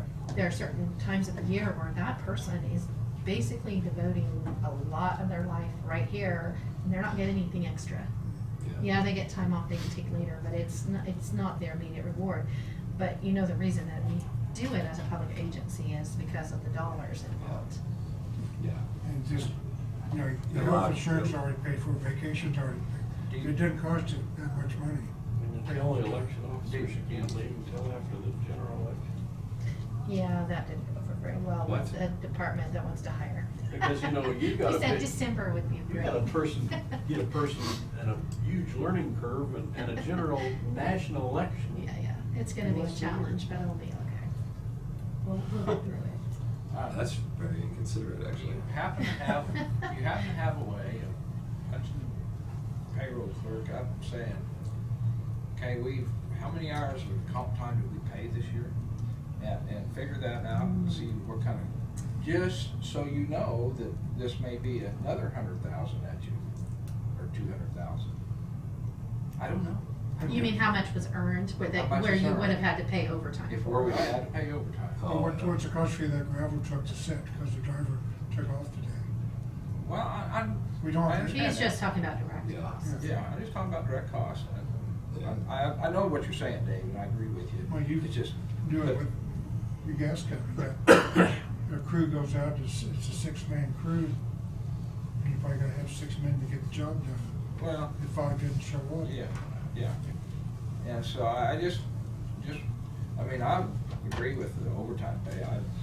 I've never turned overtime Yeah, pay it'd down. just be interesting, I think, what Randy wants to know is, See the what's numbers. the difference on the numbers, or, Yeah. you know, what the numbers look like. May not help us do a thing. I don't know whether that's possible. Some of our machinery can punch numbers out. That doesn't cover all the costs, because when you got people gone on comp time, what's the value of That's what. the amount that, Yeah, that's what they're she's saying. With truck drivers. On that. Yeah. I know. Just, Red grader, whatever. cause you don't have extra people hired to sit around to fill in for them. Evaluate, I guess we're on a workstation about, but, one time we had talked about, going to different places in the county. Just having, what is it, what did you say? Town hall? Just, hear, work together and think about things. This is- Having a beer and work Yeah, together. yeah, that's what. What'd you say? Yeah, just to hear, Hear him, yeah. hear the other public officials and just try to alignment committee type things. I don't know. We've done that before. Well, we had talked about maybe doing twice a year or quarterly or Is it something. legal anymore? Yeah, you just got Well, published. everybody would have to post the notice of the open meeting to allow that. So if we're meeting with other elected boards, they would have to post it, and we would have to post it. Well, I was wondering, you know, we didn't bring this up ever again after we did, and then, is this something we still wanna do? Is it something, I think it's a good thing to meet up. with other communities, but we would have to pick which one we're gonna start with. Yeah. I don't know, go down to Peabody, meet with them. And any other community that wants to come down to Peabody could come down there. Or you could do regional and, you know, have, instead of going to every single community, maybe do a regional to where you go up to this area and you invite these 3 communities to come in. Yeah, as far as. I mean, it's gonna take you more frequent to get through all the communities if you did them individually, but I'm not saying you couldn't, but you just have to develop a plan. What the rest of you thought about it or whatever. It's not something we want to pursue. In the past, it's kind of, since I've been in the commission, it's basically been kind of hot button issues, you know, like, we had a community meeting up at the Durham Community Building when we were proposing the new 330th, just to get public comment, because, you know, at the time, we were even thinking about, you know, do we need to be buying property and making bigger ditches Yes, and all yes, of that? yes. And that may have been somewhat helpful to us, that most of them didn't want to use the overland, but. And we didn't find no road givers, did we? Yeah. No. Very true. So basically, it's probably something best left up to, we've got an issue up in front of us. Maybe it's time we go up. I think and you address it. draw more people, you could say, this or these are the issues that we'll be talking about, rather than just come in and say, Yeah, what do you want to talk what do you about? guys want to talk about? Well, at one time you had said something about a moderator or somebody that kind of leads the meeting. Well, Narrator. Yeah. If you're on a hot button issue, it might be good to have a moderator, that way you're not chasing rabbits. Oh, yeah. Which always happens. I don't know, I just know that we talked about it. and I If you thought- come up with a golden plan, come back to us. And just, if you figure it out, just let us know. Still working to it every day. Okay. Trying to figure it out. Okay. All right, so I'll get you some more information. I have one thing, Joan, the other day when I made the motion is, I guess I wasn't presented with a piece of property yet. Is that possible to come up with, so we see? I'd like to start on future plans for that ambulance building. Is that possible? I mean, I don't know who's done what with the city of Hillsborough, and I'd like to. They got a council meeting at 4 o'clock. Is there a specific person that the board wants to designate to, like, be the person on that? I've got a 5 o'clock meeting. I was gonna go anyway. Yeah, I'm just asking for somewhere in the near future, we could have a, you know, and I don't know whether you're facing us to the south, facing us to the east, facing us to the I west. don't know or- that any of that decided at all, it's just. Well, that's That's what the I'm saying. location, gotta, Yeah. we gotta know. And I think that you need to have some official means of community, I mean, what you've done, what motion you made, how are they gonna know? Right, I'd like that corner out by Casey's where you, that's what it's Well, at. that's I where know, it's but at. I'm right on the corner of Adler's shed. Right on the corner? Well, you'd wanna set it back a little bit. Well, I know, so but a you'd little have- bit, but I want to exit right there on that north-south street. You might ask them if they've even thought about it, which probably haven't, other than that's where they want us. Yeah, Yeah. I know that lot is available and it doesn't interfere with getting that built out in order to transfer services and get rid of. They're gonna tear down the AMPI. I think that's the long-term goal. It's full of asbestos. Yeah, it's just, right now, they've got fire equipment in there. they've Oh, yeah, got it's- The welding school in there, they got the sheriff, or not the sheriff, the police department in there. Well, I know everybody's idea would be to face to the west probably, and shoot out to that street. That's probably the Face to the golden. west. Yeah. Okay. Probably, but I'm willing to settle for less, I mean, Well, I don't, you know, yeah. cause when you pull an ambulance out and come back to the Ash Street, Stop sign. it's gotta stop right there, I mean, and so. Well, what I do know is they, talks that I've heard, basically, buildings designed like this with entry and exit, 2 Ash. either 2 Ash or 2 Third Street, Third Street, whichever. whatever, but everybody seems, not that it's set in stone, but everybody seems to think that's the greatest idea. You pull in your trucks, your ambulances, Yeah, and they're targeted, ready to go out. Yeah. Yeah. You're not backing anything in. right. It's the easiest and the Yeah. best. And then if you get into a real situation, you Less damage will be you double stack, and then the one drives in, the other one backs in. So you got one face ready to go that way, and one face to go that way. But that's thing is a real big scheme. Yeah.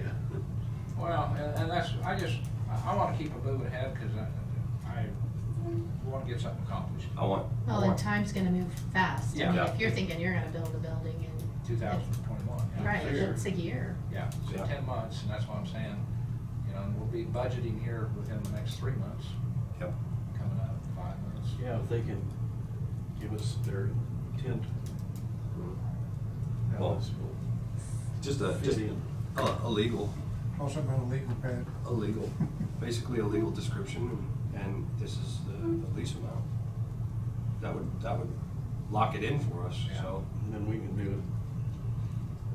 So see if it's an 80-foot building, well, that's at least, you know, if we take that, we're gonna need probably 100. They need 25-foot setback. 25-foot setback. 25-foot setback. Either, both ways. Yeah, on each side. I appreciate it, John. if you Oh, yeah, no problem. Ask for us. I don't have a problem with it at all. I just would like to see us working together, that's all. We're going that way, so they know it. Well, and it'd be neat, and what I have seen in bigger cities, the minute that bell goes off, that somebody has the privilege to, if we need to, put a stoplight out there that blinks when the bell goes off, why automatically it does, and so, you know, something to that effect, especially if you face Ash Street, I think that's. It's facing ass, yeah. I You think have that's to. something you're gonna need to Put do. flashing lights on the other side of the street, on both sides, so Off. everything lights up. Yeah, I mean, Cross Well, arms. sir, you have 3 or 4 flashing lights go off. Yeah. So, Well, yeah, there's that People one, don't pay attention. one there in Lyons when you're driving through, you know, but that's a fire station, but I think EMS is in there, but that all faces that main. And I think they've got some, it's just a school zone. And McPherson, they got Oh, yeah. the lights flash. Yeah. I mean, there's stoplights and lights Yeah. on the firehouse flash too. yeah, Oh, yeah, Yeah, but they've got an extra set of It makes you- stoplights. It makes you They got look over stoplights there. on yeah. both sides. Yeah. So that's, maybe we can set the pace for you to help you along over there, I don't know. Oh, yeah, let's do it. Yeah, that's, I'm interested in case I don't get reelected, why? Of course, there's one. We'll have to name the building after you. I've still been trying to get a definitive answer on whether we're gonna have 4 commissioners up this year. I think we are. Okay. I'm pretty sure we are, but Brad is still dealing with some other legal opinions on that, so.